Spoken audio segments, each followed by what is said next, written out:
think we're about ready to get started here. Let me just make sure I have all the stuff open. Screen's almost also dim. All right, let me know if you guys can hear me okay. You should be able to hear the game pretty well. Well, I guess the background PlayStation music and then myself. Let's see. Come on. There we go.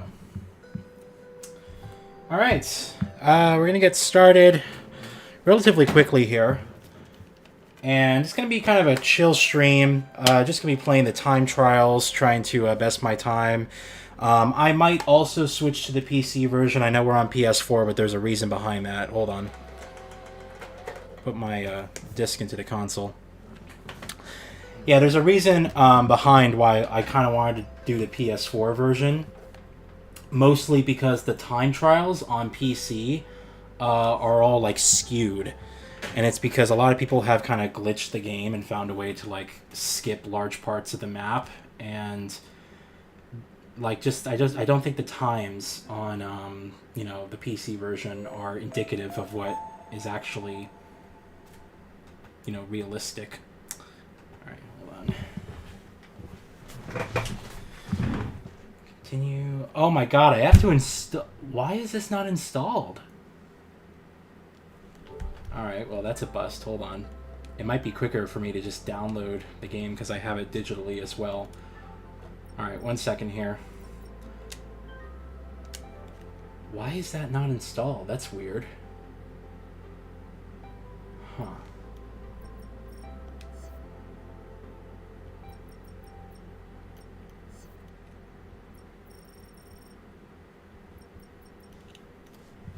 Give me 1 second here, guys.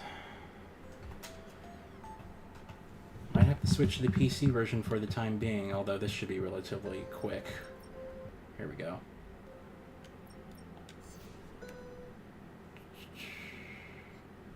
I think the game's only like 16 gigs.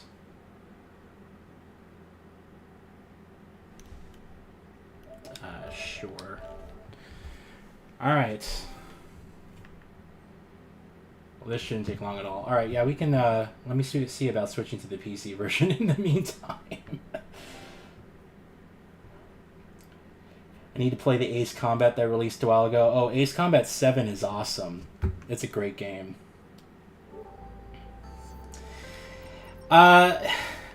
Joyce, and I don't think Mirror's Edge 3 will happen anytime soon. I'm confident it will, but I wouldn't expect it this generation. If anything, I think the latter half of the next generation is more likely. Alright. Here, we're going to let that go. I'm going to switch actually to the PC version in the meantime, because there's no reason for us to wait on that. There's some copium right there. Alright, give me 1 second, guys. Hold on. We want DisplayPort. Yeah, let's switch to the PC version because I definitely have it installed on Origin. Or as it's called, I think it's the EA... it's not called Origin anymore. It's like EA Play or something. Alright, I'm going to close that for now. There we go. Alright. Let's take all this off and let's get Origin started and we'll play the game a bit on there. The EA app, yeah.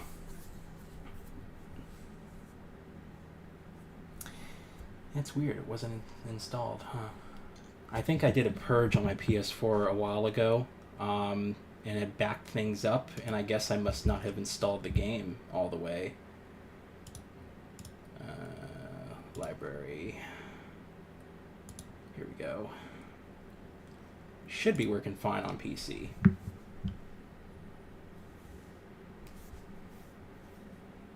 So makes a mod for Mirror's Edge Catalyst that increases the number of enemies that spawn instead of 4 guys and make it something like 8 guys. I'll be happy. I'm sure there is something out there. I haven't checked the mods in a while since I did that video of the Mirror's Edge expansion mod. which I actually haven't followed up on. I wonder if Adu, or whatever his name is, has added a lot more. I think he's made a couple more updates since then, but I don't know if version 1.0 has been released. So we'll see how it goes. How's it going, XOXOCell? Did the game just close? What the fuck is going on?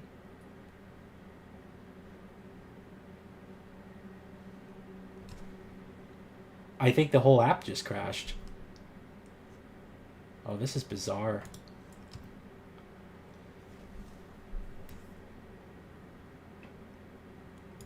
The entire app just crashed.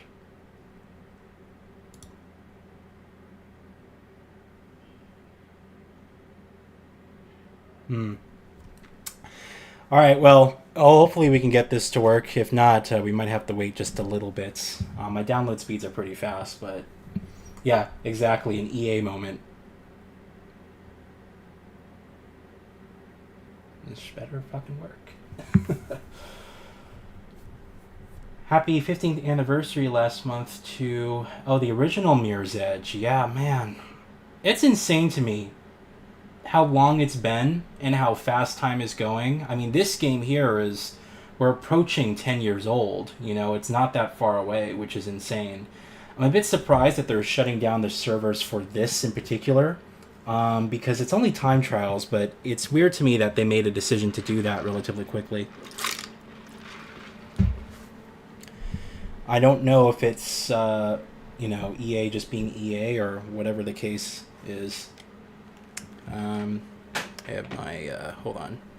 Got my Xbox controller I have to connect. Yeah, it's certainly bizarre. Where the hell is it? It's back there. Okay, one sec. Alright.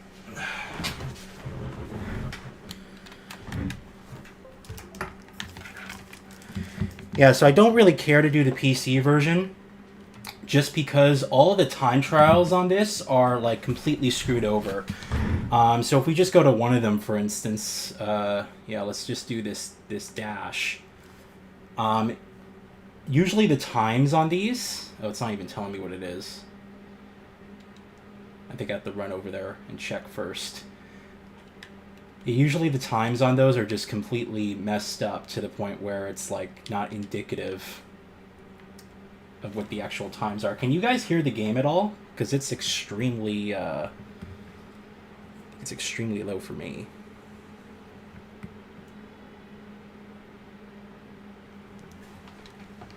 Is it the settings in the game? Oh, it is. Here we go. All right. There we go. Okay, let me know if you guys can actually hear the game now. I'm going to turn it down, actually. My headset. There we go. Fuck, I almost died there. It's 6 seconds on this one. Yeah. It's not even, like, to me, it's not even worth trying to be competitive on PC, because you have these situations where I think it's just people who've like glitched the game or found a way to like hack it to the point where you know, the time's just completely messed up. So yeah, it's 6 seconds. Look at this. Jordan, I think, is a subscriber of mine. Top 3% for 21 seconds. So, well, let me make the chat here a little bit. I want to be able, I can read, see what you guys are actually typing here. Oh, really? You guys are getting frame drops on the game? I'm not getting anything here on the stream. Hold on. If that is the case, let me. I might need to turn down the sharpening thing here. All right, give me 1 second, guys. I'm gonna stop the stream and.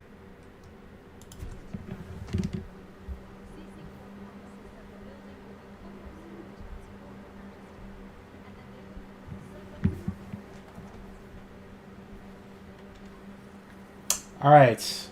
I just killed myself, that's nice, but we should be back now. Let me know if things are going a little bit smoother. I actually stopped the download on the PS4 and just had it use the disc anyway. Since the PS4 also doesn't support 5 gigahertz Wi-Fi. It's the PS4 Pro that supports the 5 gigahertz Wi-Fi, but I'm using the base model here. Anyway, so let me know if this looks a little bit smoother, I hope. Otherwise, yeah, I'm looking at it on my stream here. It does look a bit nicer. So far, pretty smooth. Okay. All right. Let me just try doing this. I'm not going to get 6 seconds. I don't know how anyone can get that, but I need to familiarize myself first with these time trial, paths. Because the last time I did these heavily, I think, was when the game came out during my stream. And I did a couple, outside of that, but most of my time playing this game was just kind of running around and doing nothing. So I've completely forgotten. Look, I'm already at 2 stars now. Okay, this leads over here. And that leads over there. Oh, this is a far... Wow, this goes really far.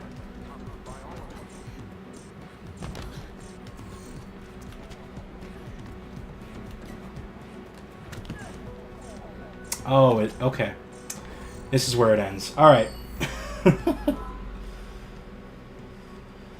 You saw them replace a room with just full of enemies with sentinels. Oh, you're talking about the last stage. I've seen that before, yeah.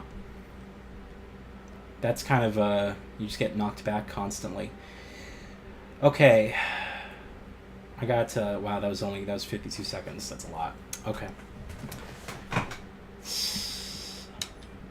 I'm trying to think best path. I'm going to have to relearn all these paths now. Let me just zoom in the chat here so I can actually read what you guys are typing here. Gurkog, you asked, what do I think about a Mirror's Edge 1 remake with RTX? That's been rumored for a little while now. I would love to see it, but, it's just one of those things where if it is happening, they're taking their sweet time. I definitely could see a Mirror's Edge 1 remake happening. We're just in that industry right now where the trend is remakes and remasters, and I'm fine with that. I think the original Mirror's Edge still looks gorgeous. It doesn't need necessarily a remake, but with ray tracing, I would love to see that. I think the original Mirror's Edge, if I remember correctly, lacked things like ambient occlusion, because everything was just baked as far as the lighting goes. So to have something that's a little bit more of a dynamic experience. I think I actually beat my original time. Am I in the, I'm in the top 15%, not the top 3%. Yeah, it's, I think mostly what we're seeing right now is that DICE is in trouble. There, as a studio, it's just been flop after flop, and I know that people like Battlefield 2042 now, but it took them years to make it into a game that people were happy with. Almost every game from DICE now launches in a buggy, incomplete state. And I think that the studio is just in dire straits right now. There's different priorities. There's different... I don't know, the leadership doesn't understand what people want. I think it's a combination of all these factors here. Shit! Just trying not to stumble there. Alright, I'm going to restart that. Yeah, and that's the other thing as well, Kato. Most of the people who were part of this game, and especially the original Mirror's Edge, are almost all gone. It's just completely new people with different priorities. It's funny, I saw an interview one time for the original Mirror's Edge, and the devs were talking about they didn't want to make a game where you were needed to like upgrade your gear and stuff, and they wanted a game to progress, like the gameplay to get more interesting as you became a better player and started engaging with the game more. I got another best time, wow. And it's interesting because in this game, there's clearly an upgrade system, right? There's a very clear upgrade path. and they're like, in this game you can't even like skill roll without unlocking the upgrades and stuff like that. I understand what they were going for, especially making it an open world game. They wanted you to have some sense of like RPG progression. I don't know if it just worked well. You know, as time went on, I was kind of thinking about, well, what would an upgrade system like Mirror's Edge kind of be like if it was like well integrated? And I sort of talked about that in my video regarding Mirror's Edge 3 and what I wanted to see for a potential sequel. Shit.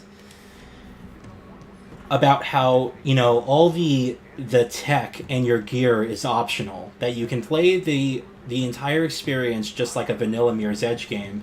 But if you wanted to have things like the mag rope, if you wanted to have things like the disruptor, you would have to do certain missions that would unlock those gears for you, and that they would open up new paths in the environment, so it kind of rewards you. Shit. Damn. Stumble right there. Yeah, that's not happening.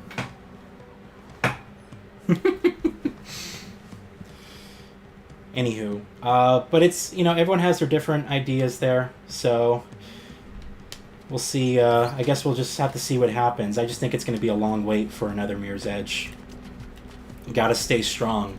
DICE, I think, needs to recover as a studio first. I don't want them pumping out another Mirror's Edge game and it being another situation like this. Catalyst was fine. I just don't think that, you know, there's some design decisions here that bother me. I think the game is great. You know, the way it plays, it's very smooth. Even everything down to like the art direction. I wish they were a little bit more liberal with their colors and the design of the city. I think things can often look the same. Like when you're just looking down here, I see a lot of different blues and cyans. You know, there's some magentas up there and purples. But, you know, I wanted like... That's one thing like the mods do for this game, is they really bring back a lot of the varied colors to the environment. So I wish they went with something that was a little bit more flashy. But as far as the design goes, you know, I think it's beautiful. I think it's absolutely Mirror's Edge. The art team deserves huge kudos.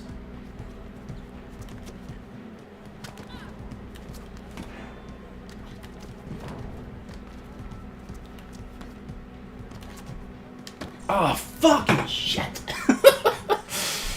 Alright, we're not gonna... I'm not gonna spend my entire time doing this one time trial, but... Damn, so close there. Yeah, I agree, Katos. I think Respawn is a great studio for this type of game. They have consistently put out great stuff. Star Wars Jedi Survivor was... It just launched in a horrible state, but the game was excellent. And I just played it somewhat recently. I really, really enjoyed the game. But, you know, that was one game out of, what, the 3 or so that they put out so far? Or I think it's 4. That was kind of buggy.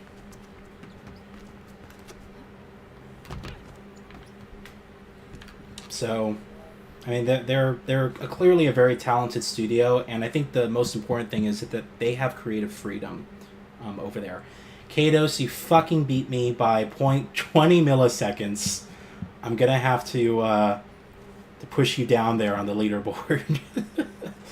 I miss times like these where the competitive aspect of it.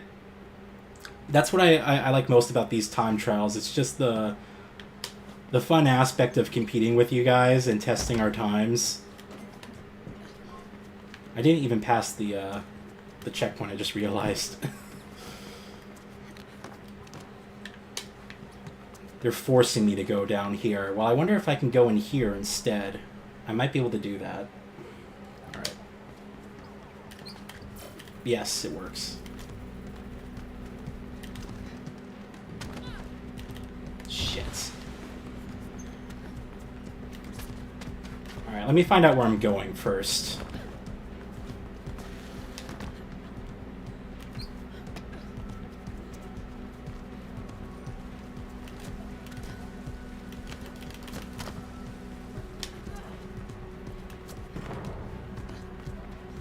Oh, the time trial you made. Yes.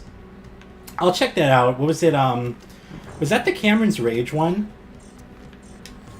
Good times. Where did I miss the turn? I think I did. Oh, they want me to go over there. Shit.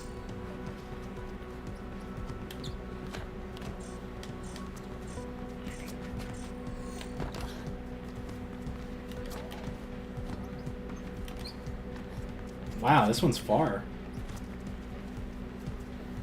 Right here. Okay. I remember coming from this angle. Alright, I'm gonna have to test that. Yes, I'll look at the Cameron's Rage one as well. This stream is probably going to be around 2 to 3 hours. It might be longer, depending if we're having just a great fucking time. So, we'll just see how it goes there. Alright, am I gonna want to...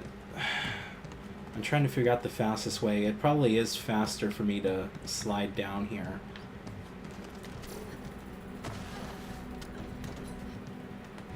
Yeah, that seems a bit faster.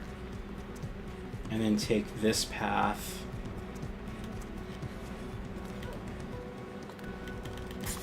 Go up here. Don't swing, because that wastes time. Here we go. Shit! Oh my god! I let go too early. Okay.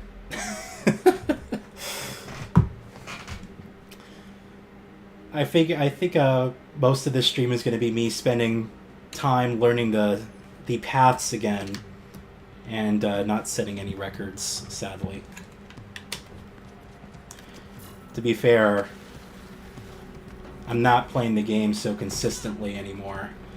There are times where I just kind of start it just to kind of run around and do nothing, just because, you know, you enjoy being a part of this world. Oh shit! I should grab that. But like there's such a backlog of games I have now. Like right now I'm still working through Starfield. And I'm actually enjoying Starfield. It's weird because I see a lot of people giving the game shit now. Like when the game came out, everyone loved it, and then like 3 or 4 months later, you know, we're sitting here and it's like everyone hates the game. So I'm having a good time with it. It's fine. It's another Bethesda RPG, so if you enjoy those, that's exactly what it is. Still need to play Mortal Kombat 1, Lies of P, the Cyberpunk expansion, and all the games that came out afterwards. There we go. Yes, okay.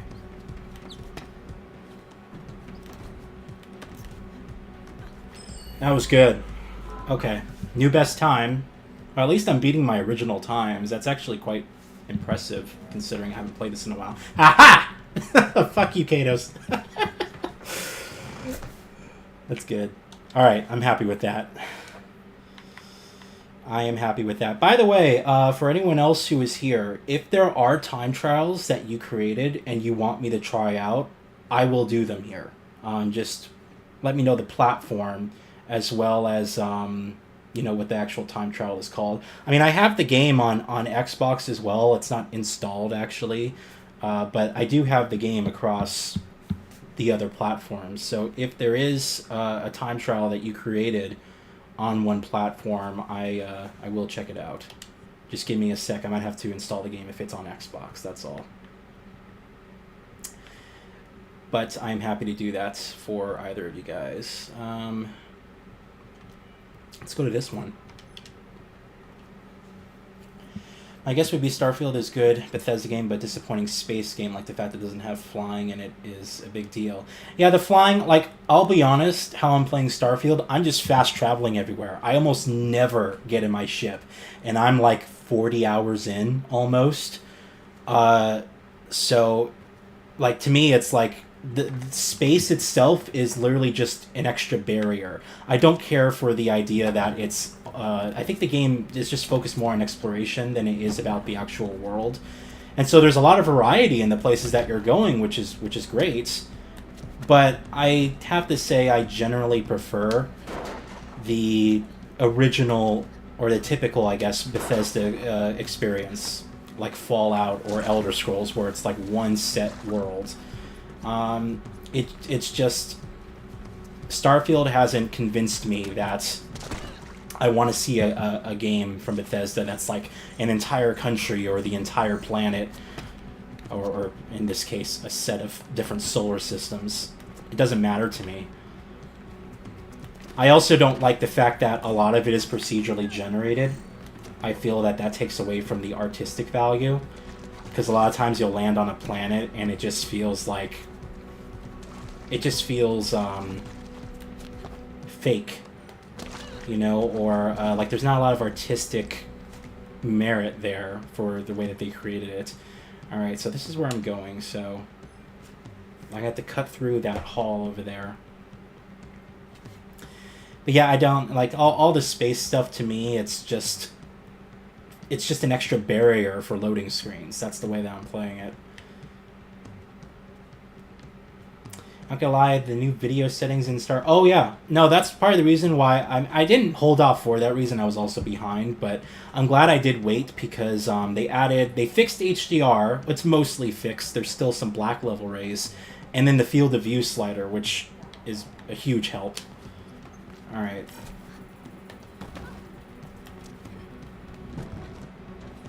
Let's see if we try this.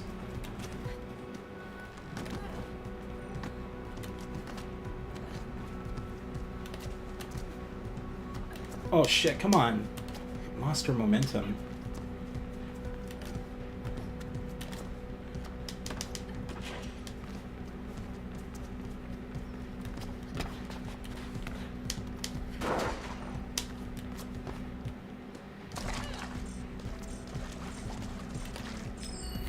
Well, I got 3 stars, but yeah, it did not best my time. What is my time on this? Kados.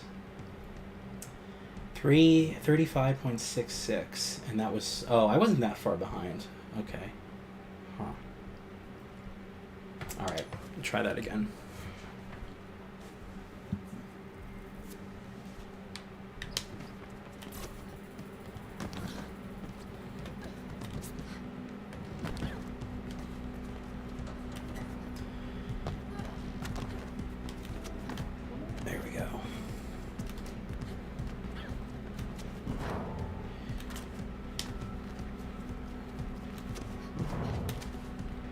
Ooh, that was good.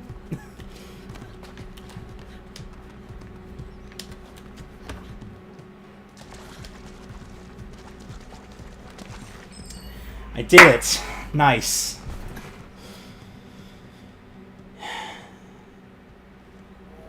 Different paths, and well, Jordan here still beat me.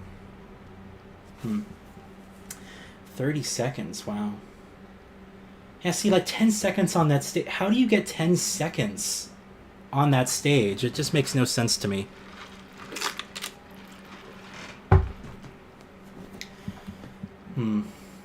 Alright, well, we'll leave that how it is. Yeah, I don't want to, I'm going to try not to spend too much time on one particular time trial, unless it's, you know, one of your guys. Because, you know, we do want to play a good majority of them here. Why don't we go to downtown? Kados, are you playing the game right now? That's the other thing as well. I wish that we could see our friend, at least our friends' ghosts in real time. That would be awesome, to be exploring like a world like this and you just see like, you know, someone's echo or something run past you. Just for like a brief second. That would be awesome. I would have loved to see that. Because as it stands right now, the multiplayer of this is kind of... I don't want to say it's half-assed. It's just like they left it up to the creativity of the players. Which is a good thing, but in the case of something like this, it's also frustrating because all the time that people spent on these time trials for the game... they're just going to be gone forever. I guess the big question is, this is mine. This is mine. The big question is whether or not the time trials that you saved in the game. So if I go to my map here, and I go to, what is it? There's like a filter here, right? Map legend? No. Where's all, oh, I think you have to do it from the app. Is it the app? There's a way you can save time trials. Is it the run section? No, that's the, yeah. There's a way you can save time trials to your account. So if your friends created one and you always want access to it, you can save it. And there's a couple that I saved that allow me to get to out of bounds areas.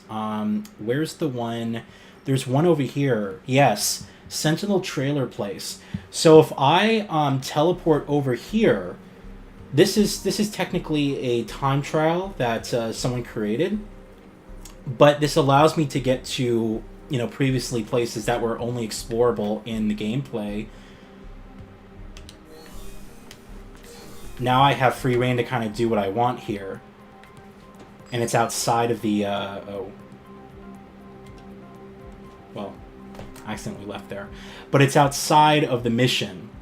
So I'm curious to find out whether things like that will save to your game when the servers go offline, or if that's just going to disappear, because that's going to suck if it does. I just restarted Catalyst yesterday afternoon, not playing it for a very long time. I was actually wondering how long it would take before server closure. Well, you still have some time. There's a couple of, well, if you're playing on console, there's a couple of trophies and achievements that you might want to get, you know, before the servers go offline. So just keep an eye out for those. But yeah, it's still, what, we're about a little less than a week away, so better late than never, I guess. I'm trying to get my computer screen to turn off. Hold on. It's a power setting. Display. There we go. Turn off screen. Never.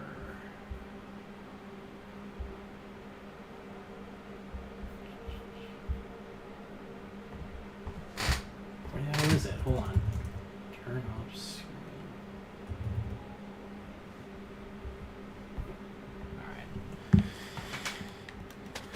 Shit.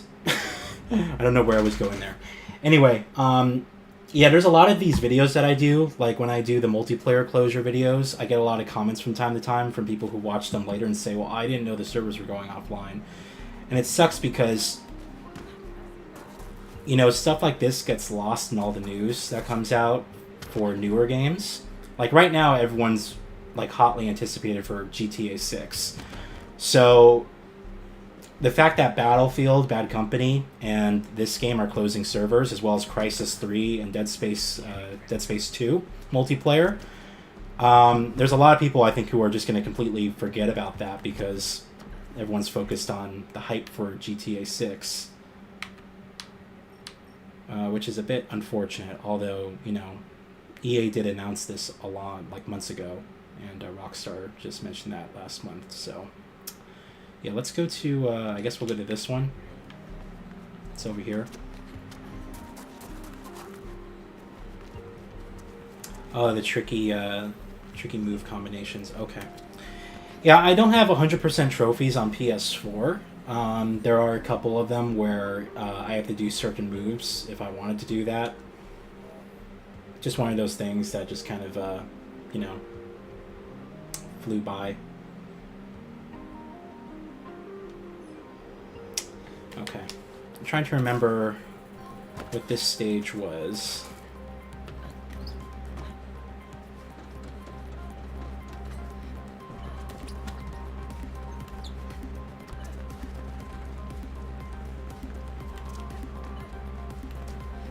Hey Dylan, you're making me want to play this game again. It's still entertaining. I think the fact that this game... Oh, this is the one that's over here, right? Yeah. I remember this one. I think the fact that this game is still so much fun to play all these years later is a testament to how, you know, just unique the entire game feels, especially in this day and age. Everyone's chasing after online trends.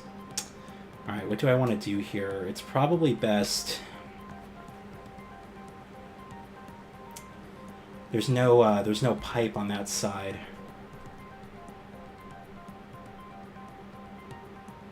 Or is there? Alright, let me try this. Hold on. Yeah, I wish this game should have had a PS4 Pro update at the very least. It sucks to me that it didn't. Because just having a higher resolution would have been awesome. And we didn't get anything like that at all. The PC version, to me, looks like a generation apart from the PS4 version. Like, it's one of the very few games that it's, like, not comparable. Shit. Okay.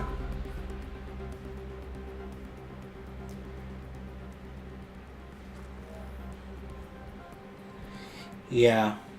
Same thing here at Plasma Wolf. I'll just jump in here just to kind of run around, and it's just relaxing. You know, I think it's just the world itself.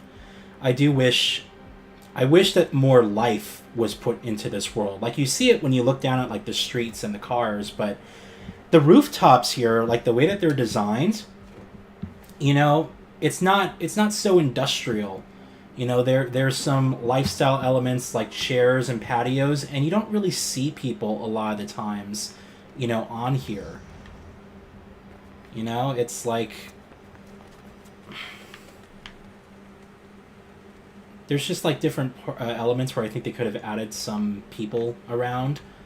I think in, like, the Anchor District, because it's more of a nightlife kind of club, you know, lifestyle district. They could have added more people on the rooftops there.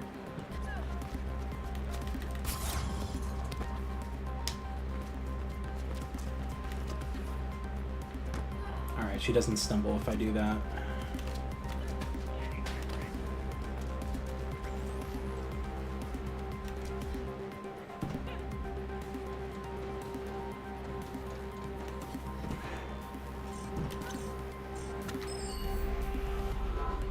New best time.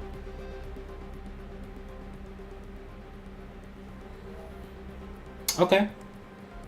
That's good. Past Jordan. Alright, so that's there. What is this one over here? Fly Trap. The Fly Trap time trial. Let's see what this one is. Oh, this is one of Jordan's time trials. Okay, yeah. We'll do this one. It's a custom time trial.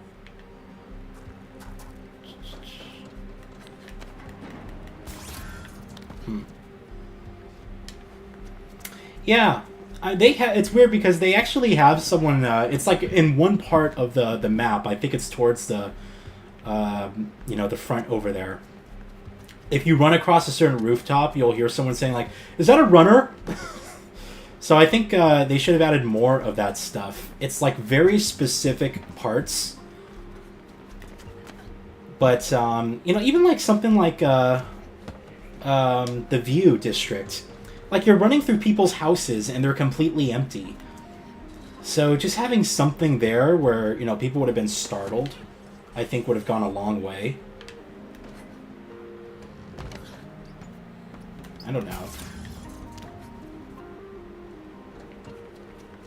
Someone up here, like, smoking or something like that. You know, just something small. Oh, there's a ladder right here.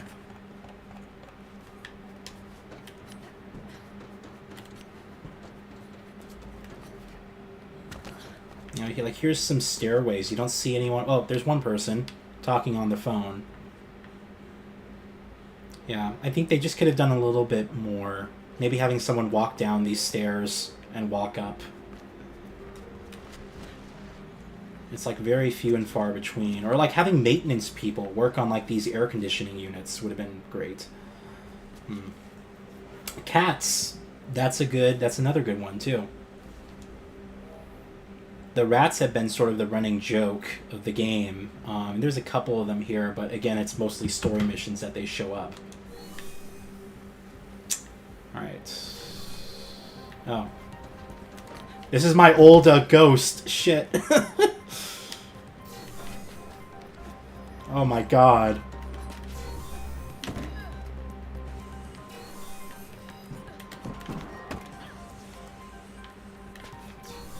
I think I jumped down here, huh? Oh.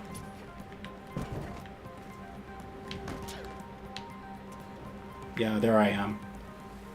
That's kind of cool.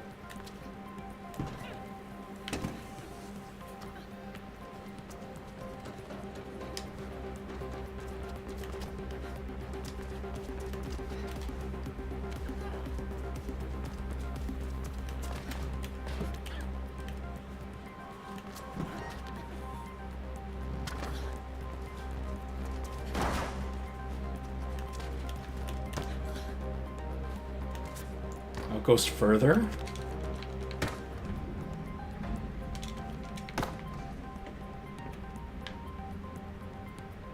Does the time trial end here? I just want to see where it goes. That's kind of cool. I think there is a way you can race against Ghost for like the top times. Yeah, okay, so the time trial must end down there or something. Alright, let's try this again. Because I was, like, booking it during this section. Shit. Alright. Do a mulligan on that. Fuck.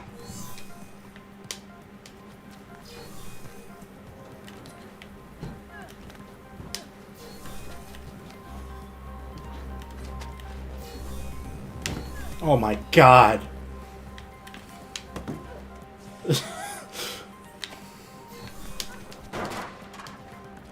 Dude, I was like... Ugh.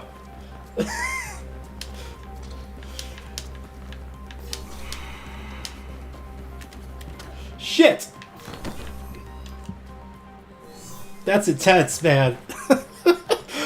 I was hightailing it like crazy. Alright.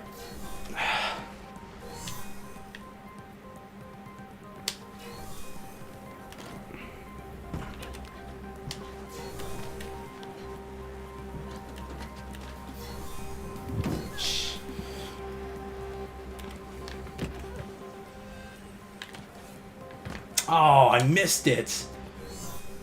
Okay.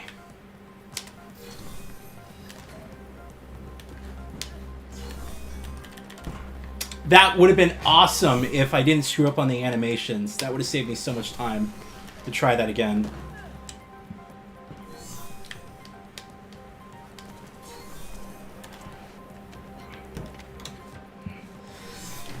That was really hard. Okay.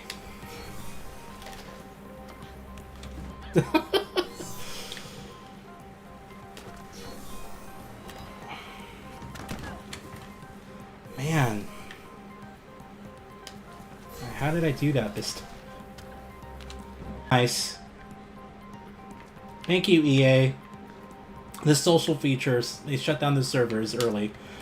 That's great. And now I'm connected again. What a surprise. Yeah, the music's great, Tregum.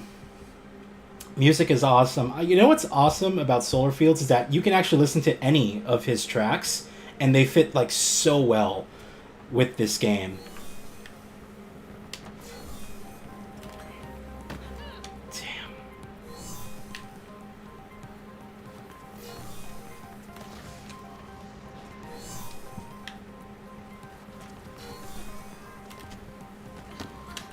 All right. All right. Let's try to do this.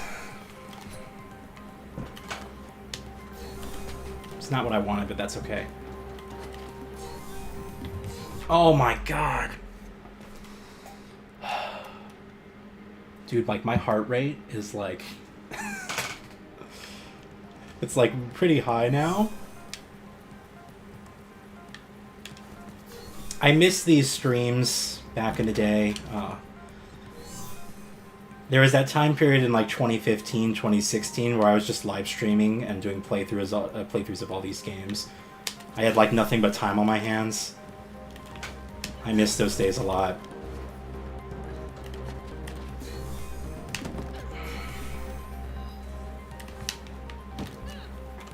Damn. Oh, Subnautica. I don't know if I've heard that soundtrack. I know the game, but I don't know if I've heard that soundtrack before.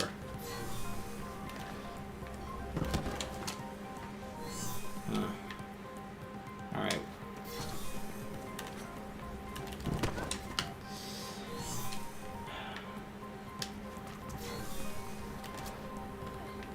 Shit. Okay, you can't do that. You have to go over the, Shit.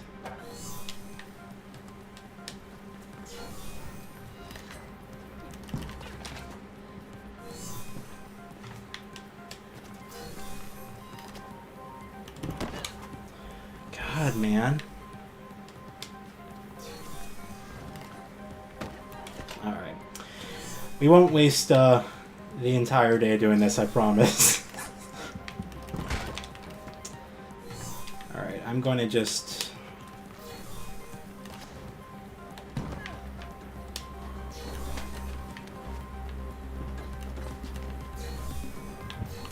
God, that's too... There's like a very particular moment where you have to jump. And if you miss it, you die. Alright, I'll try like a couple more times and then we'll go on to something else here. There we go.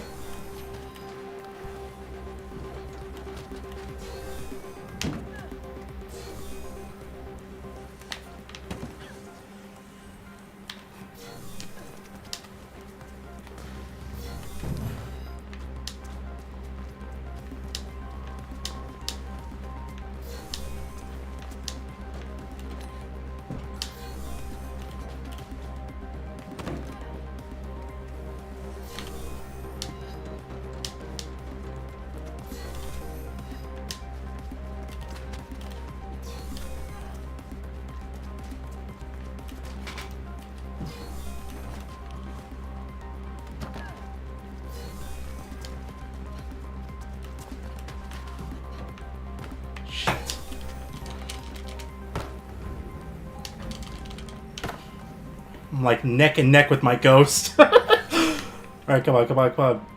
I think it's this side we're going out of.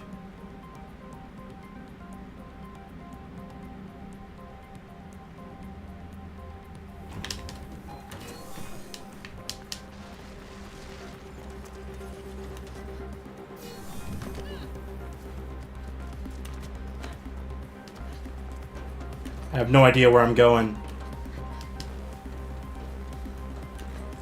I have no idea where I'm going. I think I missed it. Oh no, it keeps going? What? Alright, well I screwed up there.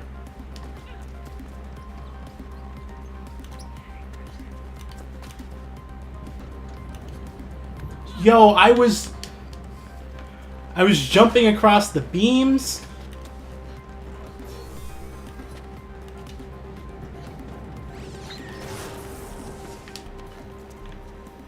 And then where? Where do I go? Or was that the end? I think that was the end. Yo, that's insane. That's a really far distance.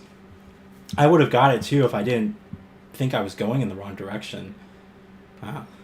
Alright, let's try, why don't we try a different district now? They never fixed the fast travel map. The view is still glitched, where you can't fast travel over there unless you actually head over there yourself. You have to go to this New Eden thing, and then get into the view district, and then the fast travel points appear. It's been glitched like for years.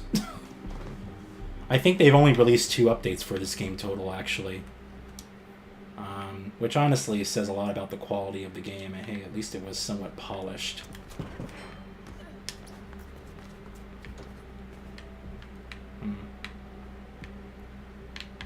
I can't... Guess you can't go over there. Tregum says wait. What am I waiting for?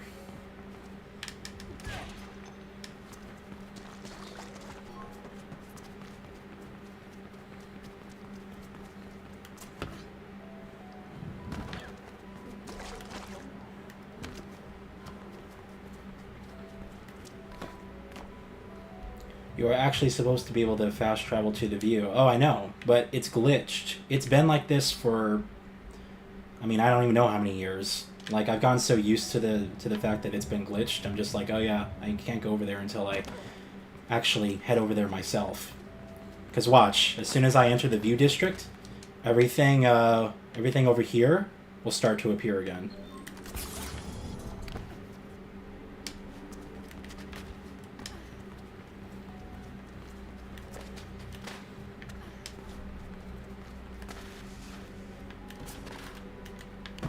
It's just annoying.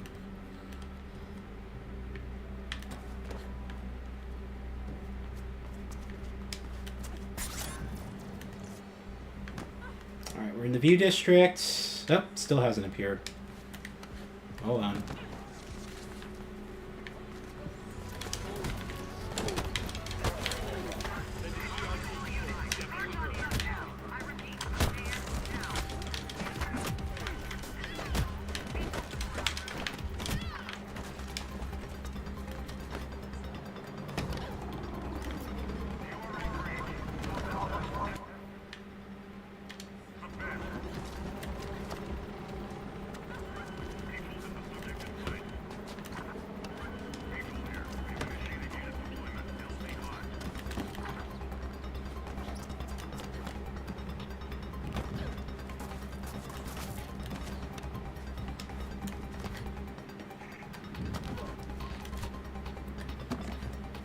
Trying to remember where my safe houses are.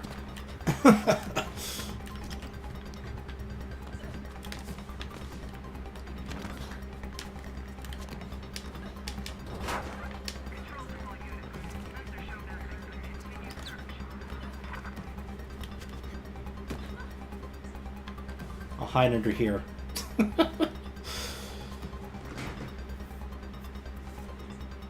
There we go.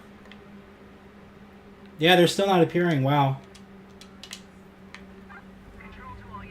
I might need to save at a safe house then. See if I can get it to appear.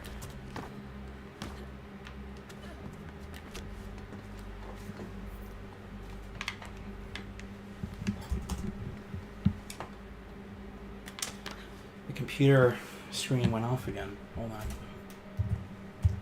So annoying. Didn't I change the settings on this? Power settings. Power and sleep. Battery settings. Oh, screen sleep. There it is. I did not. Here we go.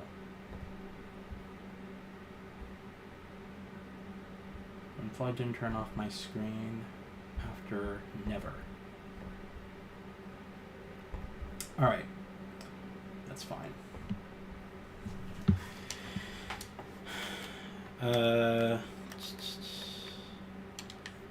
Yeah, that's weird.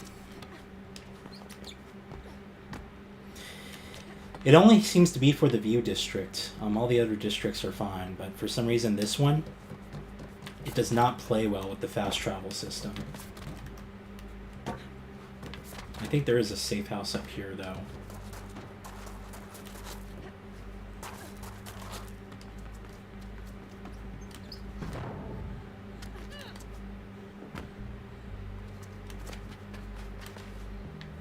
Should be right here, I think. No.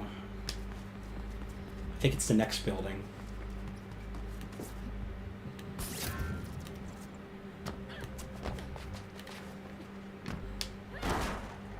Yeah, it's this one.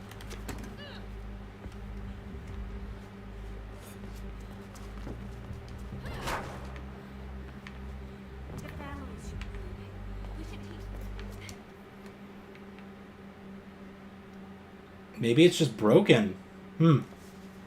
How's it going, Tynel? Good to see you, dude. I think it's just broken. Because this is absolutely a safe house. Shut up.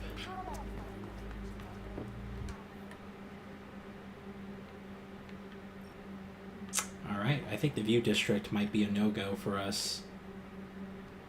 Why don't we do the Construction Zone, because I love the music in that.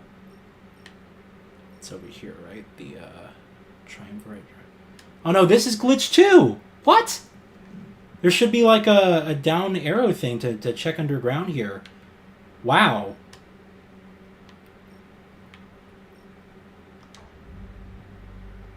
The whole game's just screwed up. You could try contacting PlayStation support, see if the achievement is broken.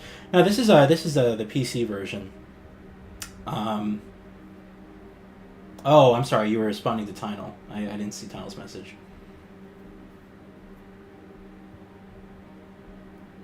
Think about re-downloading the game. Hey, it's your last chance to check out time trial stages, so definitely do that. Especially if you need to get trophies or achievements associated with that. I think there's only a couple, trophies in the game that are associated with time trials, at least online ones. So it's not a big ordeal, but yeah. I'm just surprised, like, why this game? I can understand Battlefield, Bad Company, I can. We're like 2 generations away from those games now. I get it. But it's weird to me that Catalyst is part of that.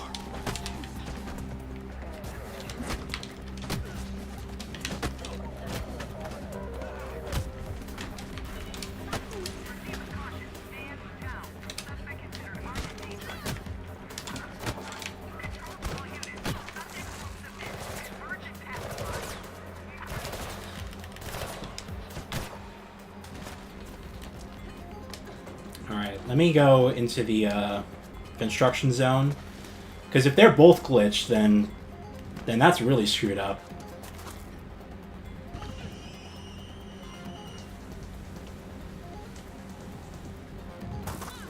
You're shocked the treatment they gave this franchise. I'm indifferent about it. On one hand, I expect it. On the other hand, I'm just a bit baffled. God, yeah, they're both screwed up. What are these? Those are my trailer, and city tour. Okay. Okay, so these are both screwed up. So both of these are a no-go. Hold on, let me check the installation progress on the PS4 version. Because if that's done, I might as well switch over to there. Because I don't think that one's as screwed up. Hold on. Oh, it's done. Yeah, it's done. Alright, let's switch over to the PS4 version. Because if there's time trials on those that are working fine, then I'm just going to leave the game running. Then I'd rather go on that version than the PC version here. Where's remote play? There we go. Anyhow... Yeah, that's the other thing, Trigon. People are still actually playing this game. I think that Catalyst, there's a strong community behind Mirror's Edge that's very, vocal and also dedicated. So, yeah, it is a bit bizarre. Alright, hopefully you guys can actually see this clearly. I'll turn down the volume on my monitor here so we don't get any... echoing. Well, I mean, the thing is, Gurkog, is that I don't know, like, the maintenance for this game is so low. I would really like to know the core reason behind why they're shutting it down. Because you don't really have to do anything, Oh. I just stole a hacking point from a hamster. Alright, this is the PS4 version. Let me know if you guys can actually see the screen clearly here. Hold on, I gotta make this... There we go, full screen. Alright, we fine on the... yeah, you guys should be able to see that. Yeah, thanks, Tynal. Appreciate you dropping by and all the support over the years. You're awesome. Yeah, this one's working. See, this is how it should look. And then what about the view? Yep. There must be an issue with the PC version. I actually have some those data stream things also I need to collect. Let's go over to the safe house here for the development zone. Yeah, that's weird.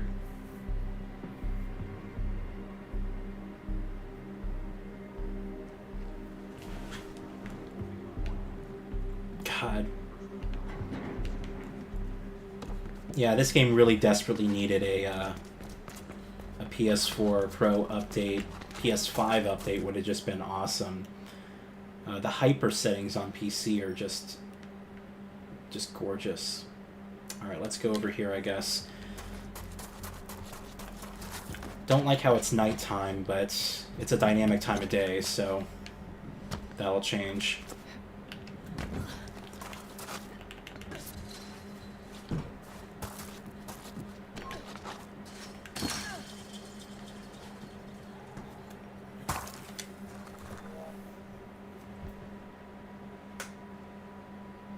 I don't think I have none of my friends play this on PS4. I guess not. So it's 21:30. Let's give it a shot here. Let's see where I'm going first. Great music, man.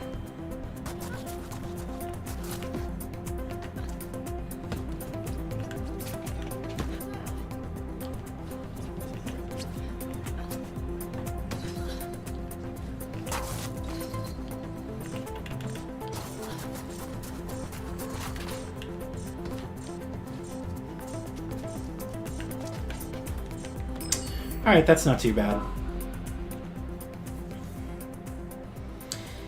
Yeah, I mean, at least you gotta give it to DICE. They kept the 60 FPS mandates for all of their games on PS4, albeit with 900p resolution. I wish they got this game to 1080p, though. It's weird because Battlefield 1 will do 1080p or up to 1080p on PS4, the base one. Because they implemented dynamic resolution for Battlefield 1. They did not put it in this game.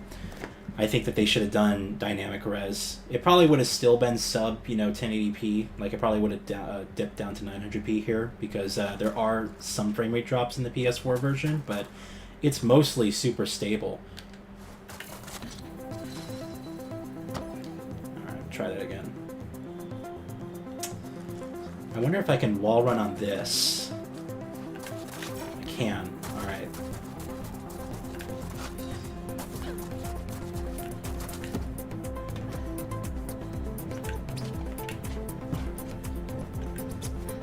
Ooh. Okay. I think I know what I have to do there.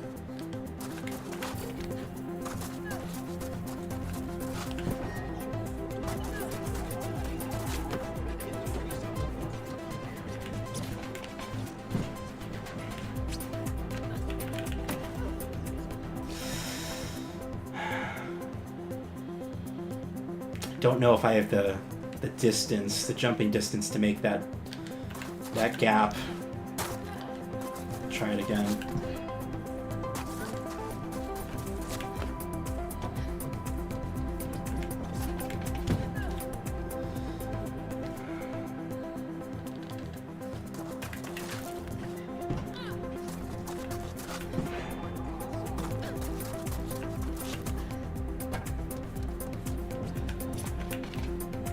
Oh my god.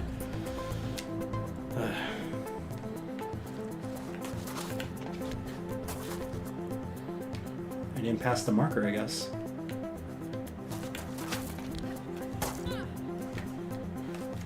Am I just like missing it? I think I'm stepping out like right outside the bounds here. This game's a bit loud. Hold on. There we go. Let me know if the game's too loud, by the way. I will turn it down.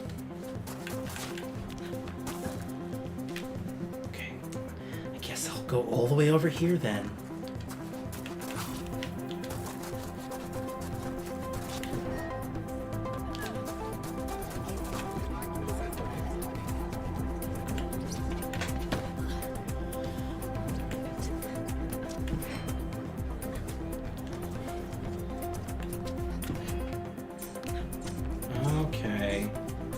Okay, I think I have to do that path. That looks good to me. And I think about what other AAA games on PS4 that are not remasters run at 60 FPS. I know Call of Duty is the first one that comes to mind, but maybe Battlefield does. Not that are single player though. It's a hard one. Definitely a hard one. I mean, you think about it, the original Mirror's Edge was 30 FPS, but that was a standard back then. You didn't look at it any other way. But now, yeah, now definitely times have changed. Fuck. Alright.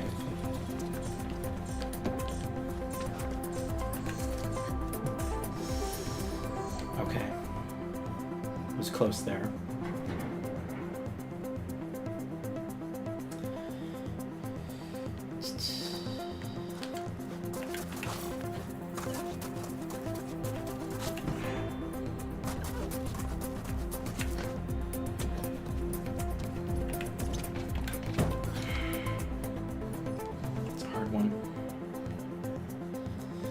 Try the other way.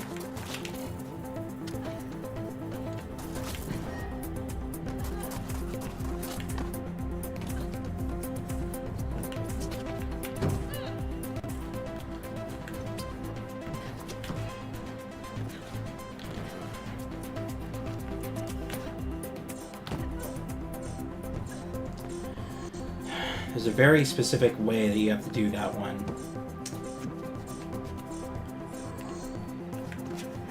Just looking around here to see if there's any quick ways up.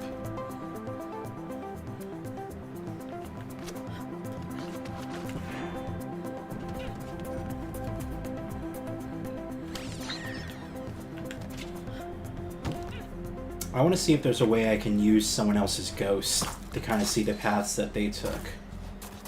Because I think there is a way that you can actually generate someone's ghost that you're kind of racing off against. And just see the path that they took. So if we go back here, is there an option for that? More info. So this guy got number 1 at 13 seconds. But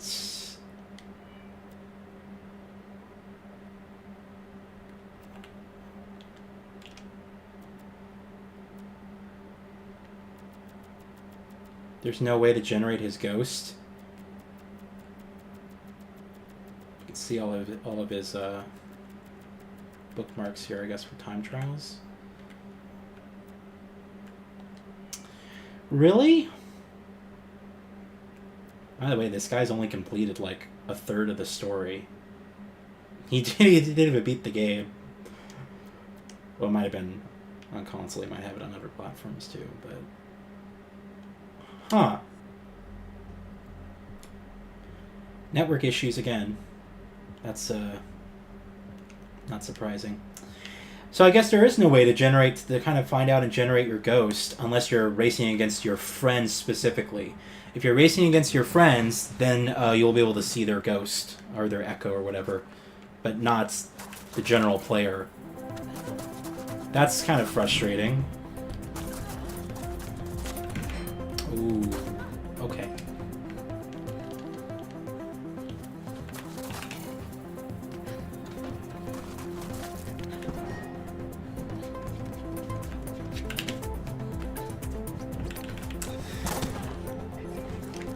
I thought there was more room there.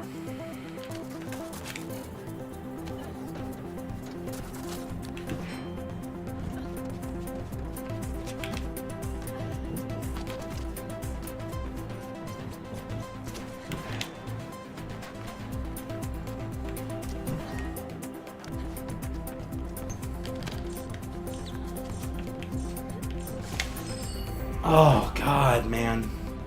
I was like less than a second off from my original time. Yeah. Alright, let's try a different one, though. Let's hack billboard again. What's underground here? The old tunnels. Test this one out.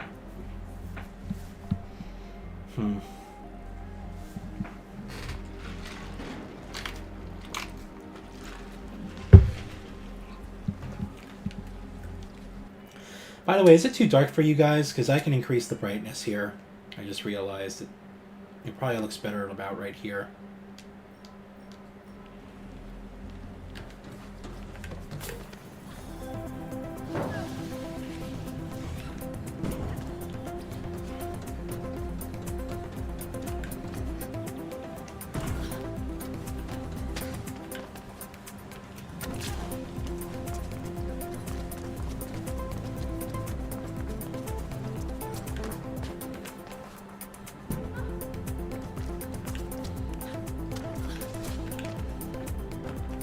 I remember this one.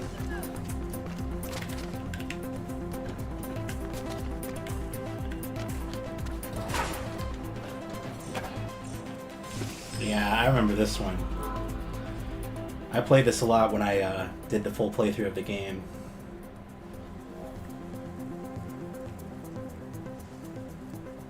Oh, I basically got my time too. Go back there. I wish there was a way to generate a new time of day. You know, like just kind of reset it so you can pick a certain time that you want it to be instead of here, I guess we'll go all the way over to the view district now. Instead of you just kind of having to rely on the game. That would be nice.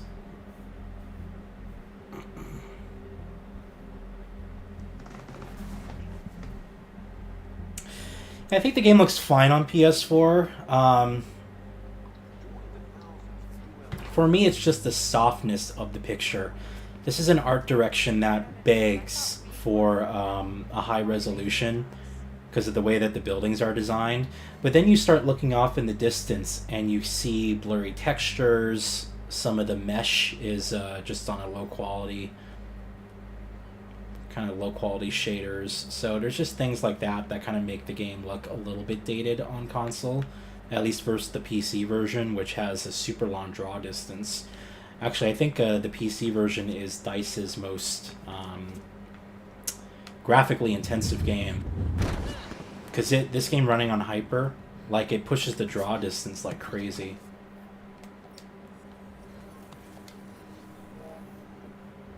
A minute and 30. It's a long one, huh? Is this the one that goes up those... I think it's the one that goes all the way up those...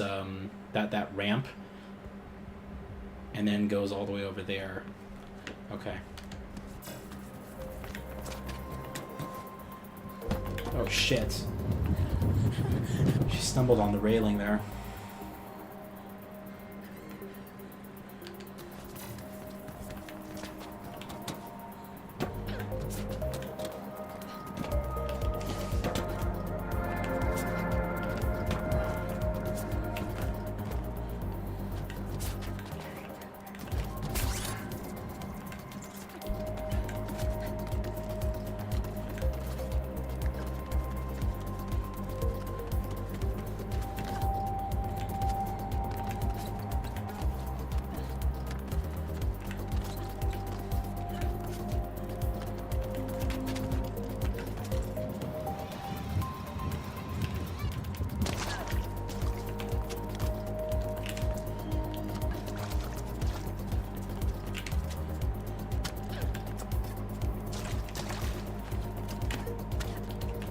Oh my god, come on, man. The dash button, or whatever you want to call it, this, where she dashes forward, if you do that on a ledge, she just stops. Damn. I felt I was doing good there, too.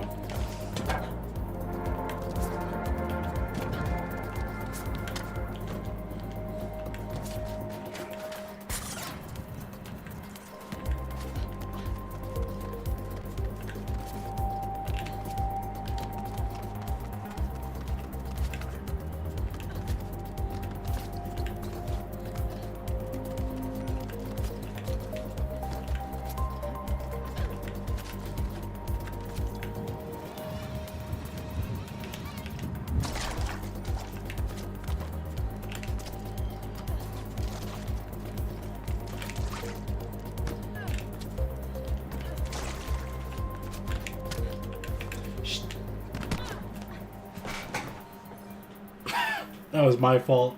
This is the same building. I know, that's... It's funny because I complained about this button.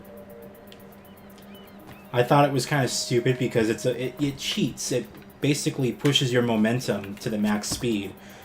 On the first game, you can use the dash glitch, where if you jump to the side and then quickly look forward to where you're running towards, you can get the top speed really quickly. But this game, it's a button. They took that concept and they made it a button.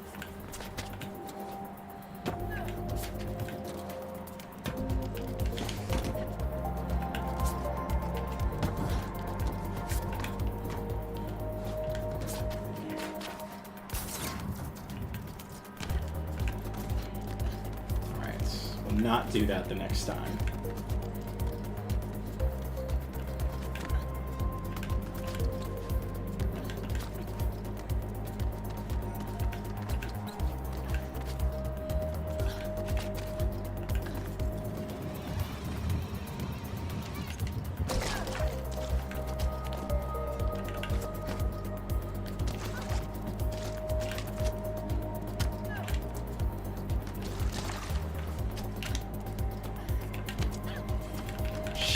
Shit. Okay. Oh my god, that's awful.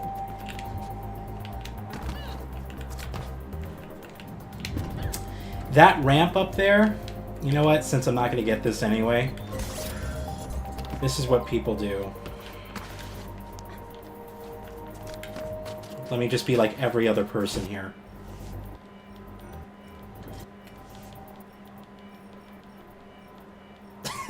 This is stupid. They never fixed this.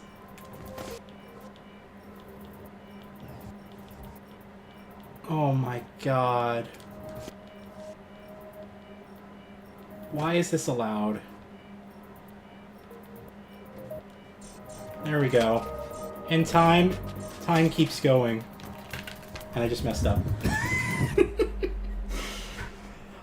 Dude, that shit just never gets old. It's funny because if you're racing with someone's ghost, you see them going up the hill, you're like, what the hell? And then that's how you do it. Alright, we're going to cancel this challenge. I'm definitely not getting the best time of this. This is a far one.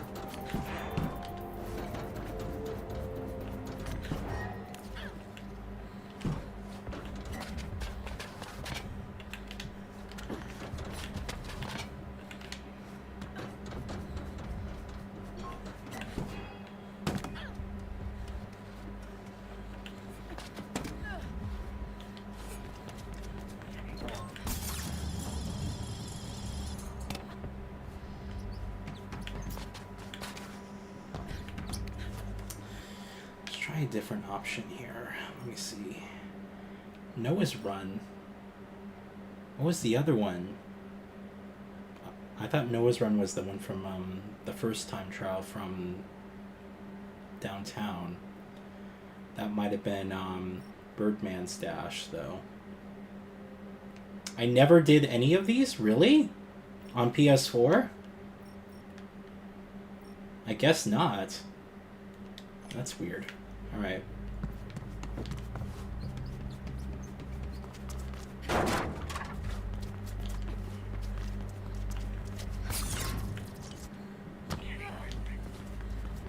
Might as well do these.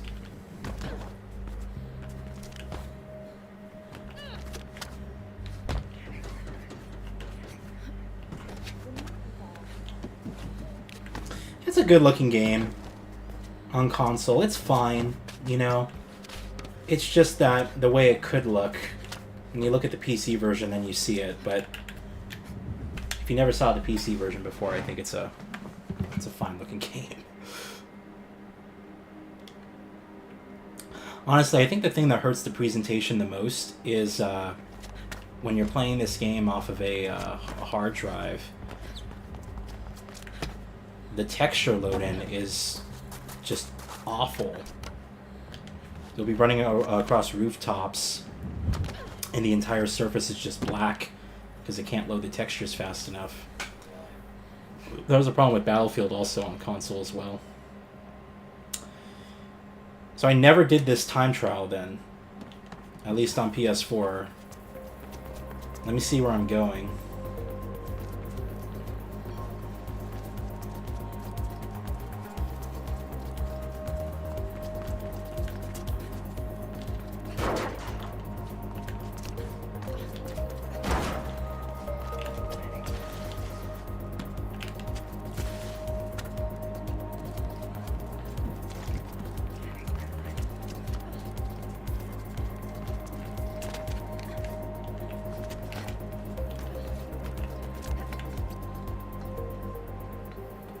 Faster to take the zip line up here.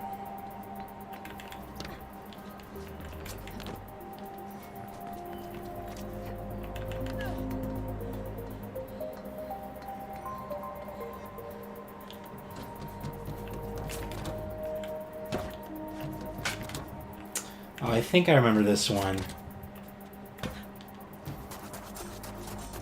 Or maybe not. Oh, okay. I see. Do this. Alright. Let's see if I can try that this time. Huh.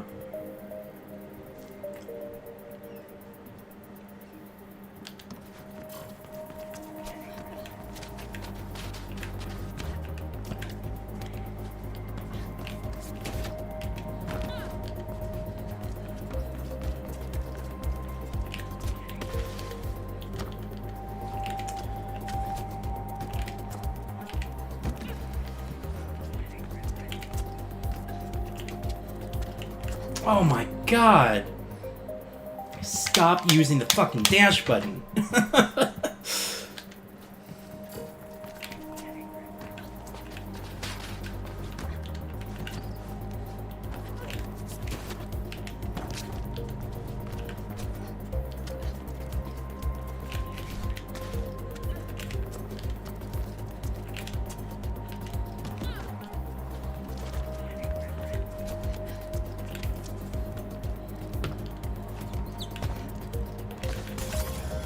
Nice.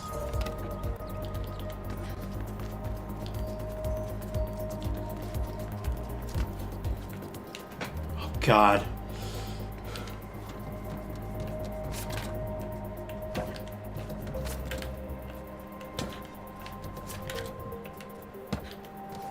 Come on, come on, go. No!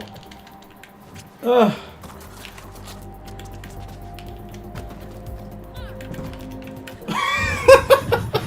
That was just...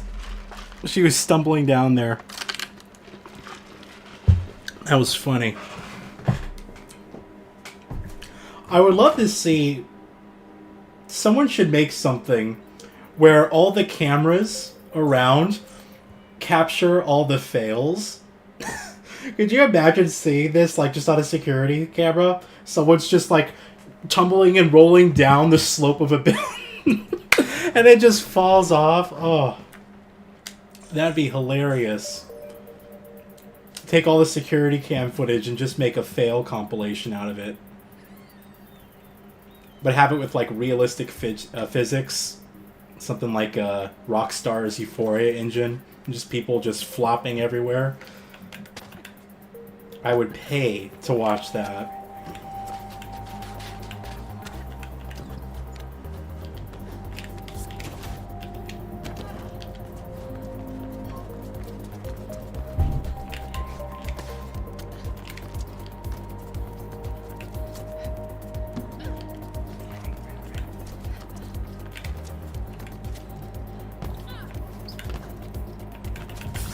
There we go.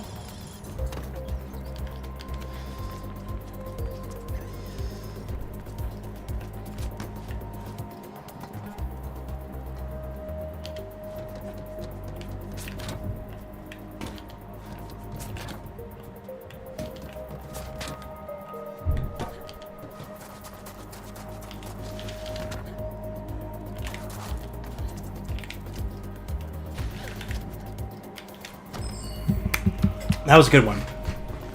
56 seconds. Come on. Top 60, really? 38 seconds is the #1 spot. How? I would love to know how this guy got that. Because you can't go over there.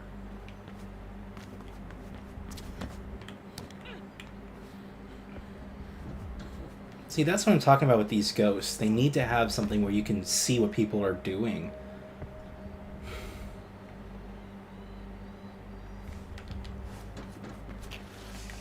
Oh, shit.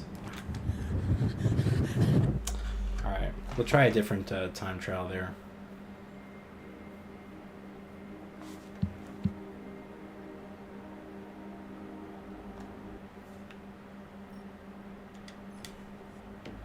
Do that one over there. I can't... Can I make that jump? Try it again. Yeah, there we go. Nice.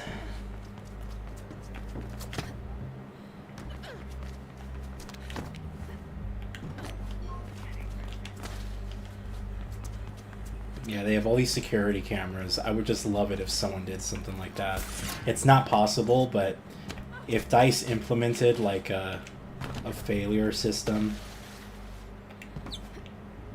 you're doing a job for like plastic and you can just get the security cam feed and just see things like that, that'd be great. That'd be a funny side mission. Alright. We're going all the way over there.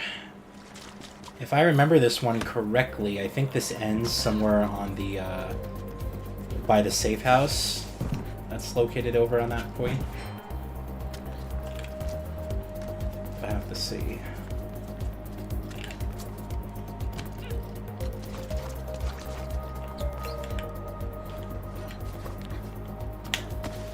Go this way.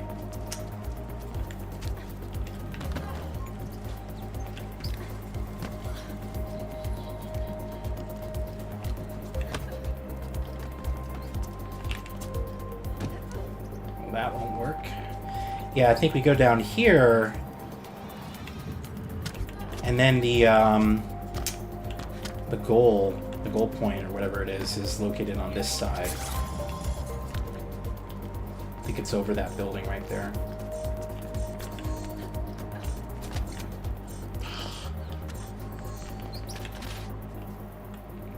Oh, there's no way for you to get up there. Okay. Oh, it's right here. Okay. Try that.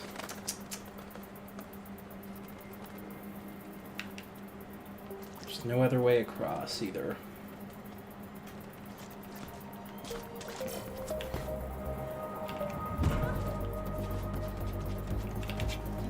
Oh.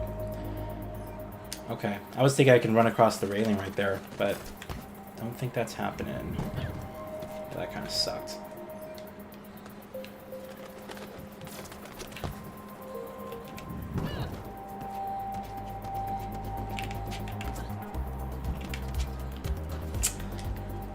Really?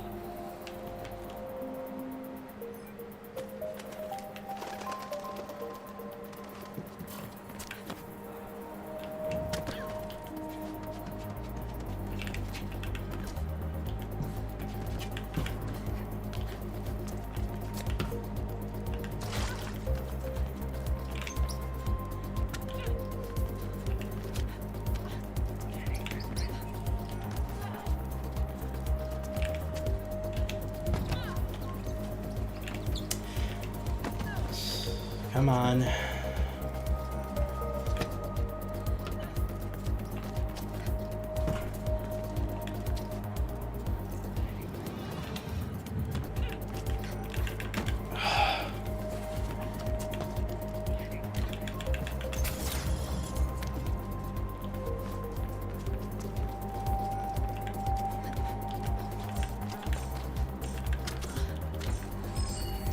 Just missed 3 stars too.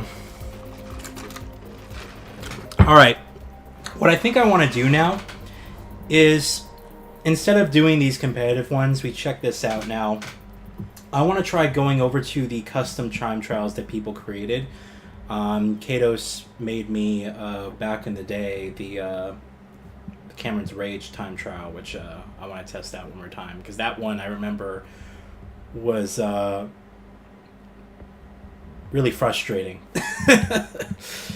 So why don't we go ahead and do that? I don't think I have any time trials on PS4, at least, that were created. A lot of the ones that people created for me were on PC, because that's where I played the game originally. So why don't we go ahead and do that? In fact, I'm going to leave the game running. There's no point for me to close it, just in case we need to go back to the PS4 version. With my own time trial, yes. I figure that it's probably more engaging to play those than the ones that the developers created, which will always be there. In fact, I think, I mean, when the servers go offline, you'll still be able to do those time trials. It just won't save to the internet. But you should still be able to get 3 stars. Yeah, let me exit out of remote play. Do not put the console in rest mode. And then this should already be up and running.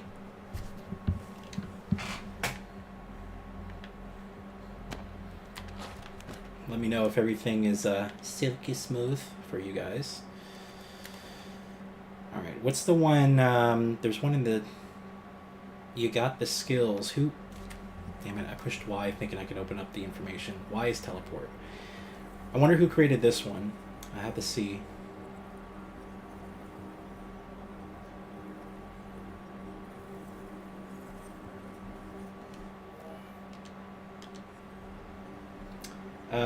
Okados is on this one. Who's C7RN?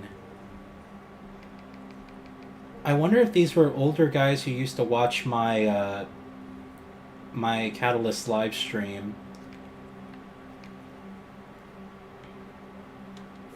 Why don't we try this one out?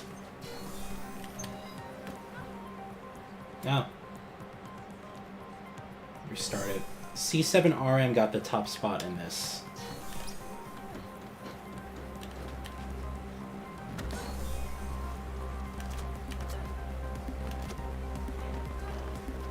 Oh, he's hightailing it, huh? Oh, jeez.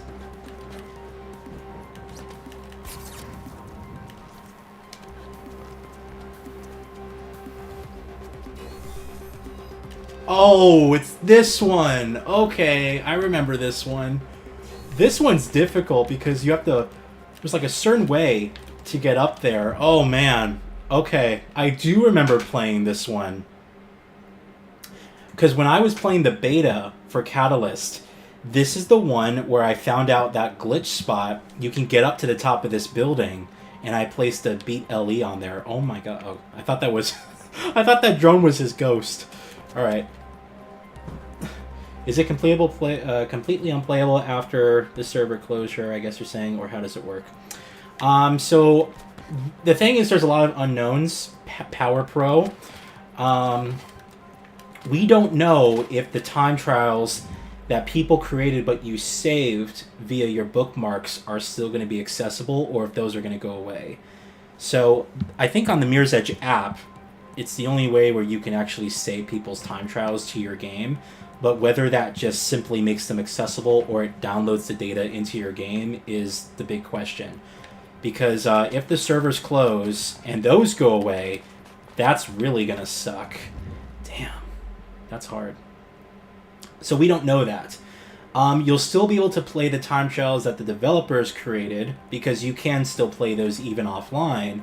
It just won't post your time up to the leaderboards. There's going to be no leaderboard system. That's all it is. Alright, I need to figure out how to get up here.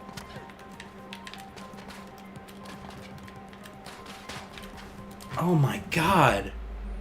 I get so, like, close, and then her head hits the glass. Yeah, I remember this one.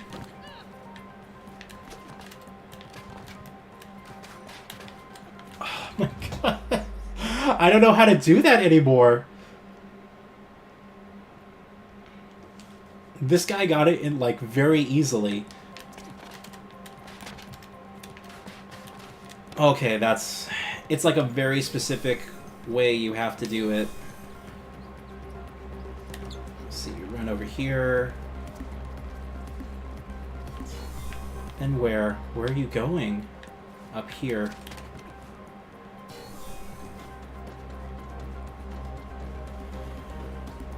Yep, this is the glitch I did in my beta gameplay. I got up to this building. Fuck.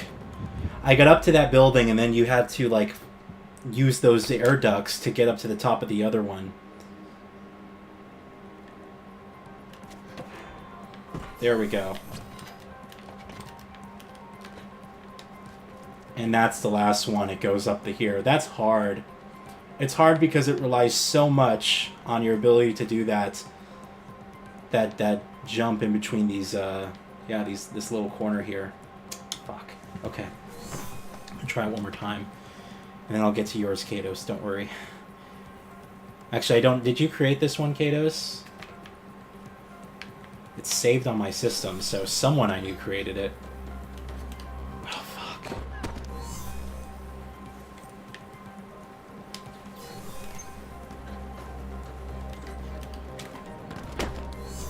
Won't wall run.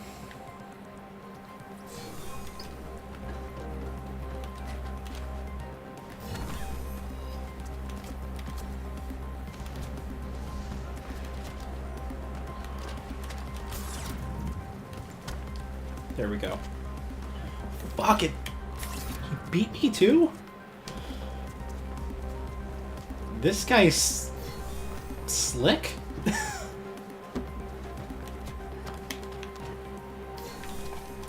Oh my god. Yep, and if you... It's like a certain... it's like the speed of how she wall runs when you jump across. The only one you created was Cameron's Rage? Okay. Yeah, I don't know who created this one. It might be the top guy, C7R. This is challenging. Yeah. You have to get the timing perfect. There we go. What was my original time on this? Is there a way to check that? If I hover over it, will it tell me? No. Okay.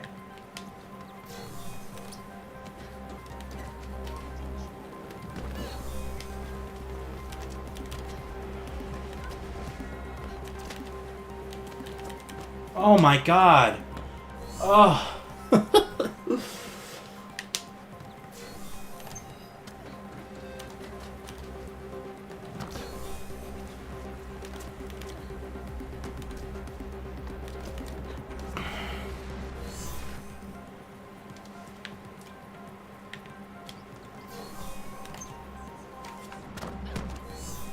Missed it. So that's the fastest. I just want to see how much of a delay it is if I go down here. You know, it's not that bad. I wonder if there's a way where... No. Okay.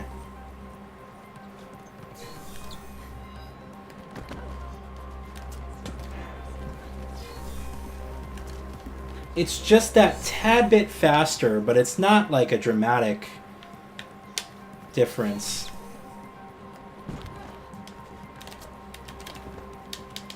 Yeah, there's no way for her to... if I try to make it so that she doesn't clamper onto it first, yeah, she has to do that animation. Okay. This way is the fastest.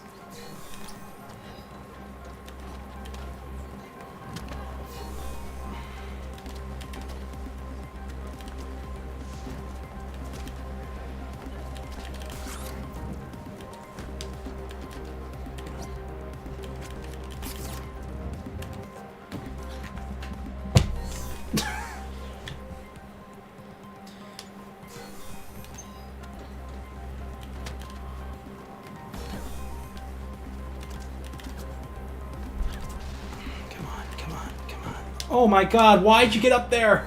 Oh!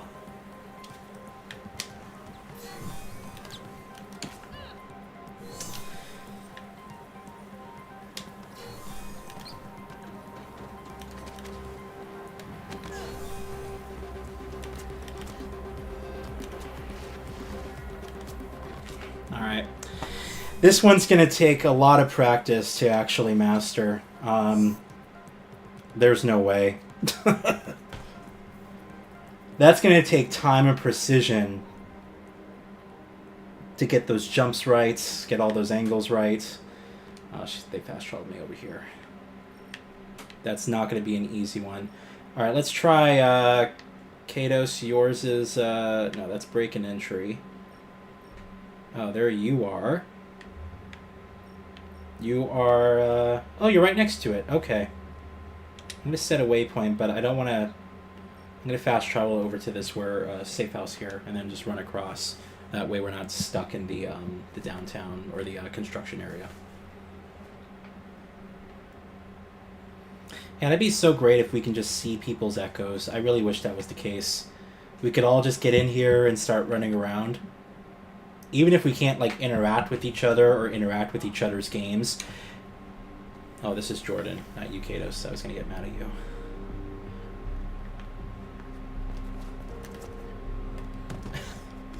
Anyway, but, yeah, it would just be awesome to be able to interact with each other's games, but unfortunately that wasn't part of it.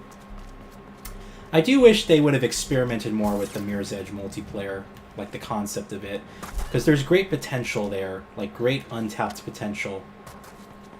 And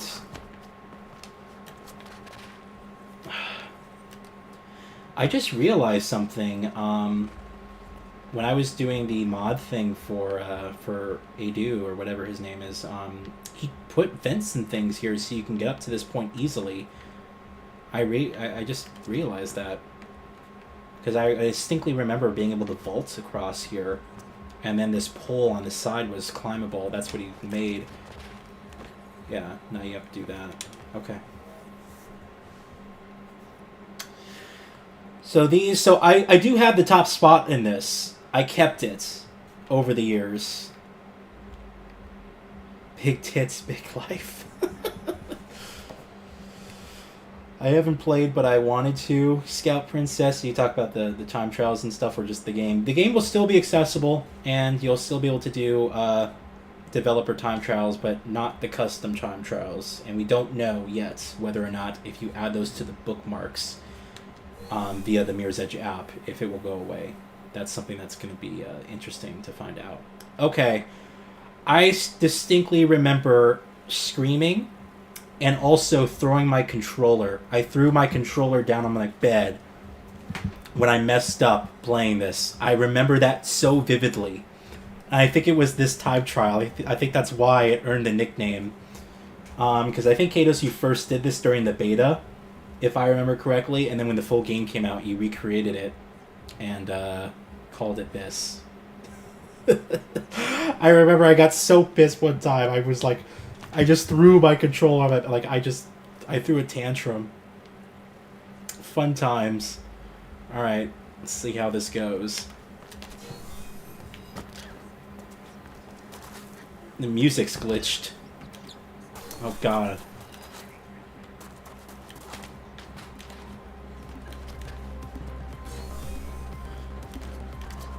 Jeez, look at me go, man.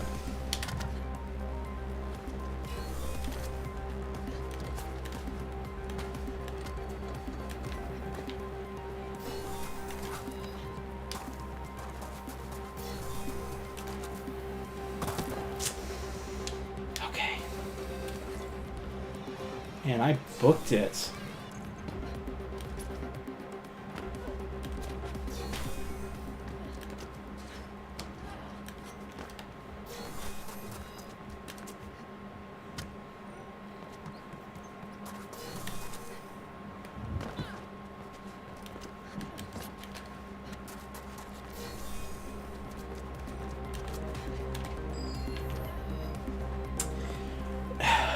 This is one of my favorites, the way it's designed, and big props to you, Kados. It's very easy to see where you're going with this time trial. Like, a lot of people make the mistake of putting the markers too far apart, and you get lost. And I like how simple this one is, yet so challenging. It's just really well designed. Anyway, there, I mean, I didn't do absolutely terrible, but yeah, it's definitely one of those where I have to really hone my skills here. Alright, so let's, yeah.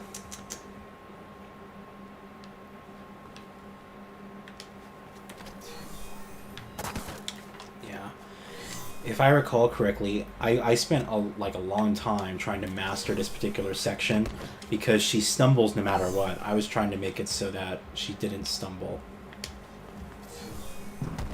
Yeah. No matter what, she's gonna fall like that.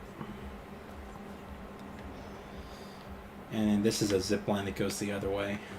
I had no idea what I was doing when I was creating. I was just parkouring around. I thought it would be a neat route. No, like, just credit where credit's due. I just gotta say, it's well designed. Like, it's really challenging, and it's nice and short, so it's addictive to play. So, seriously, it's a good time trial stage. All right. Oh, I remember. Hold on. I remember that instead of jumping, I would fall. Here. Oh. There was a way where you can fall on that air duct and she wouldn't stumble like that. It was like a very specific way. I think I had to jump instead of letting her fall.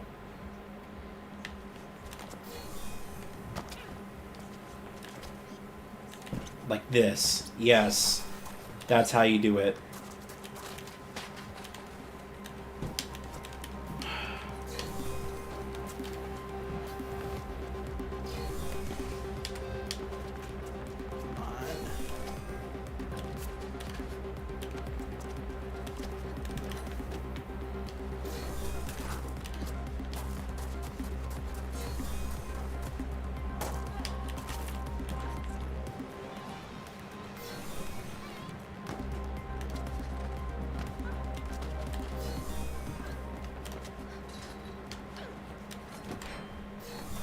Really tricky one.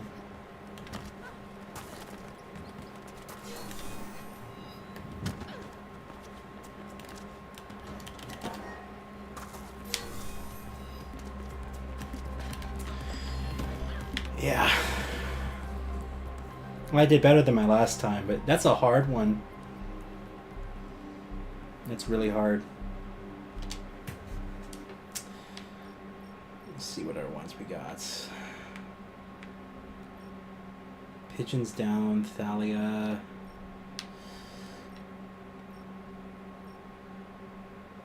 Game trailer routes. Who made this one? Kados is over here. Are you trying to beat your time as well? Alright, I'm gonna go back to I'll go back to that one, Kados. I just want to see what all these other ones I have bookmarked are.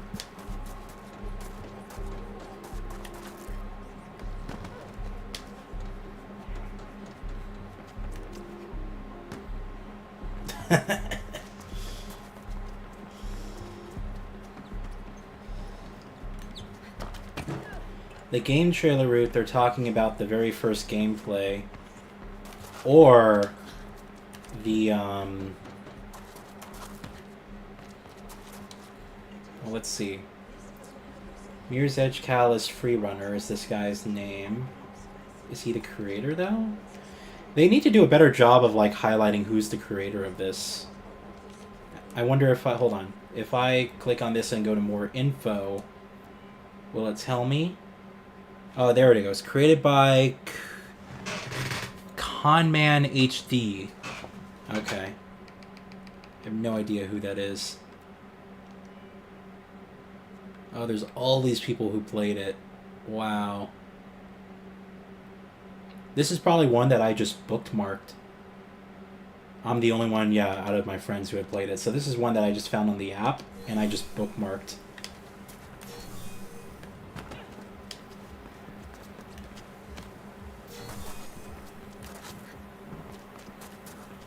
This is the top guy.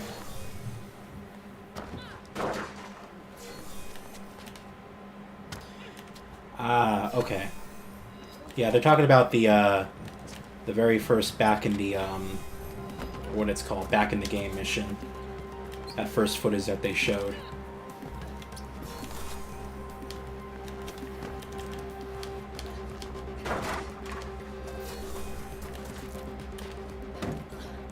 Let's go up here. No.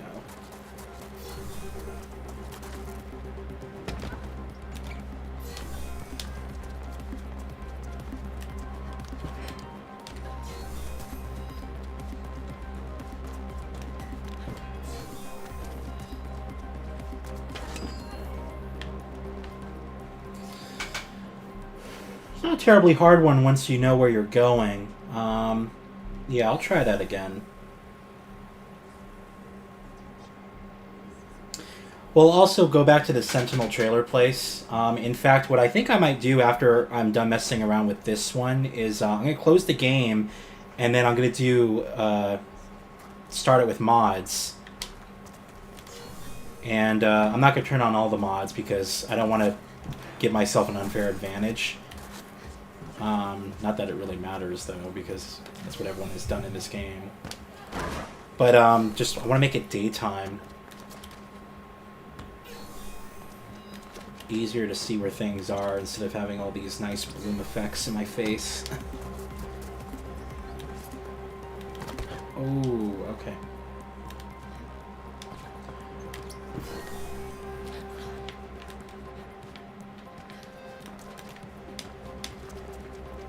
So this guy went up here, and then where'd he go?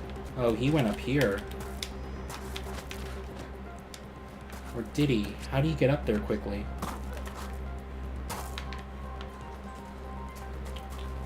He didn't go up there. Ah! Kato's beat me on Cameron's rage. Okay. I just got the notification. Alright. I'll have to go back and see what you did. Have you been playing that this entire time? That's funny. Alright. Alright, hold on. Let me, let me close the game. I'm gonna restart it with the daytime mode, because I have a mod that makes it daytime all the time. And we'll do that. Come on. Come on. There we go. Alright, Frosty Mod Manager. There it is. I had no idea how you got the time. I had to learn on the go. Doesn't it show my my ghost? It should show it for you. There's a way, like, depending on where you're landing, there's a way where, you know, you could actually, like, get kind of a speed boost almost, and I think I took advantage of that.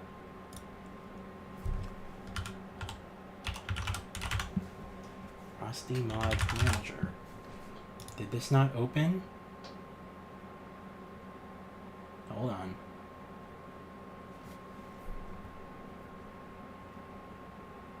I have the files for it still.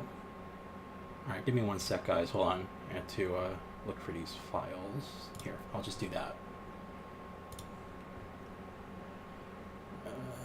Documents. Should be here. Frosty. This is in my downloads.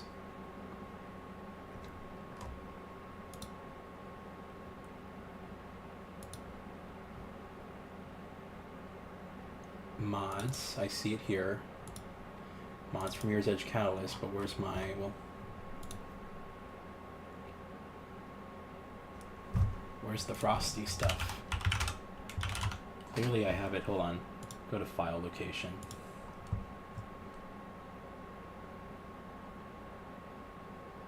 Did it get removed? Oh, it might have got removed. Alright, give me 1 second here. I'm gonna go to, was it mod... Is it mod DB, or is it, Here's Edge Catalyst mods. Nexus mods, that's what we use. That's right. see if there's any new mods yet in Mirror's Edge. I don't check every day, but, you know, once every couple of months, see what people have been putting up. I have to reactivate my mod account? Why?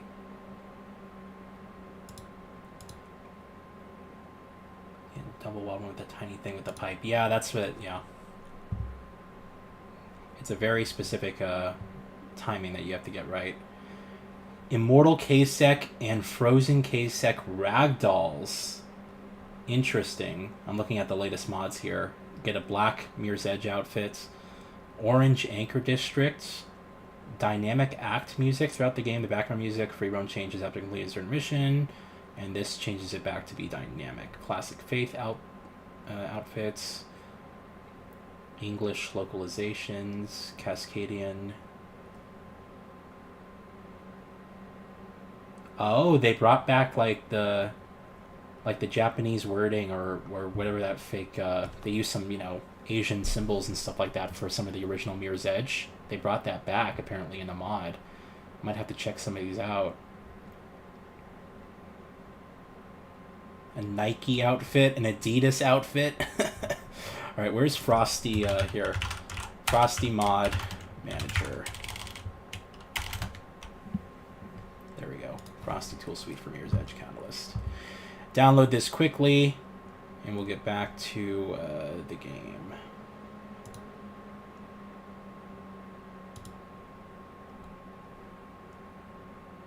Oh. They had to remove it. Interesting. You have to download it from a different website? Maybe that's why mine isn't working.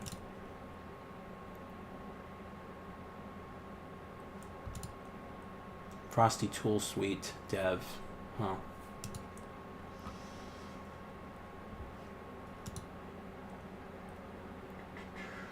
Alright, well, if this is going to be frustrating to deal with, then I won't worry about it too much. Yeah, the website's not responding. Okay. So, that's great. I'm going to have to figure out a way to get that to work later as well. I, like, never play games on my PC anymore. This computer is just so outdated. So, it's mostly just used for editing and doing videos now, and then work. That's all it is. Alright, I'm going to start the game again. Go back to the desktop here. There we go. And we'll play. You might have slammed your table a couple of times.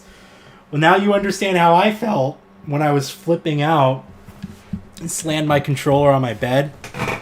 At least I had the emotional fortitude to recognize I should throw my controller on my bed rather than my table. That would have been bad.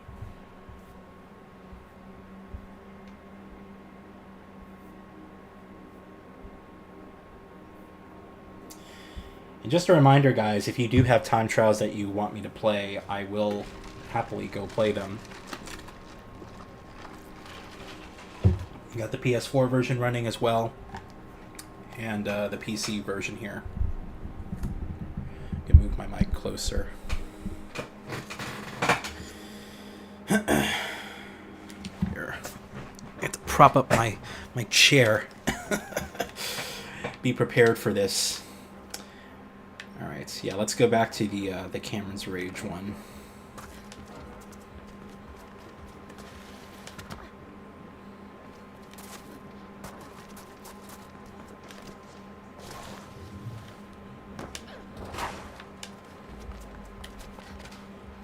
There we go. Alright, Kados. Man, you beat me by, like, what is that, points? Point 11? 11.11 milliseconds is what you got. 11 milliseconds. 70 field of view. You know what bothers me more so? What do I have here actually for the settings? The field of 68. So it's not even 70. I hate the fisheye effect because if I turn this up to, you know, let's just do 90, which is it's not a horizontal field of view, it's a vertical field of view. The problem I have is that it zooms out, it looks like her head's fucking huge, and you get this horrible fisheye effect. Like, everything on the sides is warped. You know, it looks terrible to me. It's funny you say that looks awful to me, because I'm looking at it from the perspective of, well, I don't want the fisheye effect. What I want is what should be a 90 field of view. Typically, I do 74, which is supposed to be field of view of 90 horizontally. But there's a couple of things that also bother me with this. The fact that you get clipping on the sides of her, like, shoulders. If you're doing, like, zip lines, it'll just kind of clip out of focus. I ran into a lot of those issues. But yeah, I don't like I just don't like the fisheye effect, that's all.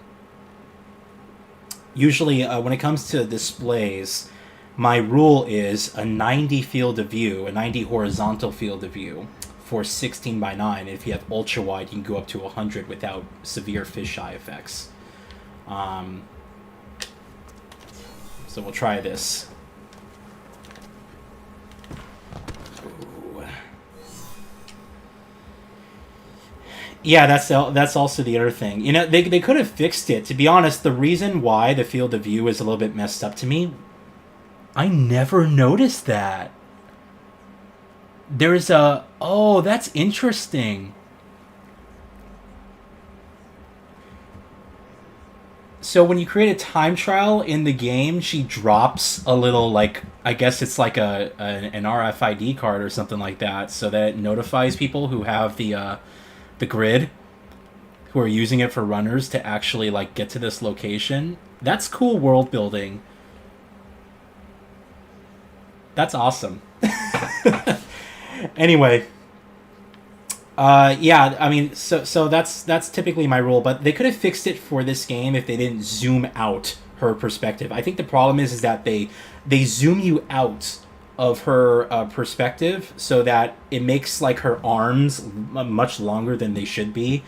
Her like, you start getting clipping with stuff when she's, like, on zip lines and whatnot. So I think that if they just kept it so that it only affected her vision and not, like, the perspective of where the camera is placed on the body, it would have been a little bit better. But for me, yeah, I just don't like that.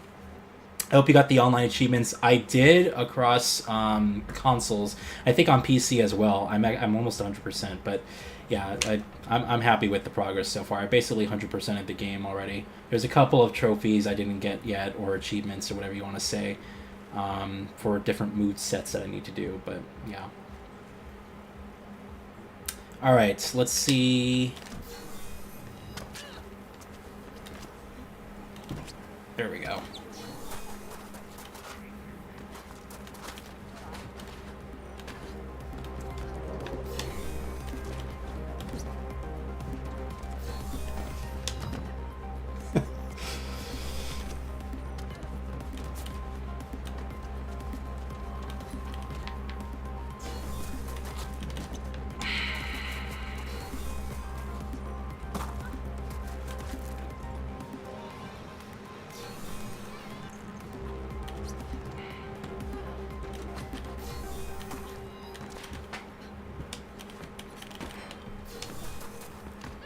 Oh, she stumbled on the pipe there. No! I can't believe you beat me.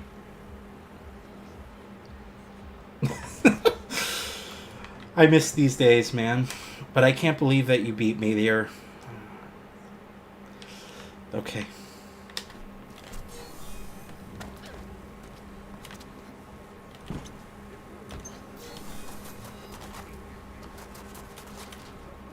Oh my god, the timing on that fence jump was bad, yeah.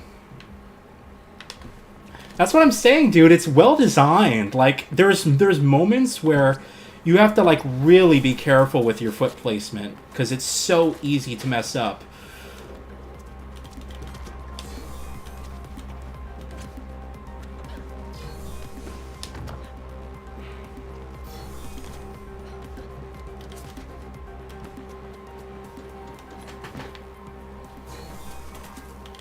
Oh my god, like that.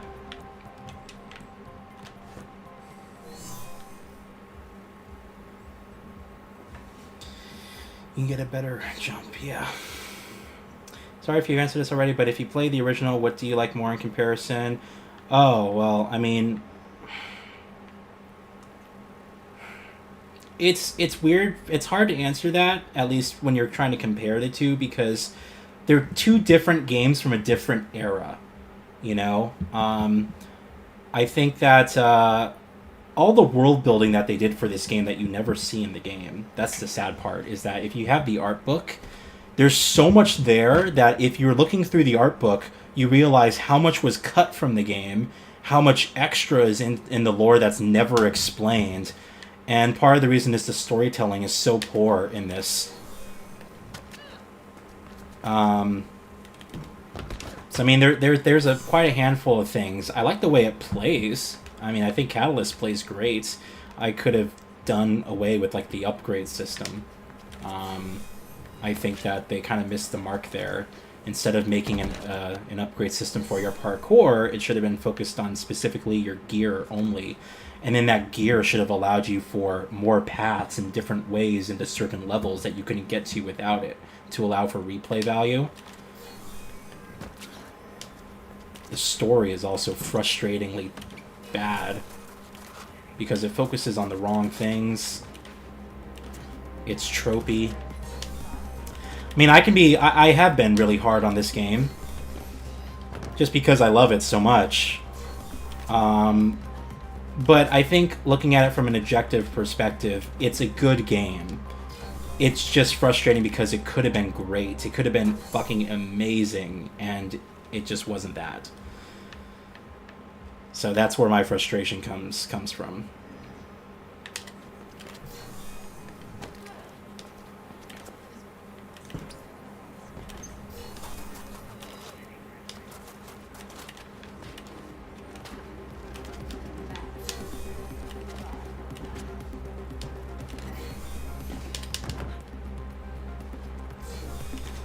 God, this is hard. Dude, I can't believe you beat me!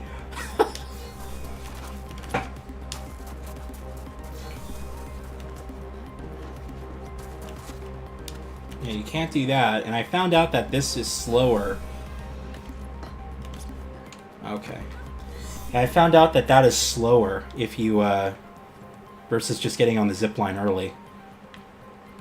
The crouch jump made me slam my table. It's funny because before they patched the game, the crouch jump would give you a speed boost, just like it did in the original Mirror's Edge. And then they patched it, so I think you actually... I think it's a little bit slower now. I think if you do this continuously, you actually are slower than if you didn't. But in the original game, that was always sort of the rule. That's why you saw a lot of people doing this, because it gave you a bit of a speed boost. Curl yourself up.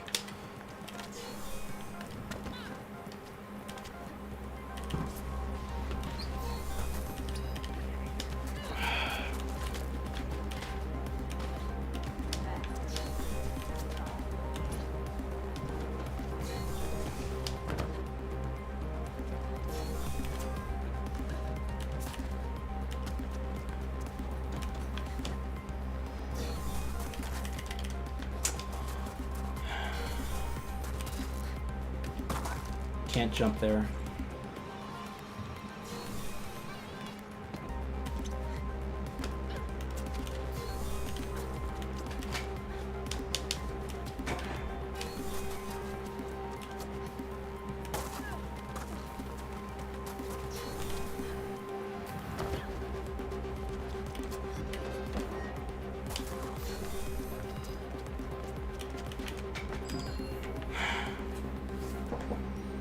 Well, look at my time, first off. Now I'm not too far away from my original best time. In the beta, the second jump didn't make you stumble. Oh. There's a lot of things, I think, that when they patched this game, the consequences of that patch were not intended. But, you know, it was sort of just one of those things where they fixed something and it broke something else, or it changed something else, and they just were like... You know, there was very little support for this game after it released. So, you know, they probably... What they did is when they released this game, they probably said, all right, guys, working on Battlefield 1, clean up anything you need to do and get started on that right away. And then that's what happened. We have a game here that got like a month of support.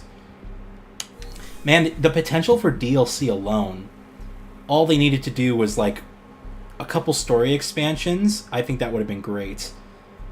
There's so much they could have done here with story DLC. Thank you, Ramiz. What annoys me the most is the random stop she does when she dashes near... Oh, yeah. Yeah, like... Well, she's not doing it now, but I know exactly what you're talking about. It depends, like, on the timing of something. She just stops. Alright.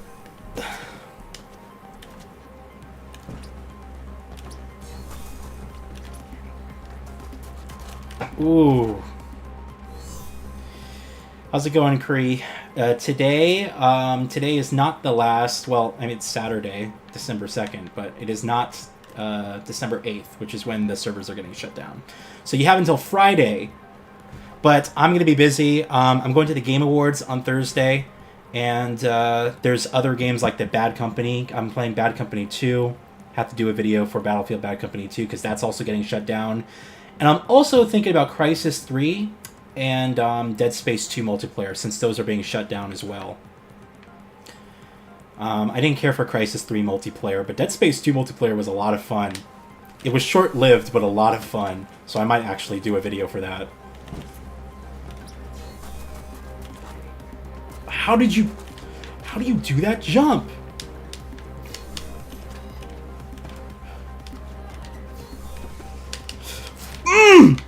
Dude, I was like right on your heels. Come on, come on.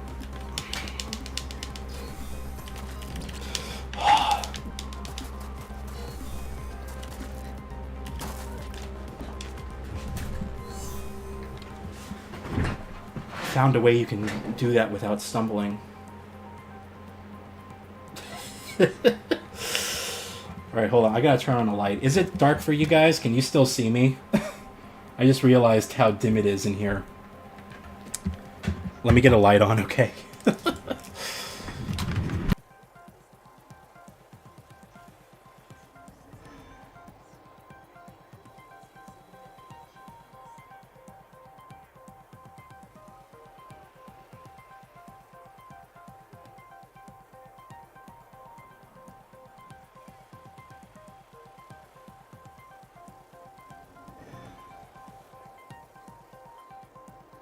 I have you guys back now.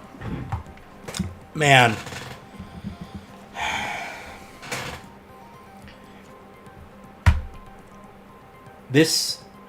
Doing this with you guys, these types of streams,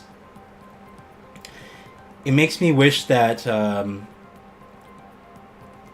it just makes me wish I can kind of go back in time to like 2015, 2016 when I was doing these all the time. I had a great time streaming. You guys showed up and we had great conversations, and it was funny because it wasn't even Mirror's Edge centric. We did Soma. Outlast was really the first game where I got into streaming, because I was just doing videos and I decided to stream Outlast on the hard difficulty, and where you have to beat the entire game without dying. It took me a couple of attempts, but like I had I mean that was on Twitch, but that was like almost 100 people watching me do that. That was crazy. Anyway, yeah, it just brings back a lot of those awesome, fun memories I had back then. Go ahead, Kree, tell your story. Alright, let's see if we can do this. Alright.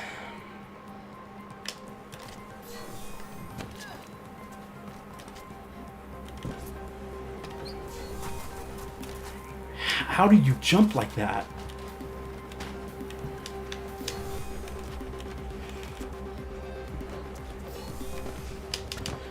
Come on, come on, come on.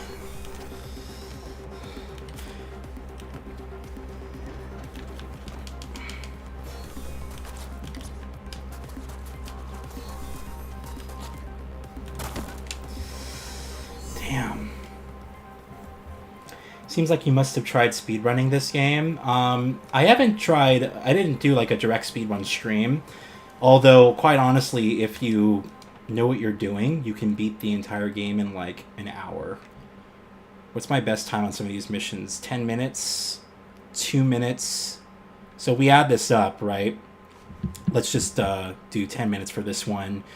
12, 13, what do we got here? 19, 22, 29, 36, we got 39, 42, 48,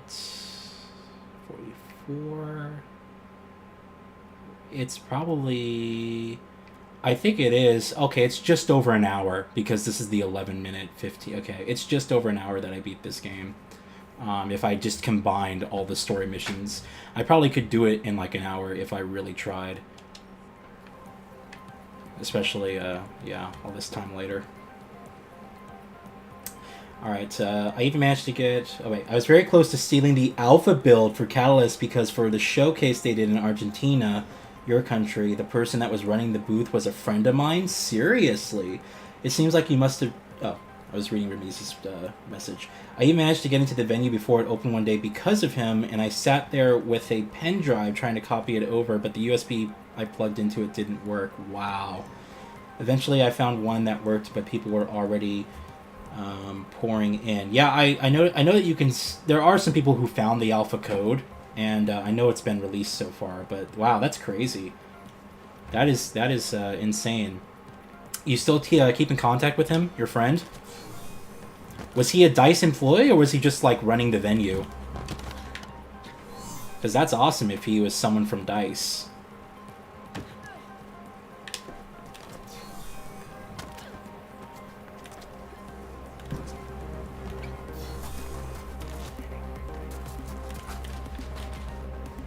Too early. No, he was contracted to run the venue. Okay. Still, though, that's exciting. Especially back then. That was the alpha build, so that was right when the game was announced, or close to it, huh?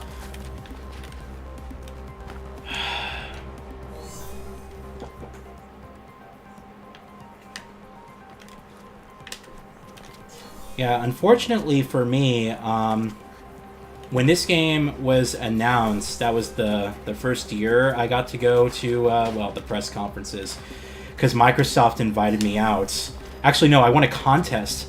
I won a contest for Microsoft where they were sending out people to their E3 conferences, and I won. And they sent me out to their E3 press conference 2013 when they announced the Xbox One. And it was just like crickets, you know? As soon as people heard, like, Fortnite died, like, it was just, like, crickets.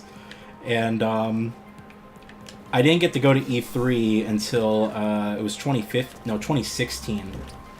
Yeah, it was E3 2016. I wanted to go for E3 2015, but, there was no availability, or so they say there was no availability.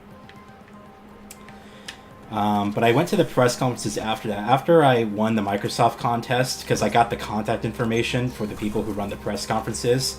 So I just sent them an email every year saying, hey, I have a YouTube channel, can I go? And yeah, they gave me invites. And so that's how I got to go every year. And then eventually I got PlayStation, Bethesda, EA, and Ubisoft. I miss those press conferences, man.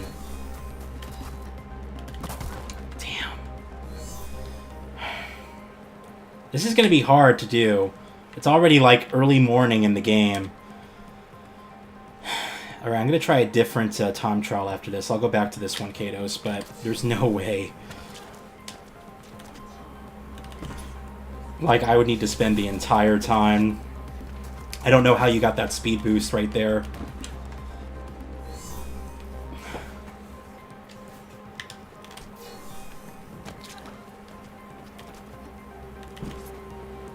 This one over here.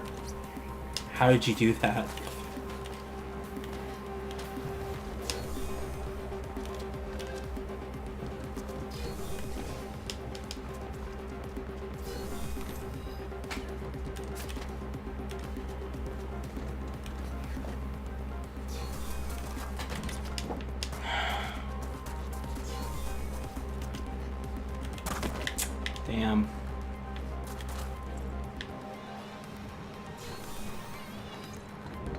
Oh! Yeah, it's not happening.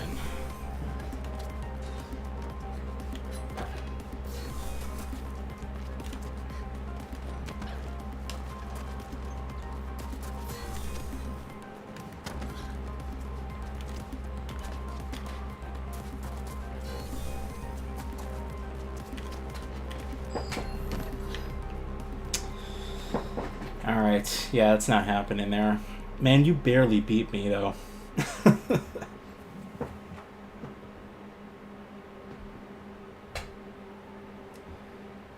Oh, that was the first Argentinian game show, huh? Interesting. Yeah, aren't we all? We're all just hoping for another Mirror's Edge or something regarding the IP. I think, again, we will get it. It's just not going to happen for some time. Be prepared to just keep playing Catalyst, because I think I think the earliest, just how the way things are going right now, the earliest we'll see another Mirror's Edge is probably the end of the next generation, the 10th generation of consoles. Just can't see it happening. Definitely not this generation. I mean, we're already like halfway through this generation, so it's crazy to think about, but you know, we're approaching the 4-year mark, and it's just, you know, the game industry is in a weird spot right now. Alright, Katos, you're over there. Why don't we go to the Sentinel trailer place?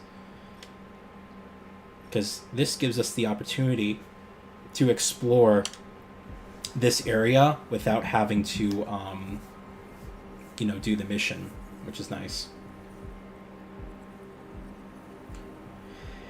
You did what I did in the hologram. Well, I don't know how I did what I did. Say It Ain't So. I like that name. Alright.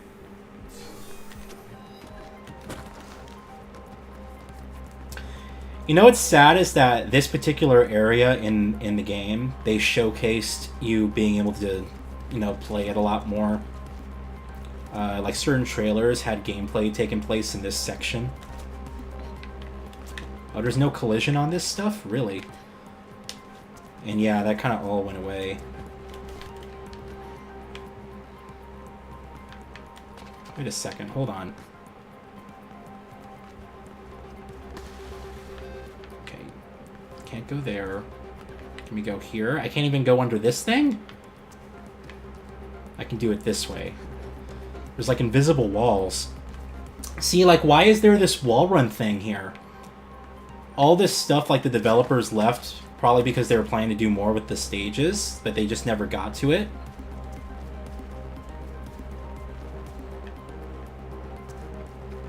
It's so interesting. Yeah, this has collision. Can't go through this door.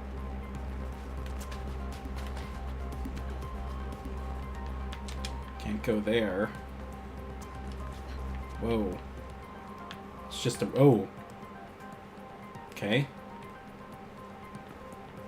Wow.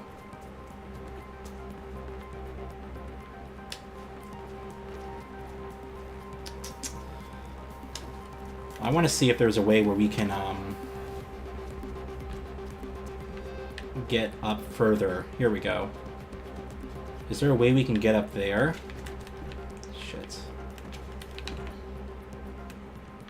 No, this is a wall. Oh, there we go. There we go. Okay. That's a wall.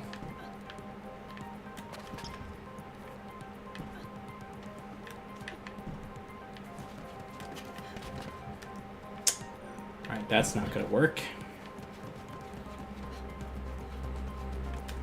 Well, there must be a reason why someone would save this spot for the time trial place. Maybe the other side?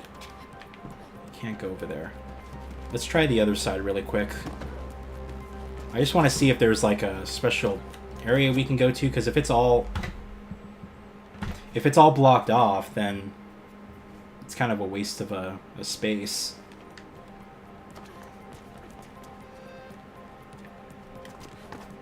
Oh, that works.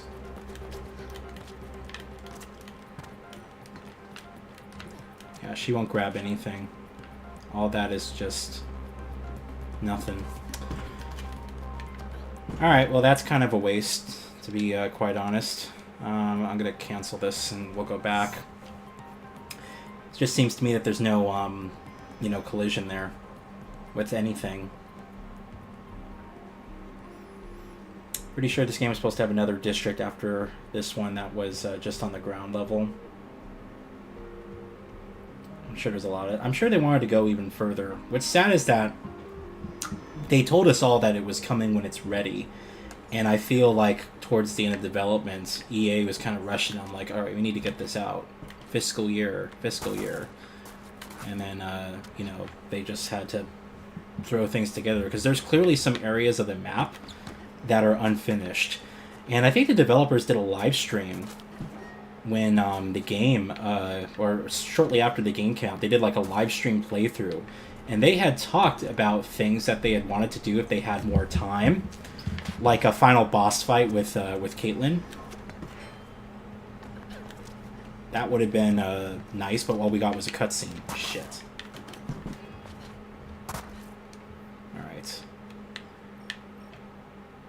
Pigeons down. Where's all my... Is there a way I can just see where all my time trials are? City tour... Player profile. I guess I can uncheck all of these.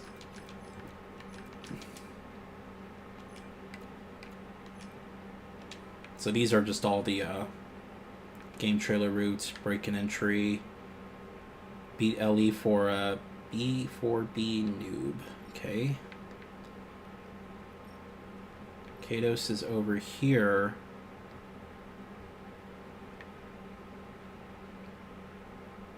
Yeah, man, look how sad this is. Why do they make you, like... Why do they, like, let you go all the way over here with, like, the cursor if you can't go to any of these parts?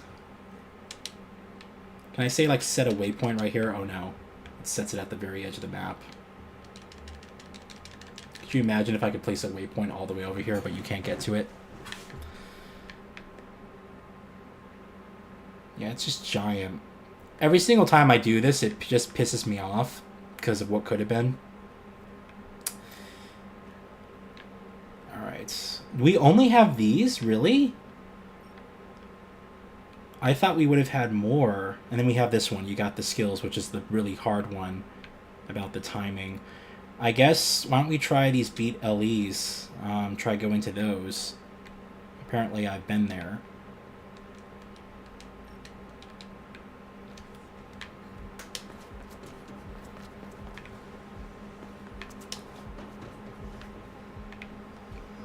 Where am I going? I don't see the, oh, it's... No, that's the other one. I know how to get to that one. Where the Bobble Mall is.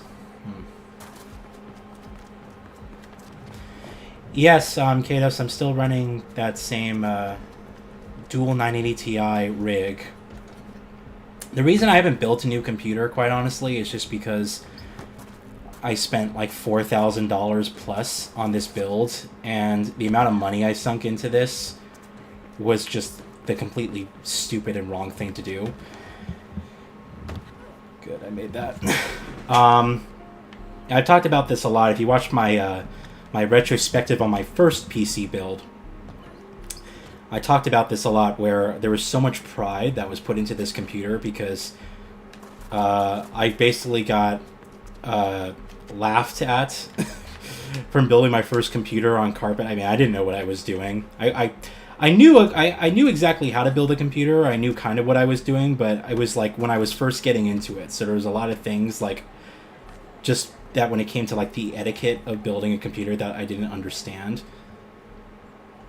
12 seconds. No fucking way. Oh, it's over there. So, yeah, when I built this computer, what, 3 years later only, and it was just stupid because I had built it to target 4K gaming, and then something happened that never happened in the history of console generations. We got mid-generation console refreshes, PS4 Pro, Xbox One X, that were effectively graphics card upgrades for the consoles, and then those honestly did a really respectable job getting games to a 4K or close to 4K resolution, especially the Xbox One X. I mean, the very nature that you could play Red Dead Redemption 2 at 4K native on the One X is crazy. That's on a home console. That's insane. So, but I told myself, like, alright, I'm going to keep this computer for 10 years, but I'm also not going to rush into building another PC. Honestly, this computer is fine for just the day-to-day stuff. I can't play games on it really anymore, besides these games that were, you know, built and designed for the actual GPUs at the time. But for me, it's like, I want to build a computer when it's clear and evident that the PS5 and the Series X are kind of no longer really doing it. There's still that rumor that we're going to get a PS5 Pro. Microsoft said they're not doing the Series X, X, or X squared, as I like to call it. So there's still that rumor that we're going to get a PS5 Pro. I hope not.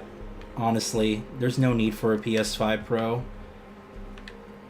There's barely any next-gen only games. We still have games releasing next year for both systems. Like, it's still happening. Shit.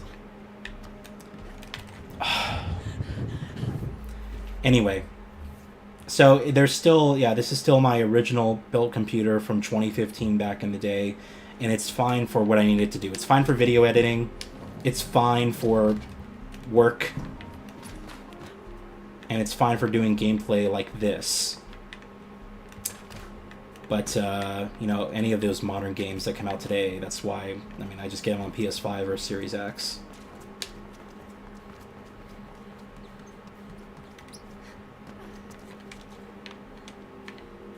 It was here?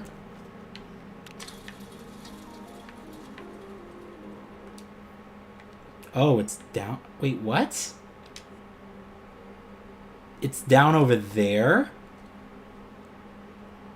I can't even see it on my map, so I don't know where that person placed it, huh?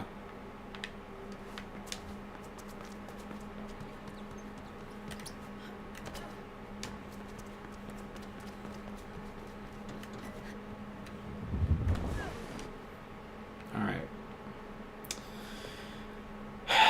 Should we just do this? I'm trying to think. Right now it's, I've been streaming for about 2.5 hours. It's getting dark outside. You know what?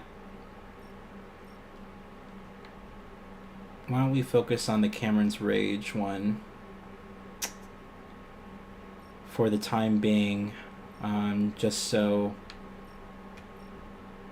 Where is it?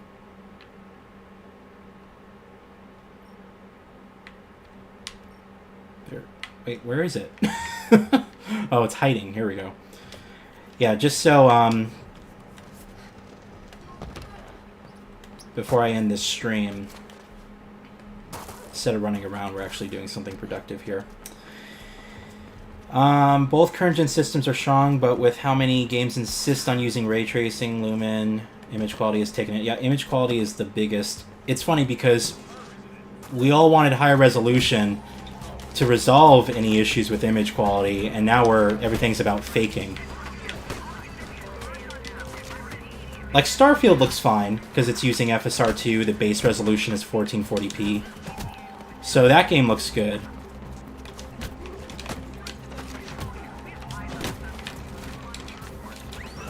But, like, Immortals of Avium, that game was... It was a good game, but it looked terrible. And it wasn't because the graphics were bad, it was because the image quality was just atrocious. It was, like, just ugly to look at in motion. Everything broke apart. If I stay in here, will they find me? I don't want to go all the way back to the safe house. I can always just kill myself. Maybe if I stay in here. Damn it.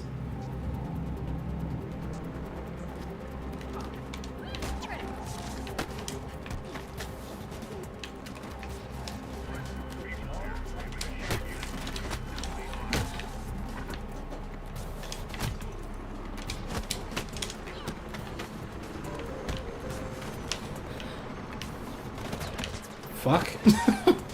Alright, I'm just gonna... What the hell? Alright, I'm just gonna kill myself.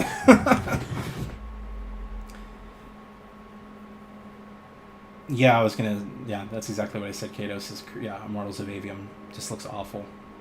Yeah, FSR is one of those things... FSR is terrible as far as an upscaler goes if the resolution of the game isn't high, which is what Immortals used. Was it 720p was the base resolution of that game?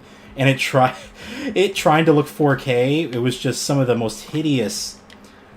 Like, it was bad. I actually had to set my console, because I was playing it on Series X, I set it to 1080p output, and FSR trying... Well, 720p trying to look 1080p made it look so much better. But you shouldn't have to do that. It's just... Yeah, it's the biggest issue right now, I think, with these machines. Anyhow. I mean, DLSS looks fantastic, but these consoles don't support DLSS. They're AMD machines. Apparently, the next Switch or the next Nintendo console is going to have DLSS, which will be great, I think, for that machine. Especially if they keep the 720p resolution on the handheld part. That would look fantastic, but we'll have to see. Okay.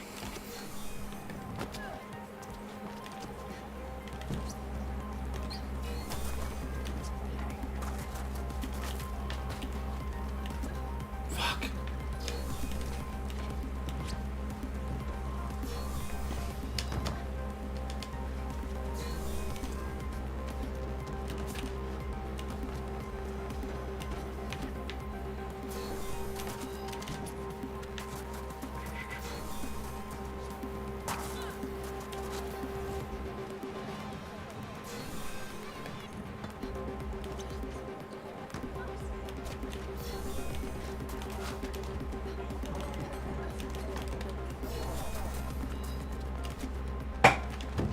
Stumbled. Yeah, I think the only... What's the only... I think the Matrix is the only game that's used the Unreal on TSR. Temporal Super Resolution, or whatever it's called. It looks pretty good.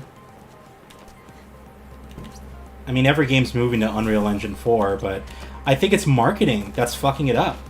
I think it's AMD and NVIDIA marketing these games. Like, the fact that, like, Starfield didn't launch with DLSS because it was marketed with AMD is just, like, it's shitty. That shouldn't have been the case. I know they added it in now, but it's, like, basic stuff that should be there.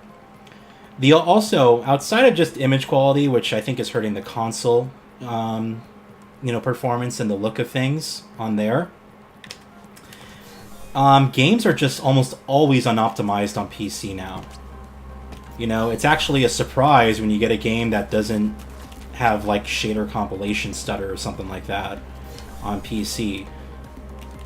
Almost all games that are launching now have those issues, and it just sucks.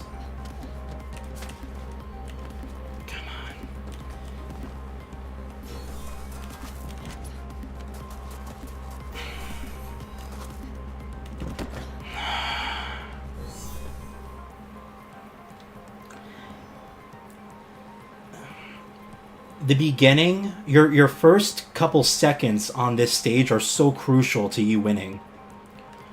You need to have, like, an almost perfect start to the animations, the way she stumbles and everything like that when trying to race on this stage.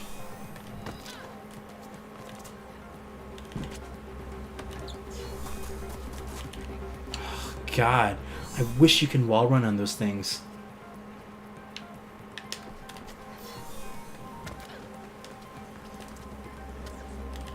Ooh.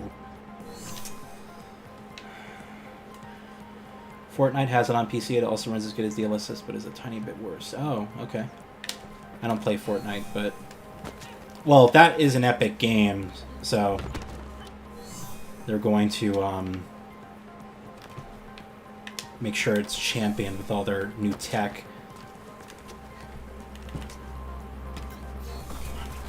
Oh! There was a way I could wall run on that, very briefly. It's like the first one.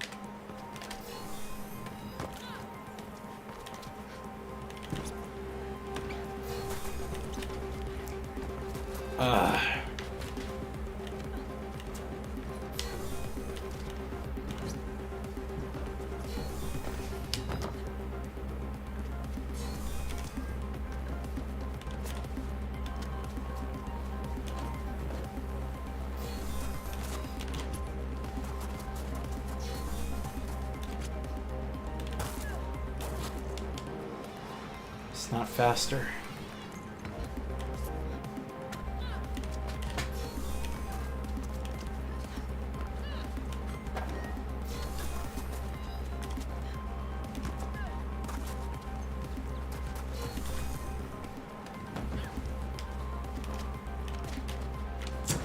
Shouldn't have jumped on that. Okay. I want to say, I want to do a bit of an experiment here. I want to say that they took out the momentum drop when you're running upstairs in this game. Because in the first Mirror's Edge, if you're running up a slope or you're running upstairs, you lose your momentum. I don't think you lose your momentum when you're going upstairs. I want to test that next time. I wouldn't be surprised if they just took it out. You know, you'd think basic physics. That would make sense, but they took out, like, your, like, they have the balancing beams, but you can just, like, hold in one direction towards the side and she won't fall no matter what. So it wouldn't surprise me that they completely took out the momentum drop for going upstairs. Let's test that.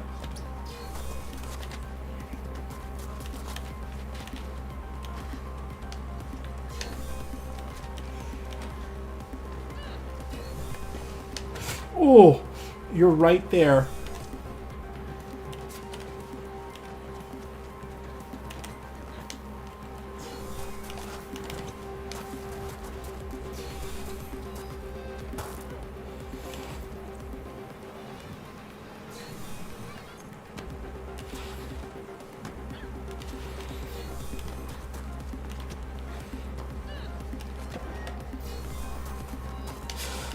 Fucking pipe.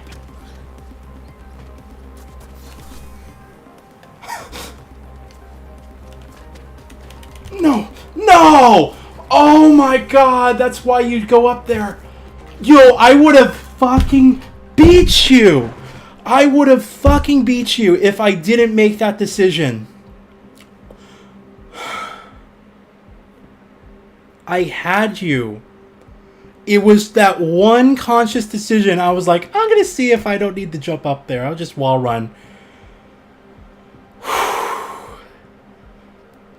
Yo, I was like holding my breath. I was so close to knocking you down again. Oh. Okay.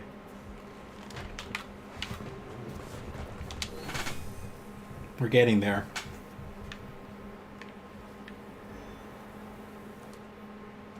Is this yours? Did it just refresh the ghost, the echo? Is yours the blue one, Kados?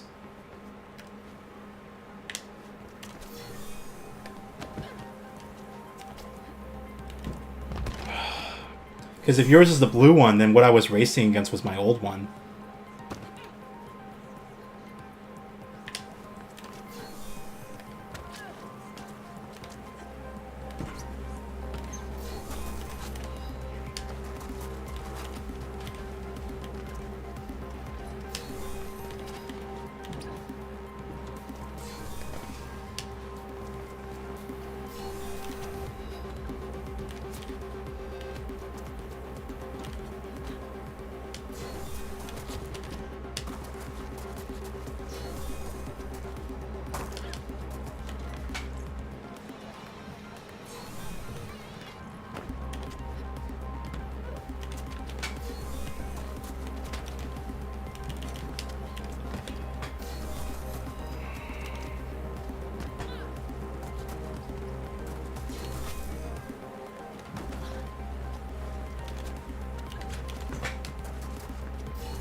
Both are mine, it seems. Okay.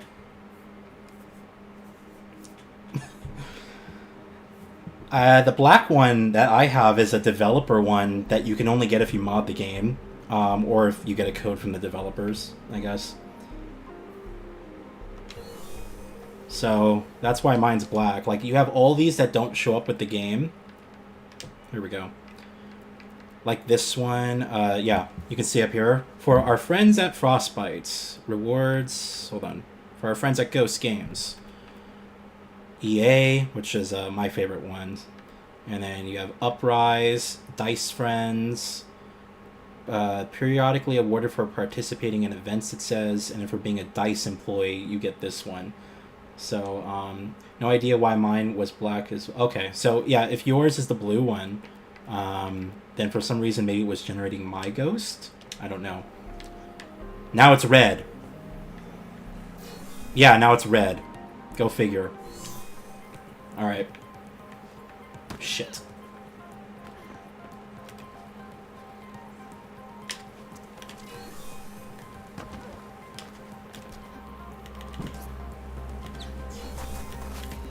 Ah. Okay. Yeah, the servers are acting up. EA is making changes as we speak.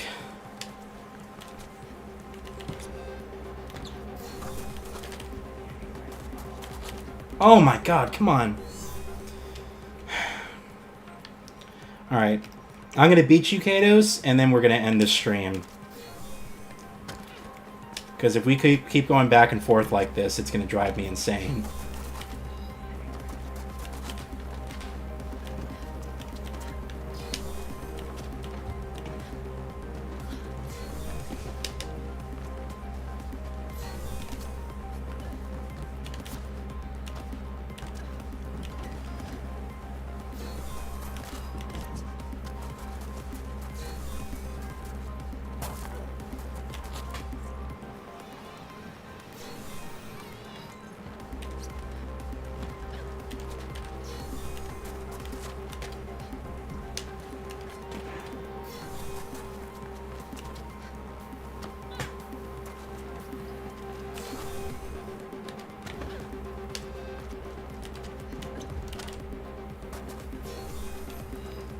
I can save a bit of time doing that. Okay.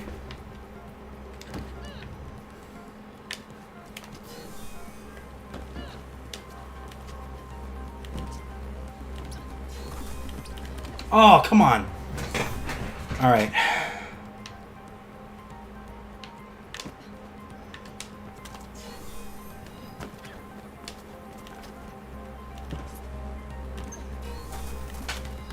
Shit. Are you studying my gameplay, Katos?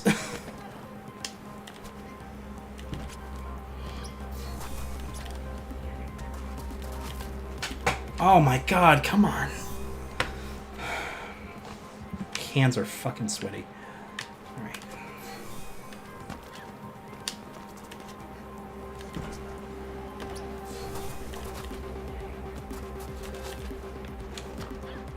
No. Alright.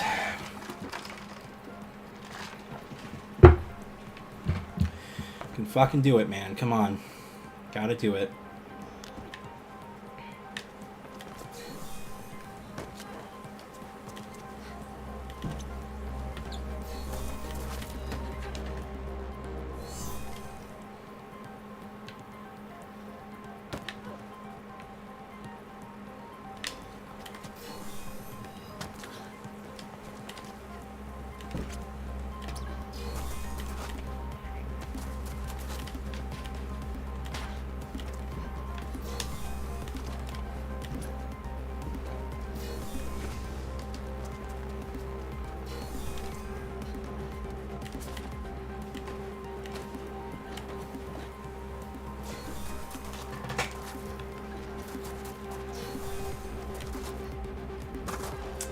I've done that. Cost me some time.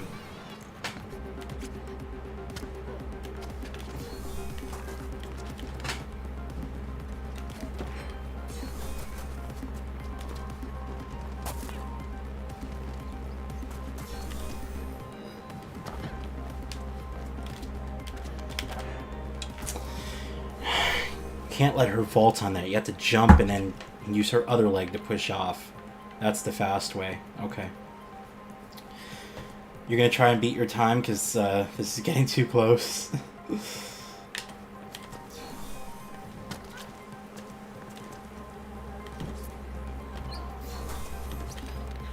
Damn, dude, come on. The camera needs to be like positioned very delicately, otherwise she just jumps on that.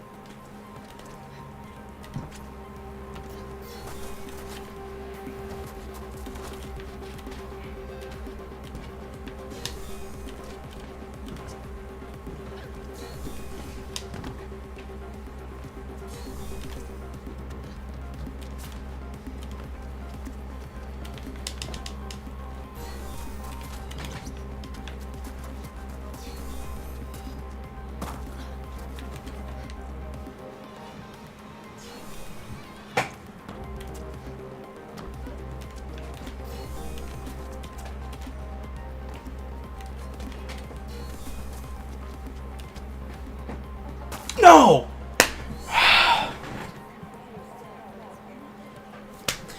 Alright, enjoy your bath, Kados.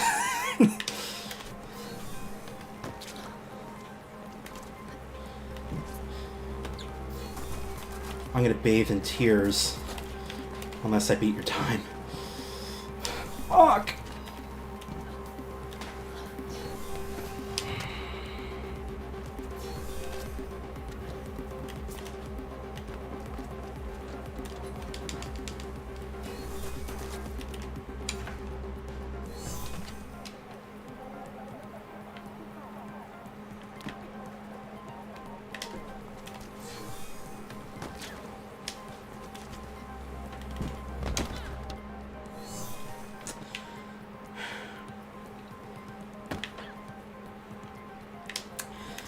Well, just to put it out there again, if anyone else besides Kados has a time trial they want me to play, let me know now before the stream ends.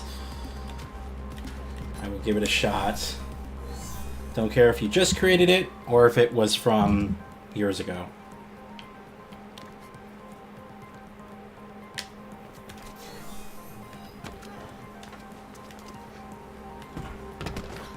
Come on, man.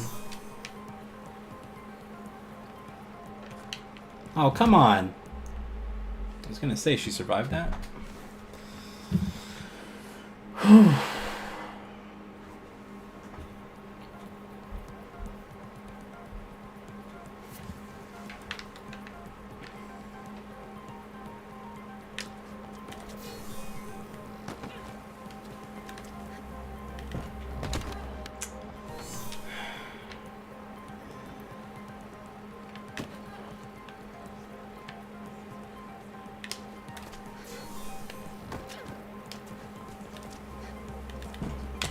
Dude, seriously? Am I just jumping off super late?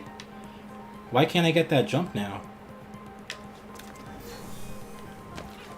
Come on.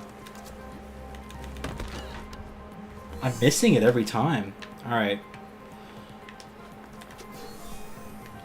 Get used to the timings again. There we go.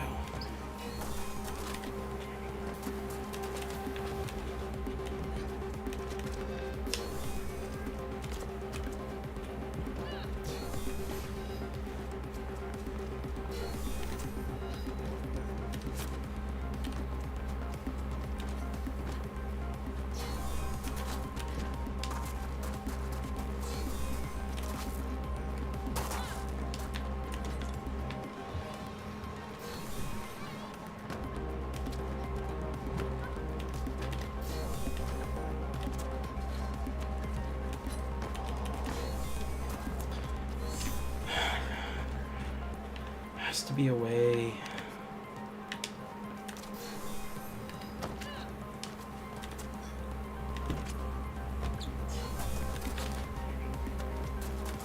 No, man, come on.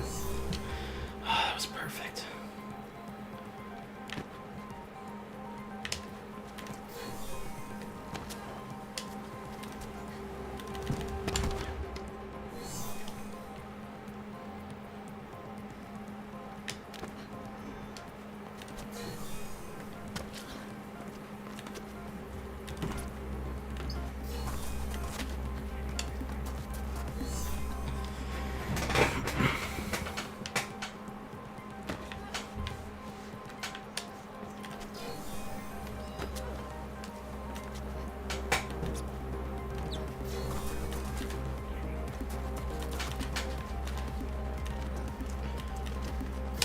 stumbled a bit there.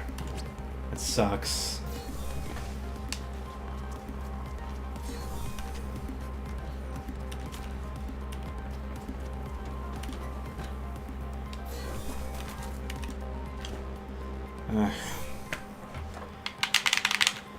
Let me try without the controller. I usually don't play this game, mouse and keyboard, but I want to see if there's something like with the latency of the controller.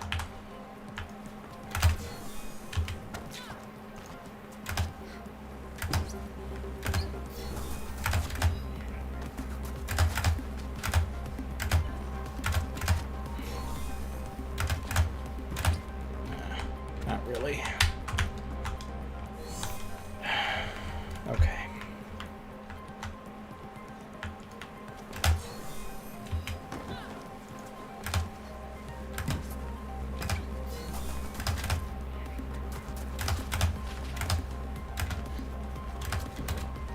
Get used to the sensitivity.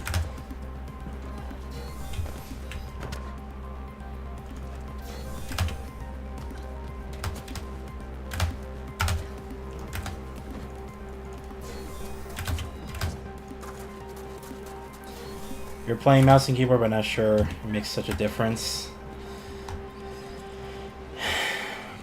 I mean, if you're having trouble beating my time and I was playing with a controller,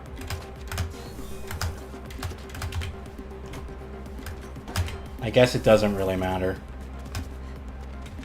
It's just wherever you're most comfortable with. You know what helped a lot for me is I changed the slide, the crouch, to shift instead of control.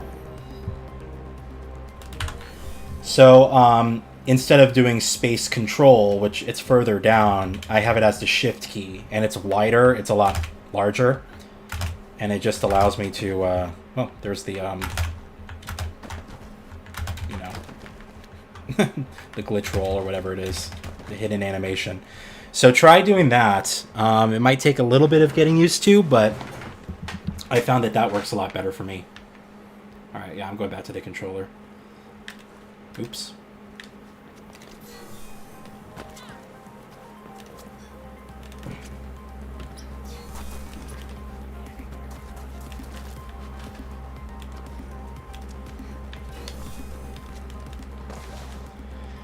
Do it.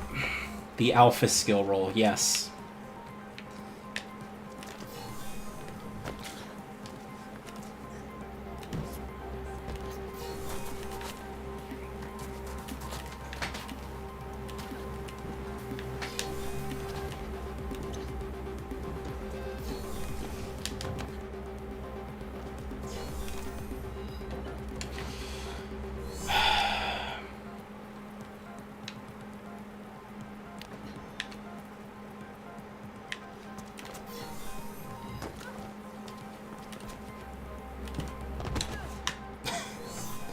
There's nothing that makes you recognize how long you've been doing something than when the full day-night cycle goes by in a video game.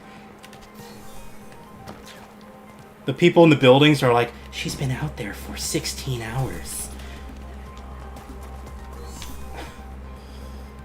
What is she doing?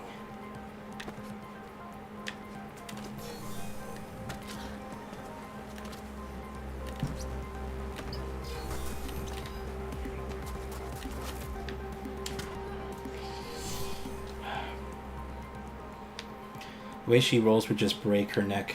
Oh, the way she rolls. You talk about her current roll. What? I mean, I like the alpha animation, to be quite honest with you, but you know they changed it because it's similar to the first Mirror's Edge. But I like the alpha, the original one.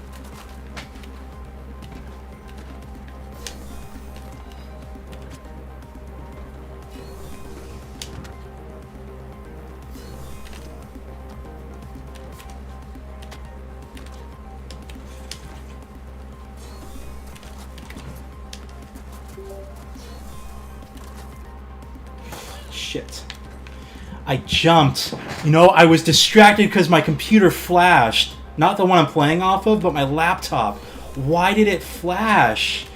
Fuck you, Microsoft! Why did you flash? I have my laptop to the side of me so I can read the chat, and it went off and then turned back on. I have it plugged in. For what?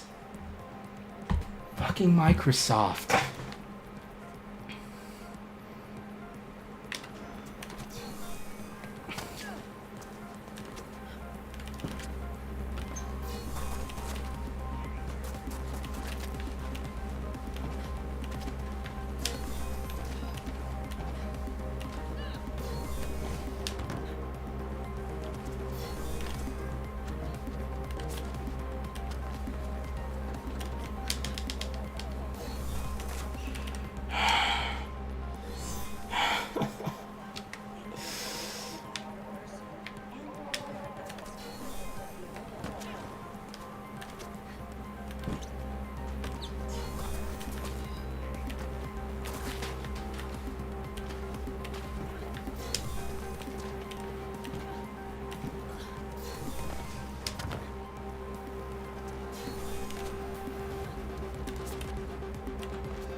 What was I thinking there?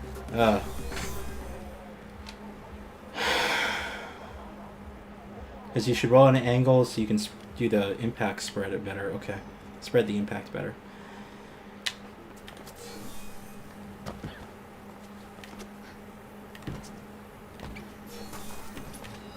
Oh.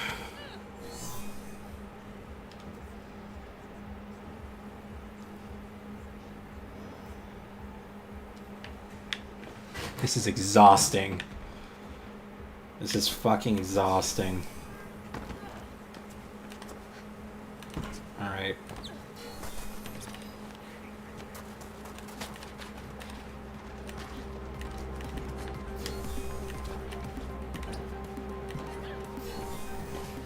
I wish I got the Frosty Manager to work because I have a mod that changes the music to the second act. I like the music for Downtown better for that part of the game. That sucks that it's not working.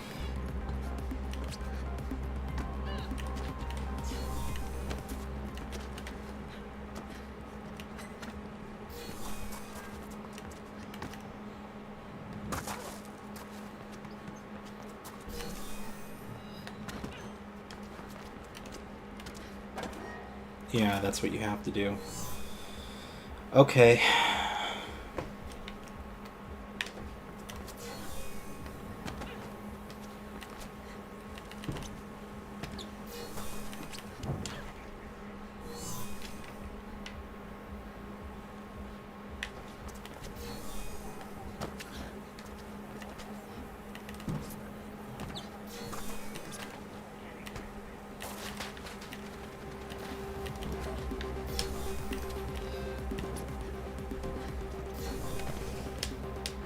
Fuck.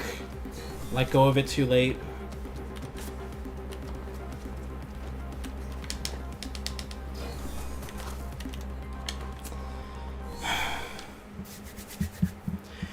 I think the only mods I've ever added were lower damage to enemies and first-person takedowns. Takedowns on the free roam, yeah. So when these animations just, you never get... You know the one that's glitched for me that I've only seen it once, and I can, for some reason it just never works, is the third-person animation when you slide and do a kick on someone, where she sweeps the leg and then does like a roundhouse kick. I've only seen that once in third person. The first time I did it, it's never showed up in the game again. It always locks to a first-person perspective when I do that. For some reason. I think that there's another glitch with the game for that particular finisher.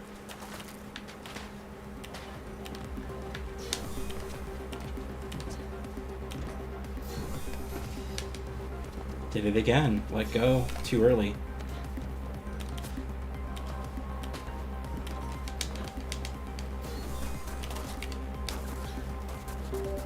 My computer just flashed again, and I fucking jumped. My computer flashed again. I did the same exact thing. Why is this flashing? I have no idea why it's doing that. Hold on. I'm going to unplug it. It's charged anyway. Something with the battery, maybe? It's so distracting. I don't think Microsoft wants me doing this.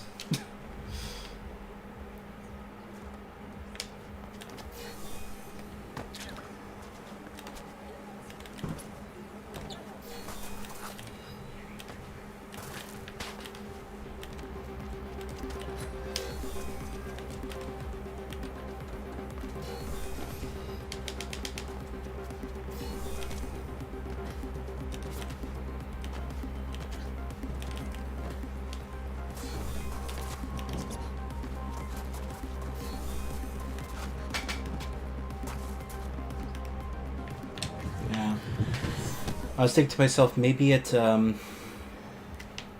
could be faster, but I spent so much time doing this, and I recall you have to do it this way because it is not faster.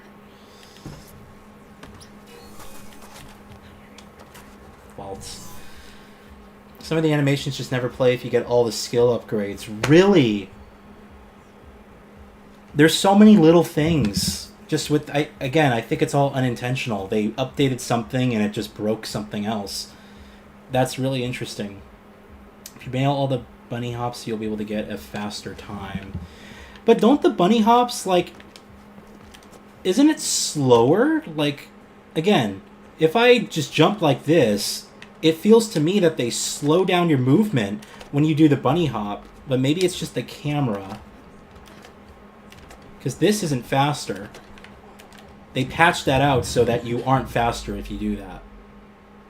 I recall that correctly. It's because of the damage. Oh, you're talking about the other skills. Okay. Oh, okay, so all of these upgrades, all these combat upgrades where you do higher oh, interesting.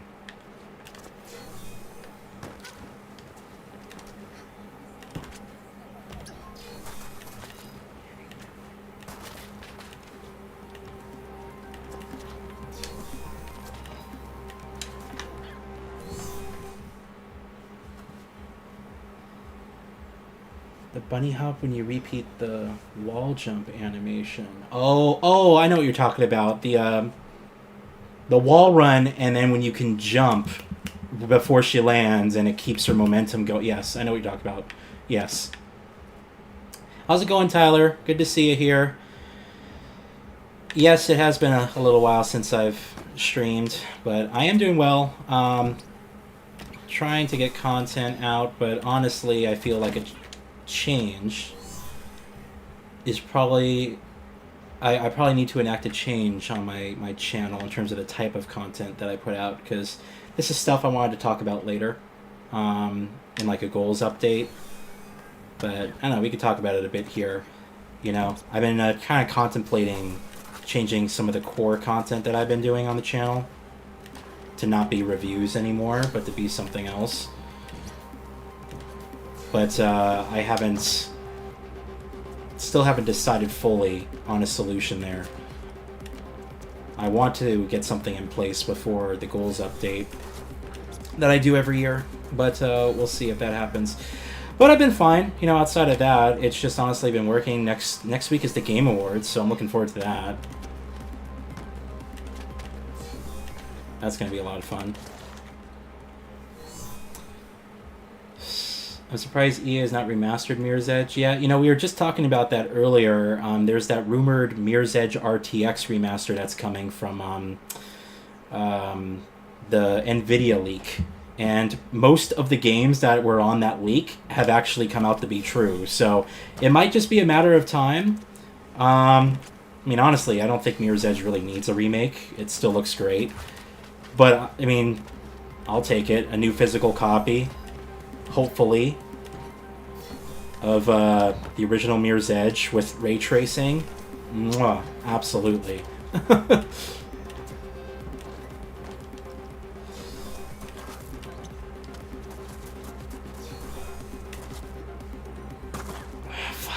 jump again.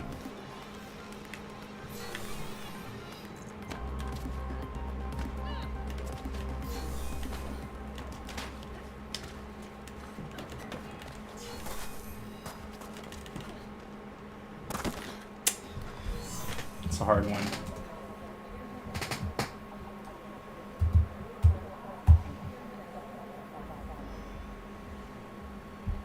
My laptop screen went off. Hold on.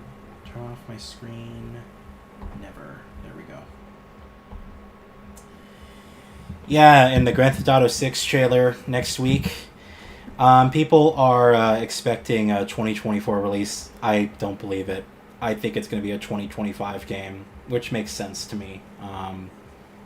But yeah, I would not expect that for at least another year. But that's going to be exciting. Yeah, I'm looking forward to it. Will I react to it? I don't know. Honestly, I was thinking about it, but I was kind of thinking maybe not. We'll see. Now, Katos, Mirror's Edge, the original, is an Unreal Engine 3 game. Although Frostbite was out, you know, because they released original Bad Company, which I think was the first game to have it. It was an original Unreal Engine 3 game. So, I mean, theoretically, they could port it to Unreal Engine 5 with all the new features. That would be fine. But, yeah, it's not Frostbite. So, yeah, I don't know if I'm going to react to the GTA 6 trailer. I'm definitely, you know, going to watch it and look forward to it, but I don't know if people would be interested in that. You know, outside of a handful of people, I guess. I know everyone's going to be doing a reaction trailer to it, you know. It's just one of those things that you're going to see, like, thousands of them on YouTube, like, instantly. But, yeah, oh shit. Damn it. I have no plans, currently. But looking forward to it. Should be a good time. As I was telling other people, I've been playing Starfield about almost 40 hours into the game. I finished up like all the optional quests and stuff, so I've been kind of off and on playing that. Been enjoying it. But I'm still kind of far behind on current game releases, and honestly, that's kind of why I was thinking about... Damn it. That's kind of honestly why I was thinking about just... not doing so many reviews anymore. I don't think it's, to be honest, it's been kind of, like, exhausting me. Just the idea of having to review everything that I play. I know I don't necessarily have to do that, but perhaps there's a happy medium where instead of reviewing every little thing that I play, I can review only, like, the big stuff that people are actually interested in. Because I don't think anyone's interested in me talking about... like Armored Core 6 or something. Like, people would rather have a review of Starfield than something like Armored Core, or something like Alan Wake versus Assassin's Creed. It's like, you know, everyone knows what those games are, and even though I'll play them, you know, odds are if you're still playing those games, there's nothing that's gonna... There's nothing there, you know, that's going to persuade you to not do it, and vice versa. If you're not interested in Assassin's Creed, it doesn't matter what Ubisoft does with the franchise, you're probably not going to be playing it. You don't like the gameplay. Anyway. Yeah, I think also the part where it was like just a consequence of me changing the format of my reviews. I went away from doing just simple direct capture reviews, where it's just the gameplay and me overlaying commentary, to me now doing vlog-style reviews. And what happened was that reviews, which previously were like 10 to 15 minutes long, turned into like 20 to 30-minute videos. And I think that also kind of weighs me down, because it's like, great, I have to edit all that together. You know, I don't script my videos, but I do write down notes, and you know, when you're sitting in front of a camera talking versus something like voiceover, you're less inclined to cut out parts of dialogue, because you don't... It's like a different flow, you know, of the conversation that you're trying to have. So I think there's kind of like... just the consequence of me changing those formats has meant that the reviews or much longer, but you know, perhaps they're a little bit more difficult to watch because of that. Do you think Grand Theft Auto 6 will be groundbreaking? Judging by Rockstar's other games, sure. You know, it's still going to be Grand Theft Auto. I'm seeing all these people talking about it's going to be a dynamic world, always online. I don't believe any of that shit. I'm not one of those guys who, like... Or I should say, I'm one of those guys who are, like, skeptical about everything that I read. So, like, I think most people who write stuff like Grand Theft Auto or Grand Theft Auto 6 is going to be always online. And it's going to be integrated with GTA Online. It's not going to be traditional Grand Theft Auto at all. I think most of the people writing that have no basis or facts for what they're writing. They're just trying to get a reaction out of people.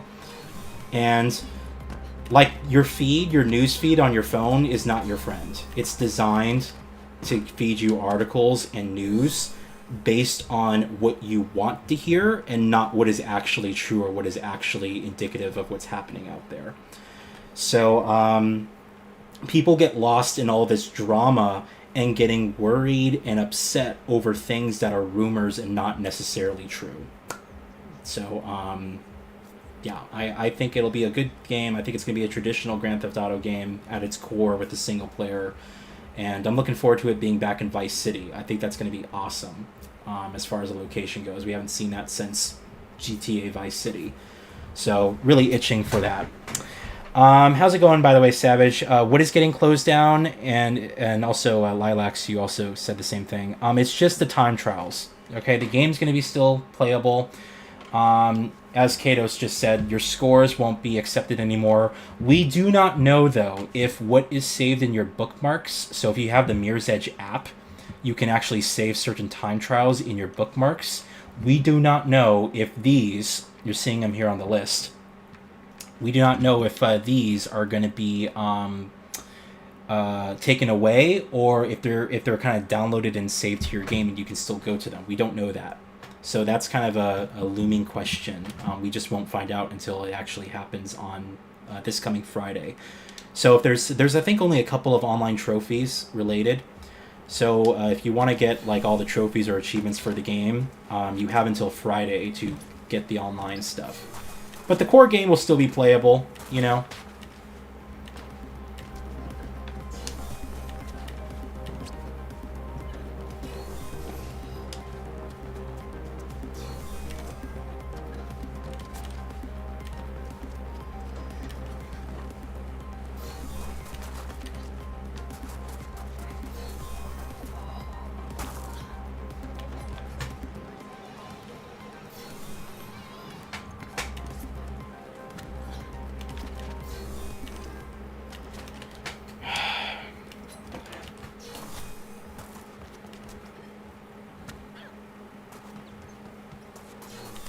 This isn't happening, is it? Katos, I might have to bow to you. This is, I don't think this is happening. Man, 0.11 milliseconds. As small as it is, you know, it's a better time. Single player is a big part of Rockstar's history would be bad. Yeah, exactly. That's my point. It's like logically, I know Grand Theft Auto Online is highly successful. It's the reason we've had to wait so long. But logically, I mean, if they were going to do anything with online stuff, they would have done it with Red Dead Redemption 2, you know? And would have gauged how people thought about that. They're not going to make... It's still going to be a traditional single-player Rockstar experience.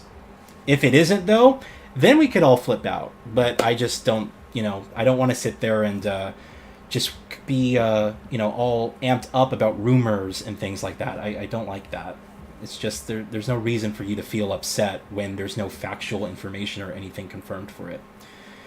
It's a damn shame DICE has abandoned this series. It is. I feel like this game concept is fairly simple to make. I wonder why there aren't a ton of indie games. Yeah, there's only been a few, and the only AAA game that's taken this was Dying Light and that franchise.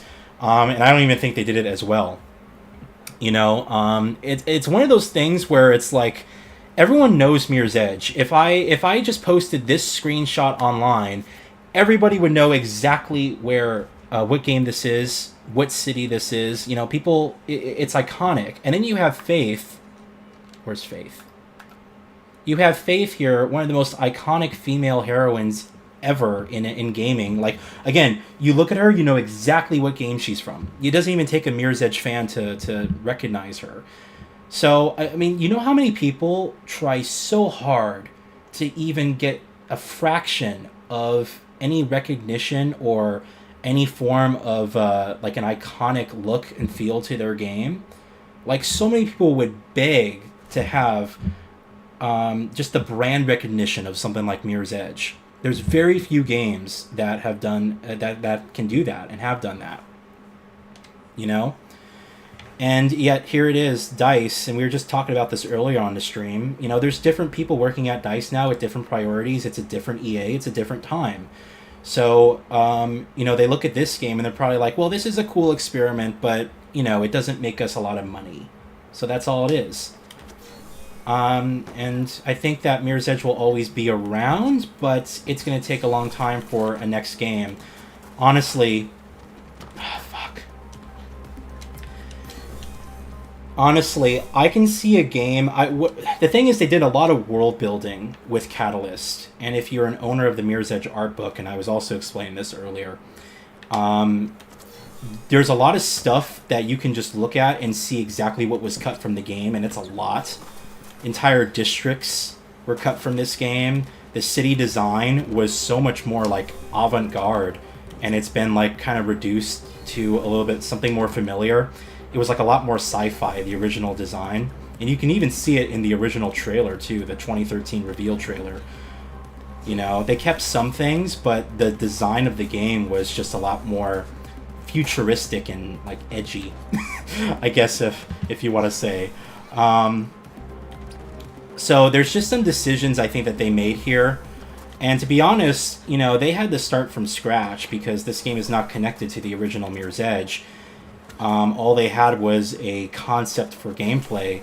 But if they're building a new world with new characters and new story, you have to start from scratch. And I would bet that a lot of the development time went into trying to just create all this lore and all this history so that they could make a story out of it. And unfortunately, the story that they chose to went with was very cliche, typical, and just pales in comparison to, you know, everything else that the game does right.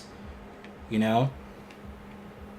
When I look at this game, I kind of envision a mood or style, like in terms of storytelling, something that's more like dark sci-fi kind of. So like if you see what like Denis Villeneuve did with like Dune and Blade Runner, I think if someone gave him the Mirror's Edge license to make a movie or even a TV show out of, like just having a director like that, he would take this and do something fucking amazing and like a darker story. But with like that's sort of about the world, you know. Like even something like that wouldn't have to be necessarily about faith, but there's so much more you can do here, and that's what I kind of think would is what this franchise can evolve into. But you know that requires the publisher to be on board. It requires a lot of money. It requires a very talented creative who has a very particular vision and isn't going to accept, you know, no for an answer or compromise. You know, there's a lot of things that have to happen for something like that to be made. But we can all dream in the meantime. At least, at the very least, these games exist and they're playable. And there's a strong community behind them that will always make sure that they're never forgotten. So, God, man. All right, I'm gonna go crazy if I just keep on doing this. So I'm gonna try it one more time, and then I guess we'll run around and do something else. I'll chat with you guys for a bit. The stream's already going over way over the time than I was planning it to do, but that's fine. Oh fuck. All right. Kados, I don't know if I'm gonna be playing this off of stream, but I bow to you, dude. It must have been extremely hard to best the time. And again, like, great job creating this. It's one of the the better time trial stages in the game, like I said, I really do mean that. Like, the way that you've designed it is just phenomenal. It's challenging and so simple. And it just requires so much precision with the way that everything's handled. Definitely give it a shot.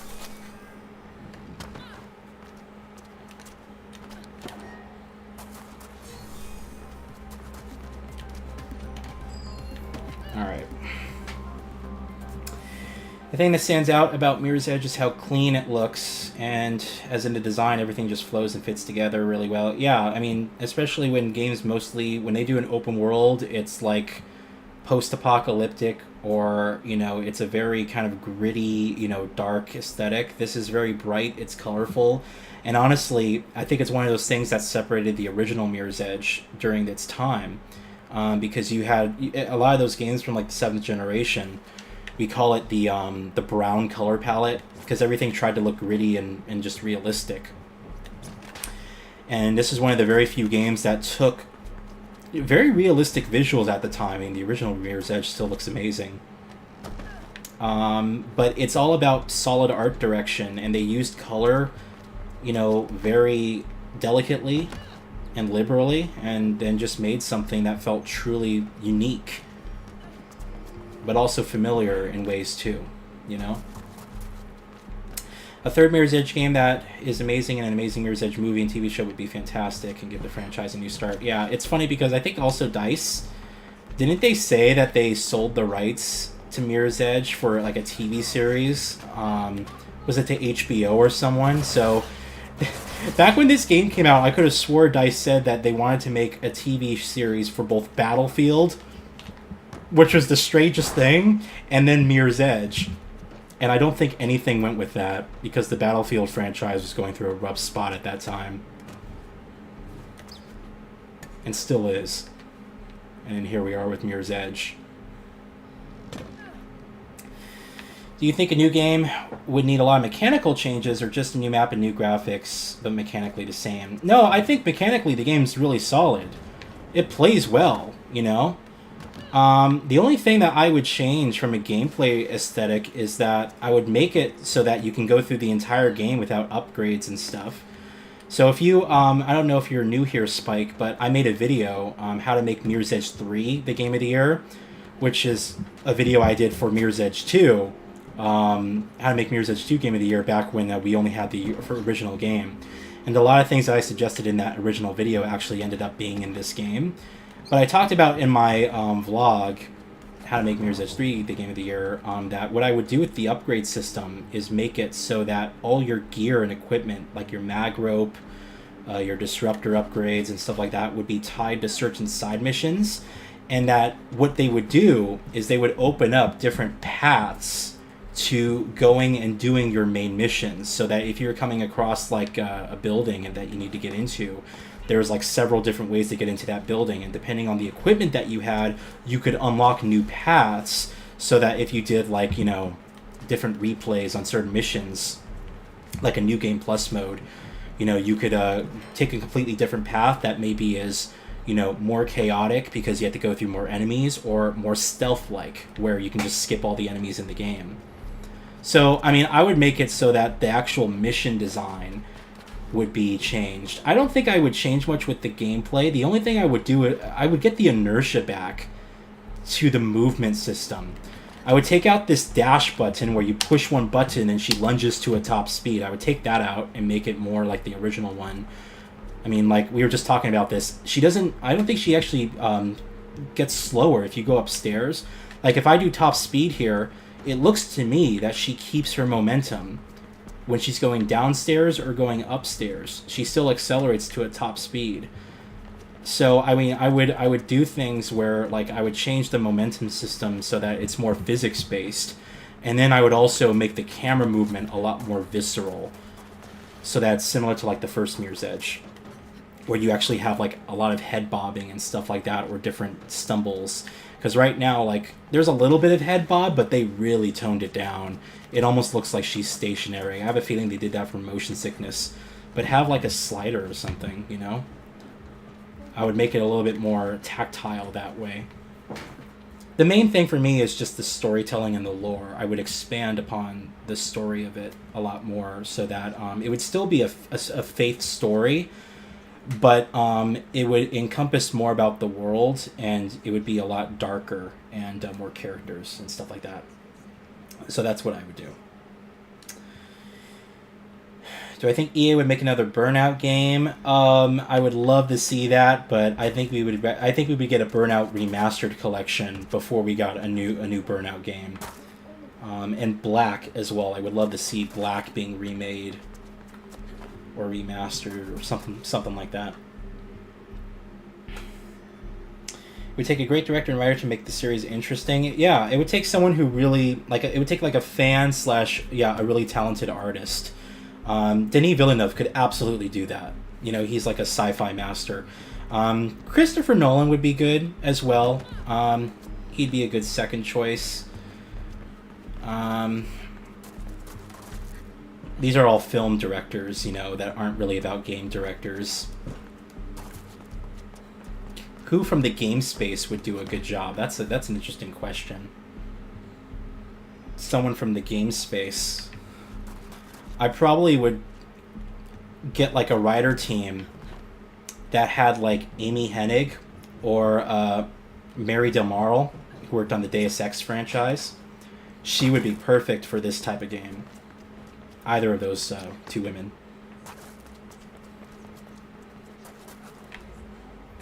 Yeah, it's a bit interesting. Hey, how's it going, Hamster? We actually, I think I ran into one of your time trials, or I bested your time in one of them. We did that earlier on the stream, but good to see you here. There are a lot of good war movies and war shows. I'm curious if a Battlefield show would be good. It's just weird to me because, you know, they never really focused on the storytelling in any of their Battlefield games. I mean, I guess the Bad Company franchise is like the only one, right?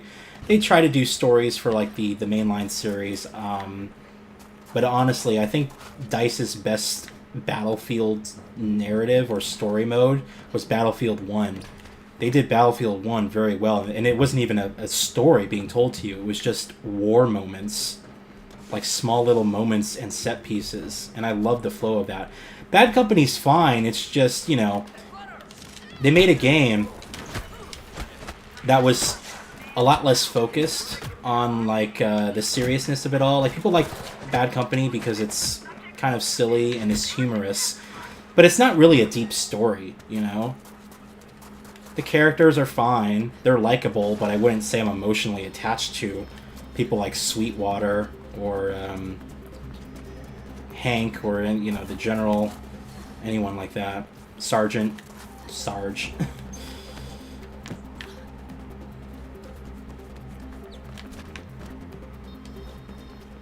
So yeah. I wouldn't take it out, but rather make it like Dying Light 2's, where if you had the time dash correctly, you would get a speed boost after finishing a vault or a jump. That would be interesting, but the only thing is that I think it would... There's a careful balance between giving like the player some like not crutches, but like different boosts like that versus like having them rely on skill. I don't know how that would work in the competitive space, you know, speed boosts and things like that. I don't know how that would work. I could imagine, though, something like having a Mirror's Edge where she has a jog as like a base running speed, and then if you click in the analog stick, it puts her into like a sprint mode where, you know, the camera gets a little bit more, you know, volatile. It starts like kind of shaking a little bit more aggressively, and you start hearing like you know, her footsteps stomping and stuff, and she gets a little bit of a speed boost. I could see something like that, like a sprint mode versus kind of like I guess a general jog or running mode. I think it's weird because Catalyst, they said they matched the speed of the first game or made it similar.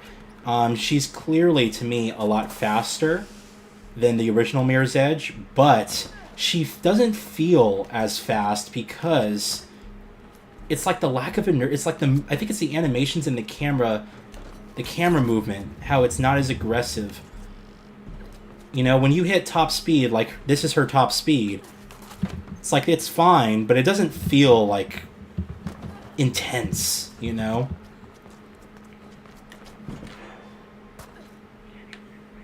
I think a lot of it has to do with just the camera placement and the movement of it all. There could be a few more contextual animations, climbing things at different heights. Yeah. That's not something too difficult. Yeah. I could see something like that as well. I would like it if every surface was climbable. Like I should be able to grab these railings, you know? That would be nice. Where make every surface, you know, just put collision on some stuff so that she can grab certain railings, and depending on where the railings are located in the map, she might be able to get to locations that you wouldn't think, but, you know, you can just get up there just because she's able to grab it. Something like that. I acquired all the achievements that will be unavailable after December 8th on all 3 platforms. Oh, nice. So you're set. You're all good. I'm pretty much happy with everything that I have. I haven't 100%ed the game, but I don't care about platinum trophies or, you know, anything like that. I usually don't do that for any of the games. But I know I'm close. I'm only like 2 or 3 achievements off, and I think a lot of them are just doing certain like moveset, like the wall run turn jump combos and things like that. I will say I never really liked all the glitchy movement tricks in both Mirror's Edge games. You know what? We were also talking about that earlier, Spike. Part of the reason I didn't want to do the PC version is because all of the time trials are glitched, where people have just messed with the stages. I mean, you can do a little bit of that on console as well, but certainly on PC where you have mods, and there are certain movements that are locked to certain things, yeah. It definitely opens up, it makes the time trials stages just all skewed. Like, some people have like 2 seconds on some of these stages. It's like, why? And they just glitch the game. It's not possible if you're just playing the game regularly. In fact, why don't we do one of those right here? You know, this is something that people do for some of the stages. Just pause, pause, pause, pause, and we're good. We made it up the ramp. So just things like that, you know. Easily fixable with a patch, but this game got like 2 updates.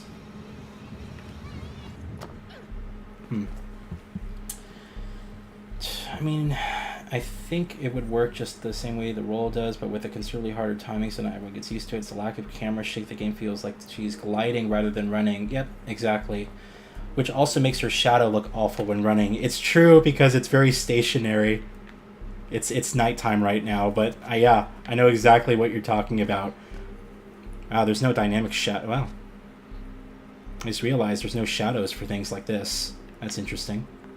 Is that a hyper setting?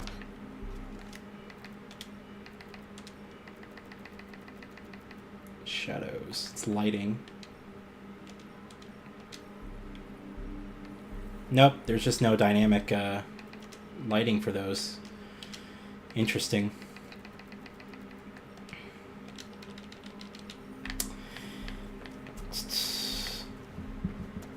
It doesn't feel as intense. I think you're right that it's less about the actual speed and more about the fine details of how the camera reacts. Yeah, I mean, honestly, she moves pretty quick.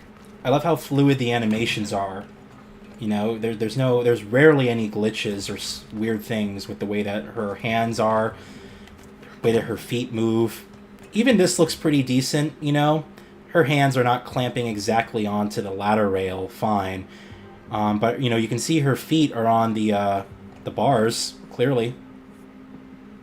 There's a lot here with the animations that I think go a long way in making it feel very realistic. They could have done a little bit better with the feet sliding and stuff like that here. This character is such a waste. Like, not even part of the story in, like, any moment. Anyway, but yeah, as I said, that's the reason why. Yeah, Hamster, this is the PC version of, well, as you probably saw with me going through the graphics. But yeah, I'm playing on this version because the PS4 version I didn't have installed all the way, but it's installed now, so we can jump back to it. Movesets achievements are easy to complete. I just repeated that was shown on YouTube, and one achievement I got by accident during my first Steam playthrough. Oh, okay. It's simply the camera work. Have you seen the latest Dying Light 2 patch? I have not, actually. When I played Dying Light 2, I played it close to launch, and I wish I waited. That game was a glitchy mess. On console, at least. The PC version I heard was better. I have some videos up on Twitter about the console version and when I was playing it on Series X. I mean, things just... I was floating in the air, you know, it just wasn't behaving correctly. There are moments where, like, the jumps would just not work. You'd hit a zombie and it would just go flying like 1,000 miles in one direction. But yeah, I'm sure, you know, Techland, the original Dying Light was also a somewhat glitchy game that they patched out and was fantastic. So I'm sure Dying Light 2 in 10 years will be a completely different game.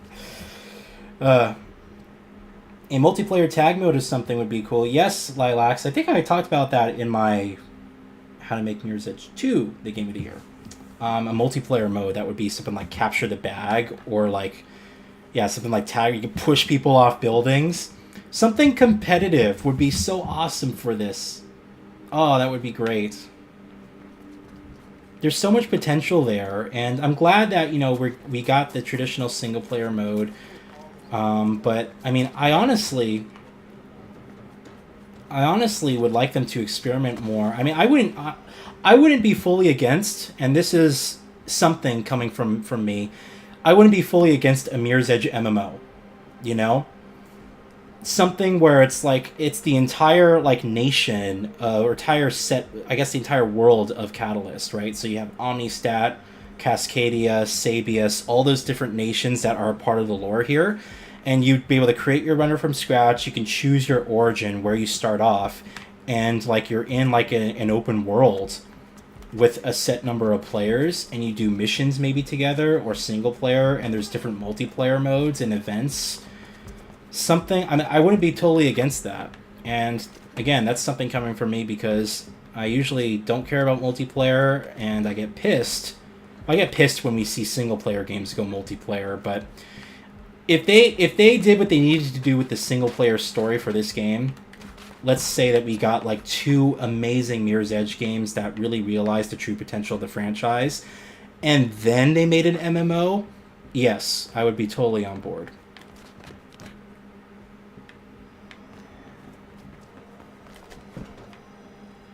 This world begs to be explored.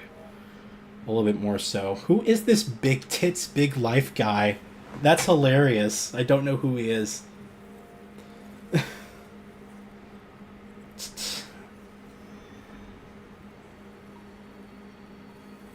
Can I get to the top of the mall? I don't think so. There's no way over there.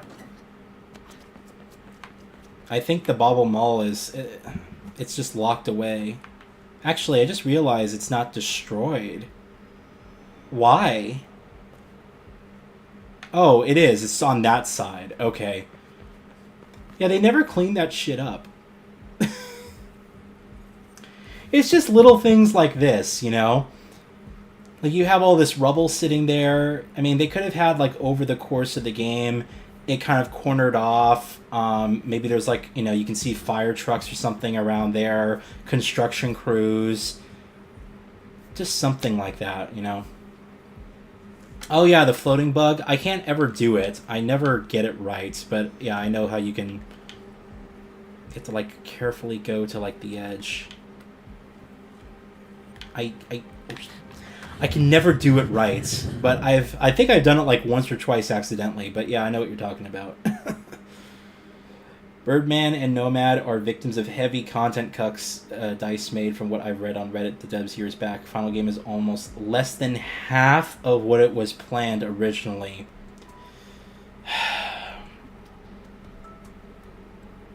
That's depressing.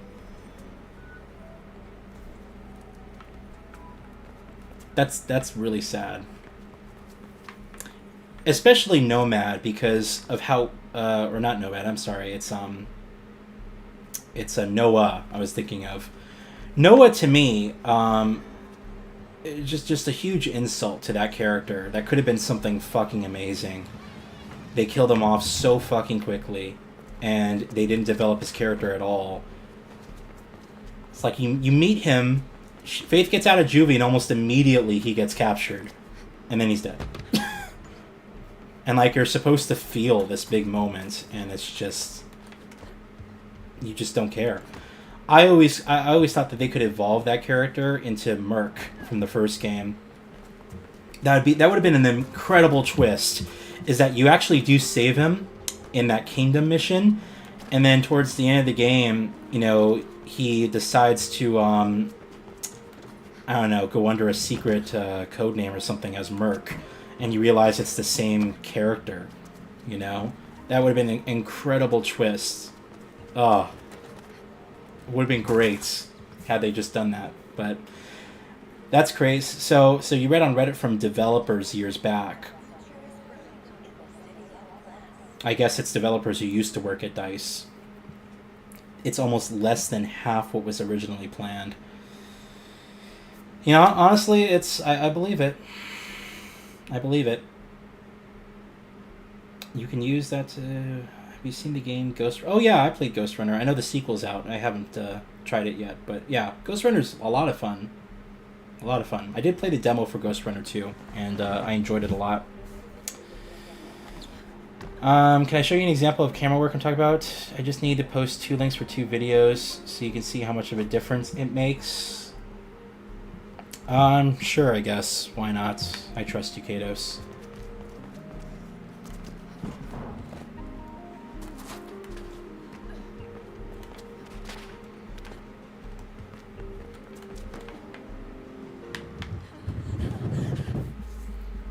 I'm kind of killing time here, and I don't know why. We kind of did our live stream celebration already. I mean, a lot of this is just going to be me trying to practice to beat my own best times, and I actually did a couple of them on the first try, which is surprising. So, used to think VR is the next obvious step for concept, but someone basically made it, and it wasn't that popular. I think VR would be great as a separate mode. Like, if they just had, like, a smaller, you know, Mirror's Edge that was kind of just like, you know, a couple of missions and it was VR, that would be great. I wouldn't want to play the entire game this way. In fact, I wouldn't want to play an entire game in VR only. I think VR is great for a couple of hours, and then it's like you get exhausted, and having that thing on your head the whole time, you get hot and sweaty. So, I mean, I don't have VR, but I don't really have a motivation to get VR at all. All the main team of Catalyst, except for a few people, left DICE. Yeah, I expected that. They're now turned into 2 different studios that make VR games. Oh, Neat Corporation and Fast Travel Games. Really? Wasn't the writer Christopher Emgard, whatever his name is? I thought he opened up his new studio as well. So yeah, I mean, that's the thing. If we're another Mirror's Edge game from DICE would be a Mirror's Edge game made by new people. Someone mentioned before, and I think it's a great idea, let Respawn get a chance to play with this franchise. It would be awesome. Respawn and Mirror's Edge. Now, that's a match made in heaven.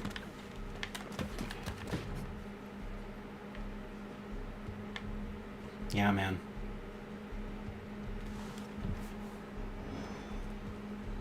There's clearly a lot of love and work put into here, but I think, like you said, Hamster, you know, shortened development cycle. There's probably a lot that they were doing or trying to figure out how to do the first time. I wonder if Frostbite is to blame for it, the Frostbite engine, because there are developers saying that the Frostbite engine is a pain to work with unless you're making a first-person shooter.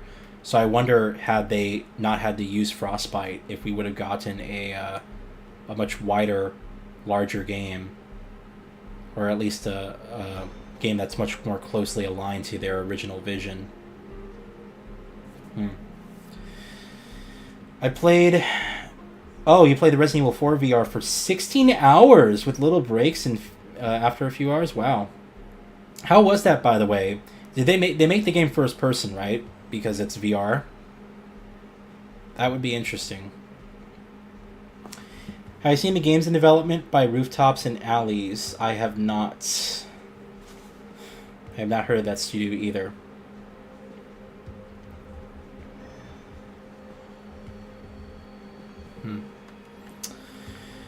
Well, I mean, unless anyone else has anything. Oh, you know what? I'll give you guys a bit of a teaser. You guys probably won't see this for a couple of months, just because I'm working on some other things, and also, I was talking about this earlier, but I'm trying to... I'm thinking what I'm going to do next year, as far as the channel goes, is change up the style of content that I produce. What I mean by that is, basically, I want to reduce the amount of reviews that I do by a lot. You're still going to have the reminiscing videos. I think that those are games and content that everyone really enjoys from time to time. But I think the core reviews for like the modern games is going to slow down a lot. I really can't foresee myself doing a lot of reviews like I sort of was doing earlier this year as well as late last year. Just because, you know, honestly, I'm not really enjoying doing reviews much anymore. But it's also, I'm like far behind now. I'm playing Starfield, and then there's all these other games that released after Starfield that I haven't even gotten to. So that's what I'm thinking about doing next year, is slowing down the pacing of reviews, at least considerably, if not a lot of them. But I'll talk about that more in my goals video. And then I want to focus more on doing some more interesting gaming-related content, but not specifically geared towards one game. What I mean by that is, like, think about things like I did with like my PC video that I did a couple years ago. Different vlogs like that, more collection-focused stuff that I have. So, you know, things like that I think I want to kind of focus on outside of just doing main reviews. So again, I'm still kind of talking about different things. I'm thinking about different things that I want to do. There's a part of me that is thinking about doing one of those survey polls again that I had you guys do back in like 2015 or 2014. It was like a long time ago. But I haven't decided if I want to do that yet. So anyway, I just wanted to kind of put it out there. Personally, I like your gaming commentary more than my reviews. Well, thank you, Spike. I appreciate that. I mean, reviews are fine. As I was mentioning earlier, I think the problem is when I was doing direct capture reviews, you know, I did a lot of them, and they're like 10 to 15 minutes long, and those are really good and fine. But when I started doing vlog reviews, those 10 to 15 minute reviews turned into now 20 to 30 minute reviews.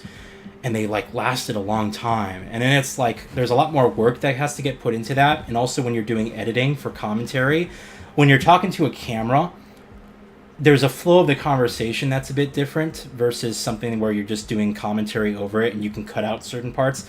I don't script my videos at all, but you know, there are notes and things that I like to kind of look at and take down before I start doing commentary. And the pressure is a lot more intense when you're talking in front of a camera versus doing commentary after the fact over, you know, captured gameplay. So I think it's just a change that has been a long time coming, and I finally need to make, because my heart's just not into doing reviews anymore. It's like I'm not looking forward to talking about my thoughts on games as much as I want to share my love for games, if that kind of makes sense. I feel like it's kind of lost, where it's like I feel like I have to put stuff out instead of me wanting to put something out, and the content suffers. So it's why you haven't seen reviews on the channel for a long time now, and why things have slowed down.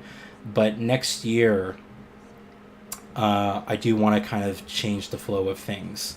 I think reminiscing videos will always be around. People enjoy those. They're always fun to kind of take a look back for older games that people may or may not have played. But doing more vlog style stuff that's more about collection and just the love of gaming rather than specific games is kind of the direction that I'm headed in. So that's all. It was made by the devs of Recore, but weirdly enough, haven't heard from them in years. Resident Evil 4 VR was made by the Recore devs? That's what they've been doing? That is bizarre. Recore was one of those games I liked No one played it back when it came out, but I liked it until the very end where they made you like. I forgot what they did. It was like a reset where you had to go through the entire map and collect all this shit in order to see the true ending, and then they fixed it when they did the definitive edition of Recore. Yeah. Anyway, here's what I was going to show you guys. Hold on. Here is what I was going to show you guys. It's pretty exciting.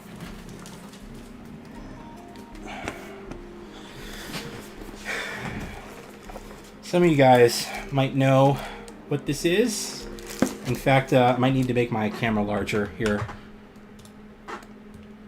There we go. Hello. Some of you guys might know what this is, as a little bit of a teaser. It's a dock of some kind. And in here, check this out. Hopefully you guys can see that clearly.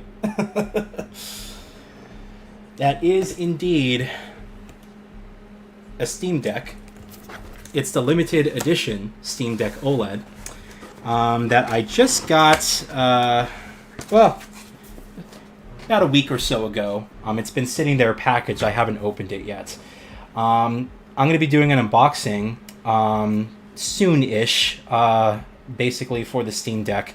I'm going to try and get Jacob to do that unboxing with me as well. It'd be similar to... What I want to do is do something similar to how we did the PS5 and Series X unboxing. So do the multiple camera angles and things like that. So I'm excited for that. Yeah, the OLED Steam Deck was announced, and I was like, should I get it? Because I was kind of on the fence about a Steam Deck, and you know, I've been kind of... What I've been doing in the meantime is working through my Switch library, and playing a lot of games on my Switch, trying to get through games before, you know, the new whatever the next Nintendo console is coming out. But I was thinking about the Steam Deck, and when the OLED got announced, and they announced that limited edition model with the orange thumbsticks and all that stuff, and the transparent shell, it just looked gorgeous. So I caved and I bought myself an early Christmas gift. But yeah, you guys will see an unboxing sometime for the Steam Deck OLED limited edition and the dock itself. Just gotta figure out a good time for that. And yeah, I'm looking forward to it. It's gonna be interesting. I might do a couple of videos on the Steam Deck, as well as a review as well about my thoughts and stuff like that. I think next year is going to be pretty interesting. This year was really good for games. The main issue that I had is that a lot of stuff seemed to get delayed, and we had a lot of stuff that was promised for this year that never got released, or we just never heard about, you know? So I think next year is going to be a very good time for gaming. I mean, there were some good games this year, absolutely some great games, but there was a lot of stuff that I was expecting to come out that just didn't come out. So I guess we'll see what 2024 is like as well. Yeah, same thing here, Spike. Part of the reason I was thinking about the Steam Deck, I'm not interested in playing modern games. Like, I could care less about playing Cyberpunk on it. You know, I played Cyberpunk, and if I want to play Cyberpunk, I want to play it on like a big screen, like on a theater experience. I don't really have any intention to play a lot of big AAA modern games on it. What I want it for is stuff like emulation, playing a lot of these older games, like the 7th generation games, and also some early 8th gen games and stuff like that. It's perfect for that, because having a lot of those games, which are smaller in scale, more bite-sized experience, having that on the go would be awesome. So that's really kind of my use case for it. I don't care much about, you know, again, playing Cyberpunk, or Lilacs mentioned Baldur's Gate 3, something like that. You know, I know those games are deck playable, but if I want to play those games, I want to play them on a big screen. You know, I want a theater experience for big games like that. I think Baldur's Gate 3, I haven't played it yet, but judging by everyone's reaction, I think it's absolutely going to win Game of the Year at this year's Game Awards. That's my vote, personally. I think it's the only game this year that people collectively all praised, and you know, they really went above and beyond with it in terms of you know, meeting on expectations and exceeding that. Hamster, I finished today Killzone Shadowfall. Disliked the whole series except Killzone 3. Really? This franchise aged poorly in my opinion. Wow. See, I always thought Killzone 2 was a masterpiece, but I haven't played it since 2009, 2010, around there. So maybe you're right. Maybe it hasn't aged well. That's a video I would love to do a reminiscing video on. But when I see gameplay of Killzone, like, it still looks great. Like, the team at Guerrilla did an incredible job with the visuals. So interesting that you point that out. I'll have to do a reminiscing video on those. Anyway, I think we're pretty much good as far as this stream goes. There isn't really anything else here. I mean, we played a couple of the time trials. I tried to beat Kados, but alas, I am undefeated. So, yeah. I mean, unless you guys want to chat about anything else, I think we're good here. Starfield was way too controversial, and in my opinion, a step back from even Skyrim. I'm playing it right now, Lilacs. I enjoy the game, but I mean, I didn't go in with crazy expectations, to be honest with you. I don't care about the exploration aspect of it. And playing Starfield, I'm about 40 hours into the game now. And I can tell you that I much prefer the worlds of like Fallout and Elder Scrolls to Starfield's. Like, Starfield's space exploration to me is just a barrier. It's a way for the game to load more, you know? Because all you need to do to get from one location to the next in Starfield is fast travel, and you can fast travel most of the way, you know, unless you haven't visited the area before. You can easily fast travel to a different planet, and you don't even need to take your ship. So, like, I've done, like, a couple of, you know, space combat missions, but most of my time in the game, I've been playing it like I've been playing Fallout. I've been running around a place, shooting people, talking to people, and then that's it.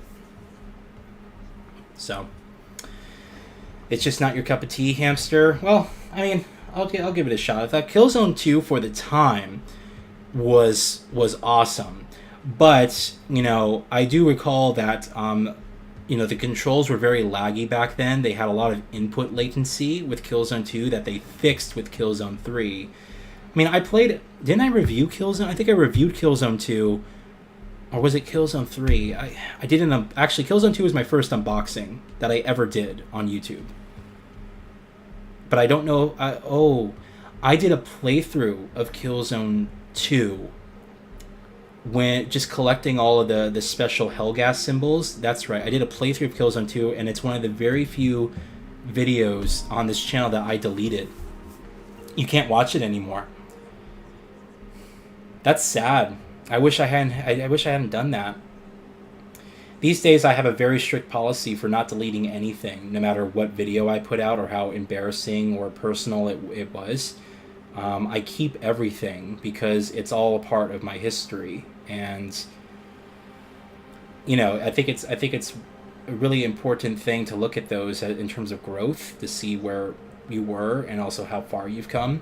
So for me, I just don't like to delete anything. But I guess back then, I mean, that was a long time ago. We're talking like 2009, back when I first started YouTube. I deleted those videos, but I can't recall why. Story was quite interesting, starting with the second game. Killzone 1 was an awful game. Wow. I assume, were you playing it on the PS5 emulator, or did you emulate it on PC? Just curious. Sony should really bring some of these older games to PC, like Killzone, Uncharted, yeah, Gravity Rush. Honestly, I really want a Killzone remake of number 1. If they brought that game up to modern standards, like completely fixed the controls and stuff like that, I think that could be really, really well done. You're playing it on PS3, so you got the PS2 Classics version, the download. Yeah. Which is basically the base game, because I think the PS3, before it was backwards compatible with all PS2 games, or after it was backwards compatible with all PS2 games, they made the emulator for the PlayStation Store. Kados, okay, I'll be leaving now. I need to wake up early tomorrow, and it's already 11 p.m. here. It was nice to play some Catalyst competitive again. Yeah, me too. Well, thanks a lot, Katos. And once again, your time trial really means a lot to me. I'm glad I was able to play it here. It's great to be able to experience or to get that same feeling back like when the game first came out. So I had a great time and always appreciate your support. You've been here for a very long time.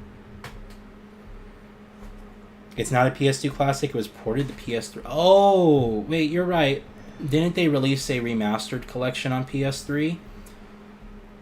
But it's not on disc, right? It's a digital download. So what is it? They just made it 720p? And they probably just smoothed out the frame rate? It's not 60 FPS, is it? Because the original game was always 30.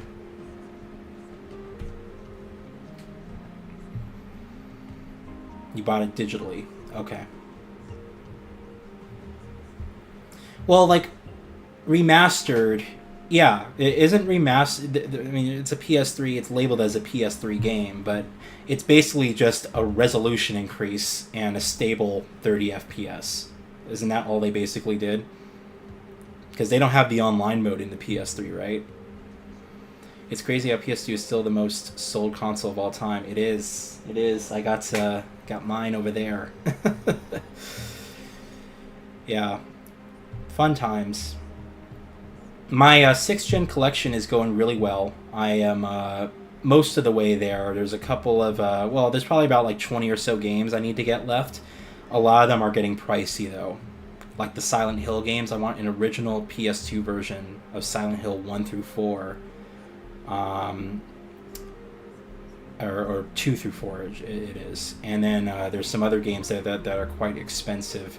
Some of them are kind of hard to find, but yeah, as I'm closing off that collection, it's like I got all the cheap stuff out of the way, and now all the crazy, pricey stuff I'm kind of getting last. So it might take me a little bit longer for me to complete that collection, but we'll see. I was like, it was coming after Ridge Racer, 1080p 60f, PS3 is a much more capable platform.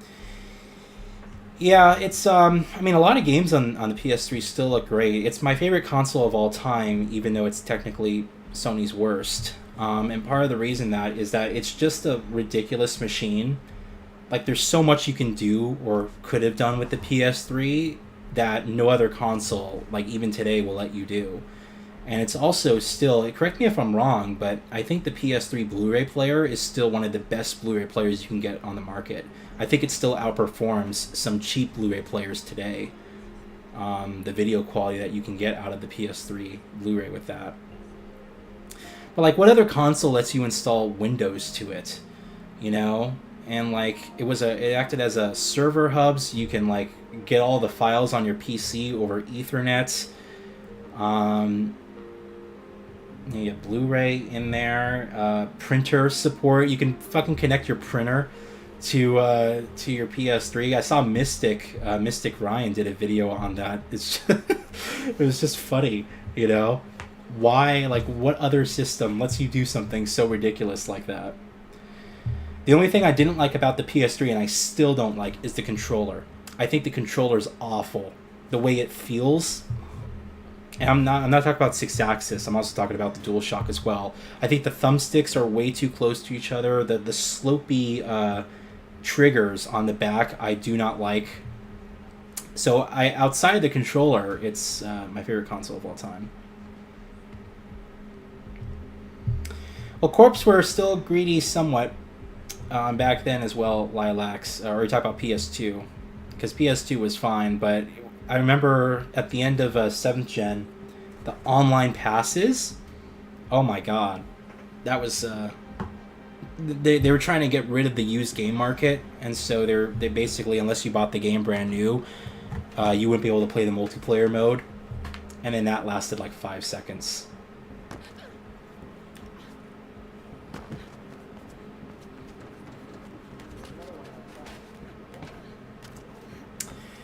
Anyway, would you guys be interested at all in seeing a review of the Game Awards?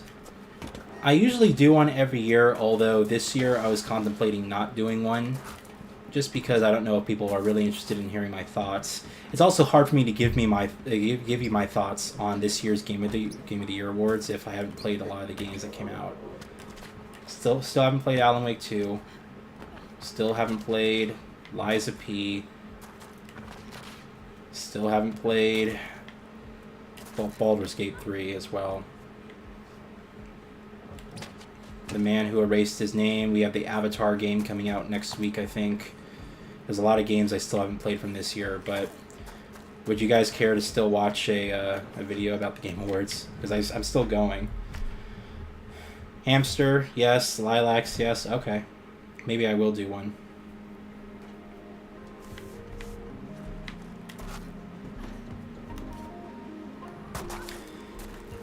Last year was fun because they had that Diablo thing for Diablo 4. So you can do like a special... It was like a... They had like a camera that like rotated around you, and you got to do like a special pose. It took something crazy, like 700 shots in like a couple seconds or something. Like something really insane. And so yeah, that was fine because they had something else other than the Game Awards. I don't know what they're going to have this year. You know Jeff is going to have all the security up over there. He does not want another kid coming up on stage and ruining the flow of the conference. That happened at both Summer Games Fest and last year's Game Awards. I guarantee you he's going to have like men in black suits standing like this right before the stage, and they're going to be vetting people. He was not happy.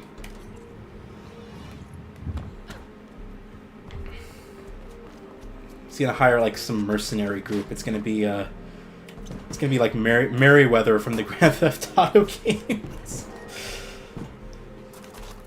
We'll see how that goes, though.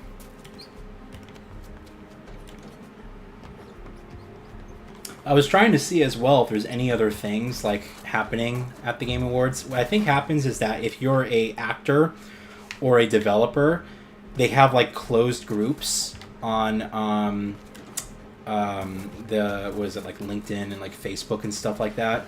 So if you're a developer and they have you on there, you'll get invited to certain like parties and things like that. I know I had one on Facebook, but I don't have Facebook anymore.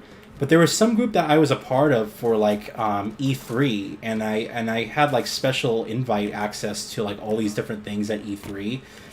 There was one of them that I went to where it had all these like devs, and it was kind of just like a bar, you know, where people were just kind of chatting and drinking and eating and stuff like that. So, but I'm sure they have one for the Game Awards, because there's a bowling alley that's like in the same complex where the Game Awards is. I guarantee you that it's probably like rented out, the entire place, so you can start bowling with some voice actors and some of the developers. That would be awesome. Could you imagine? Yeah, Lilacs, it happened at the Game Awards, and then there was another guy, I think he was talking about he made some joke about Grand Theft Auto. It was during the Summer Games Fest, and it happened so quickly. I think I watched it on Livestream. I reacted to it. I was like, wait, what happened? Because it happened so quickly that you know, I didn't even realize what it was at first. But yeah, it was another guy who just got up on stage. He just walked up there, and he literally took the mic from Jeff, and said something about Grand Theft Auto. I don't even know. The thing is that these people are like minors. They're kids. So what are you supposed to do? You know? You get arrested, or you get like a slap on the wrist. Like the guy who interrupted the Game Awards. You know, I mean, he just walked up there, but wasn't he like 16 years old? Like 15, 16? He just walked up there and... you know, I think he did like a couple interviews or something after the fact. Like he got interviewed, so he got like a slap on the wrist. You know, there's not really any rules or anything you can really do at that point. You just need people kind of vetting who's going to be up on stage, which is hard, you know. But we'll see what happens, I guess. He liked the DualShock 3. It's way more lighter than the Xbox 360 controller. Triggers and bumpers aren't that tough to press. It fits in my small hands. However, 360 controller just sits better in my hands overall. The 360 controller is my favorite controller. It's funny how we're somewhat opposite on that, but I like that. The only thing that I don't like about the 360 controller is the battery hump on the back. If they got rid of that, it'd be like the best controller of all time. Like there's just nothing wrong with it. But yeah, I like the triggers. I like the way it feels. I do prefer the thumbstick placement to be symmetrical rather than, you know, diagonally across from each other. But you know, I grew up on PlayStation. It was, well, the N64 was my first console, but I, you know, had an original DualShock. I had the original PlayStation controller before the DualShock, so I'm just used to that shape. I think the DualShock 4 is the most comfortable controller. The way that this rests in your hands is just perfect. You know, it's the perfect size for me. It's like the buttons are very easy to press. The thumbsticks are very comfortable. It's the perfect controller, close to the perfect controller ergonomically, in my opinion. Just feels great.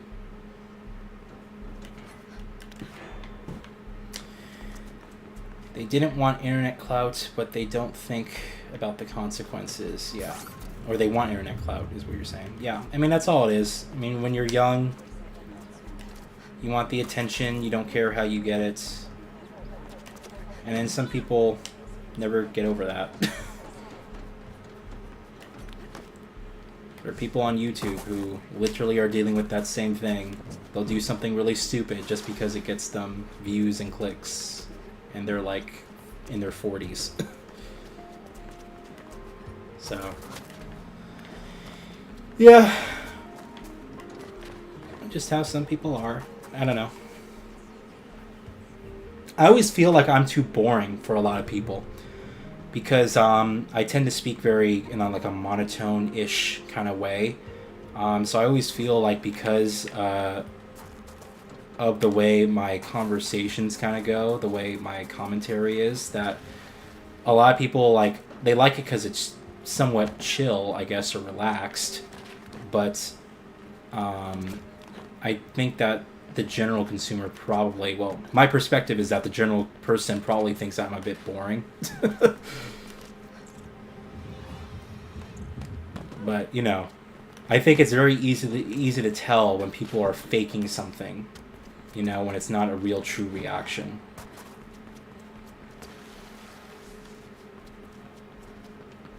Anyway, it's almost here. We'll end here in like 10 minutes. I'll talk with you guys for a little bit longer, but yeah, it's almost like it's basically like dinner time for me. I need to get something to eat.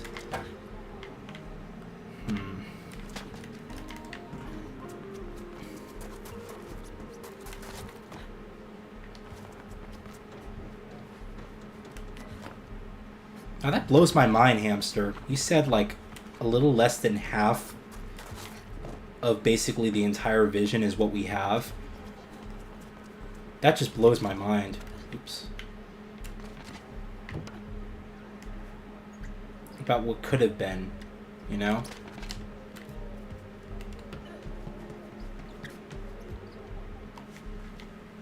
Wow.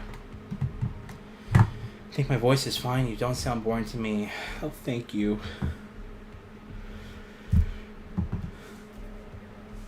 No, it does mean a lot. I appreciate that. It's just something I think. I think my audience tends to be older somewhat because of that. You know, like I don't think someone who's a teenager will find what I produce interesting at all. You know, there's nothing exciting or controversial or obnoxious happening, you know? It's just like me talking about games. Or me doing a live stream like this. You know, it's not like I'm iShow speed where it's like I'm screaming or I'm like flipping out, you know, stuff like that. So I think a lot of the younger audience tends to look for that more direct energy within a person. And, you know, it's just it's not within me to do that. I don't find it personally entertainment.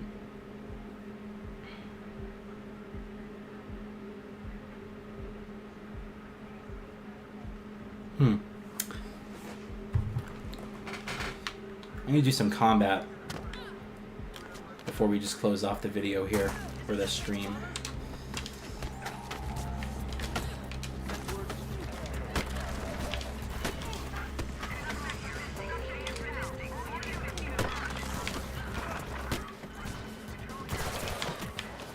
There we go.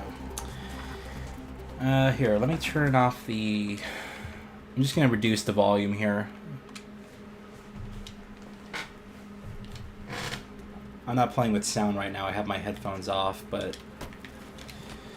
just so you guys can hear a bit of the game, but have it be not too loud.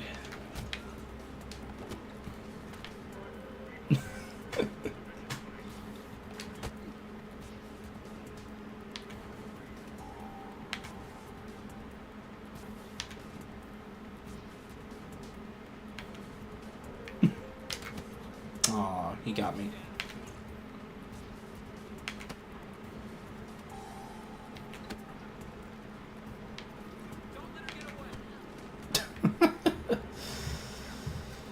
Never liked the combat much in Mirror's Edge. I think the problem is that it's I don't want to say it's noob friendly, but the big problem here is Y, kick. It's the unblockable move in the game. So you can just do this constantly and you win. You push one button and you win.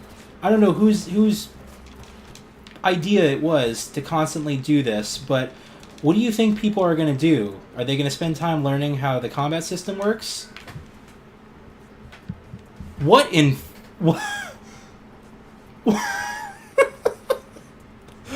Are they going to spend time learning how the combat works, or are they just going to push Y? They're going to push Y.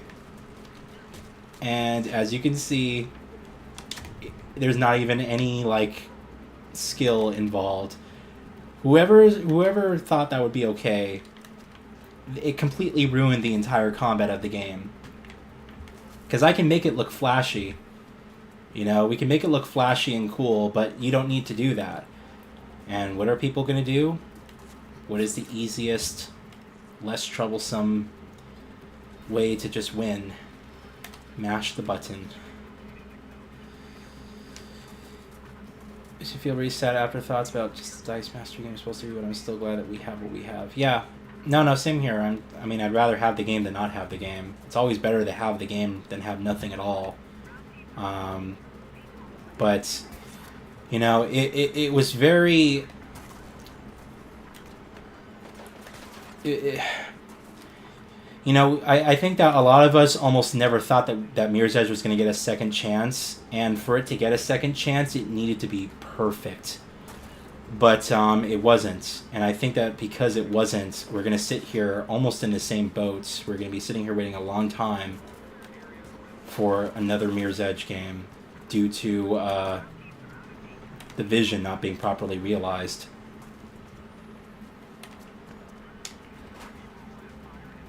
And honestly, DICE hasn't really made a very great game since.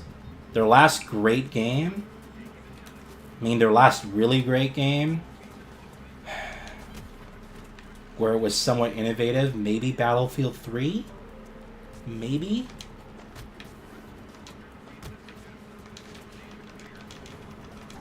Look, I'm playing the combat like everyone else does. Wow. Anyway, but yeah, it's like, you know, that's the problem.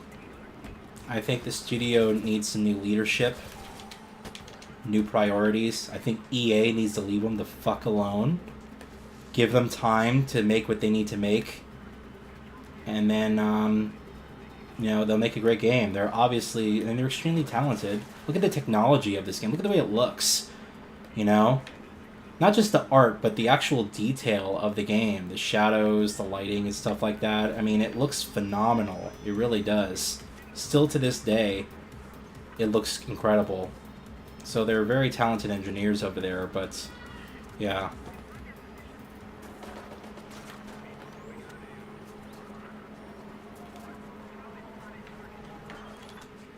Give me 1 second, guys.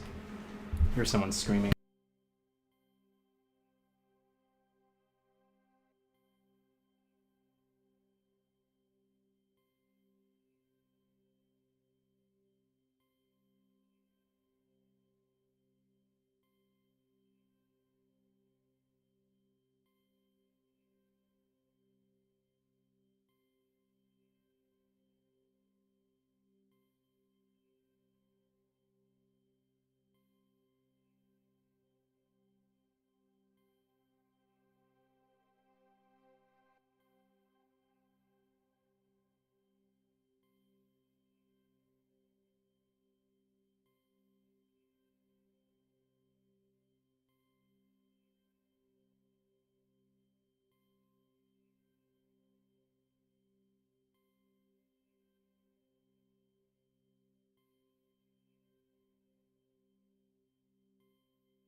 I'm back. Yeah, everything's good. Just stuff. Anyway, we're about it's about 7:30 my time right now, so I guess we'll run to the safe house in Anchor. That's what I'll do, and then we'll end the stream. Okay. Last chance to ask your questions.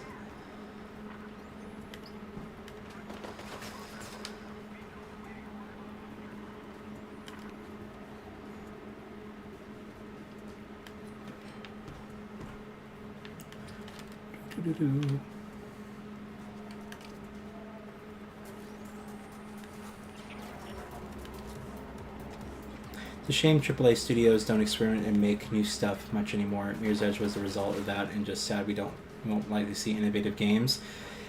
You know, I think right now everyone's just focused on trying to do live service stuff. They've seen the success of Fortnite and the success of, other games, Apex, Destiny, and stuff like that.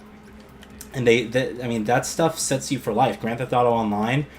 I mean, honestly, Rockstar can they don't even need to make another Grand Theft Auto. They can just make. In fact, they can just do what Valve did and get out of the gaming market. And just focus on just releasing updates for Grand Theft Auto Online. I guarantee you, they would still be profitable.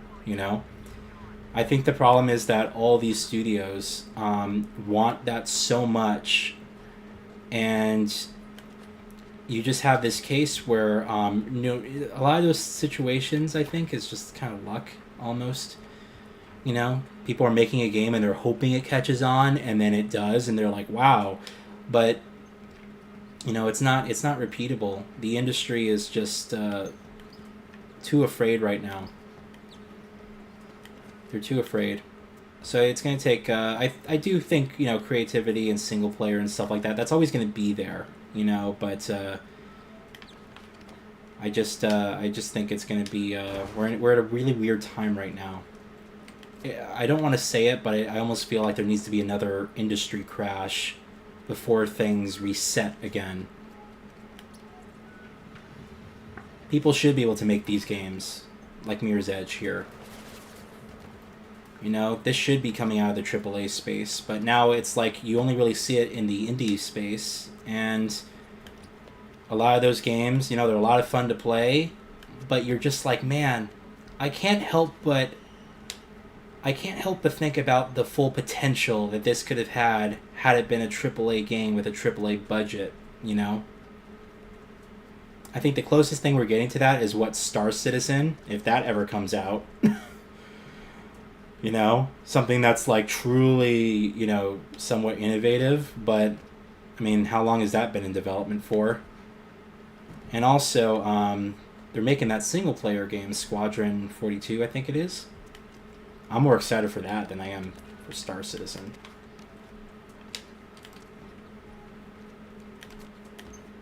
In fact, I think that's almost done. I think that's actually close to being finished. Console shooter with 90 field of view, felt amazing, responsive controls, and a pleasant shooter to play as well. What are we talking about here? Or just the game in general? Yeah, 90 field of view is my go-to for a 16:9 display. If you're playing on ultra-wide, I usually go up to 100, but the fisheye effect really bothers me. So that's why I don't turn it up. And in the case of Mirror's Edge here, they zoom out the camera from Faith's head, so you get a lot of clipping issues with her arms when you're playing at extreme field of views, and the fisheye effect is so bad in this game. So, I mean, this is 74, which I think is a 90 horizontal field of view. So, it's comfortable to me. But I was playing on less than this earlier in the stream.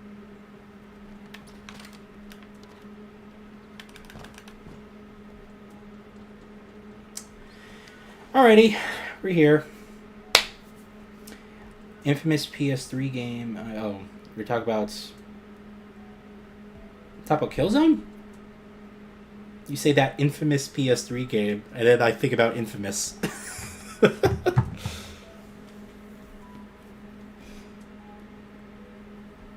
You like the fisheye in Mirror's Edge Catalyst? I can't do it.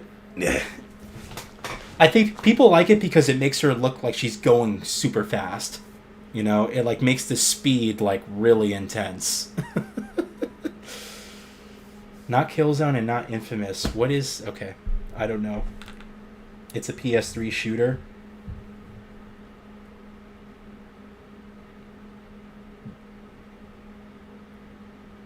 PS3 shooter. Okay. Did I miss it? Hold on.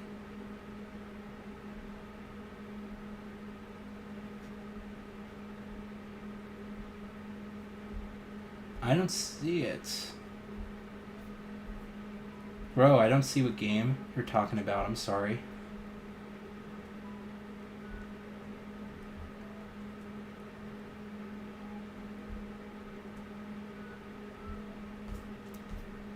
I don't see what game you're talking about, hamster.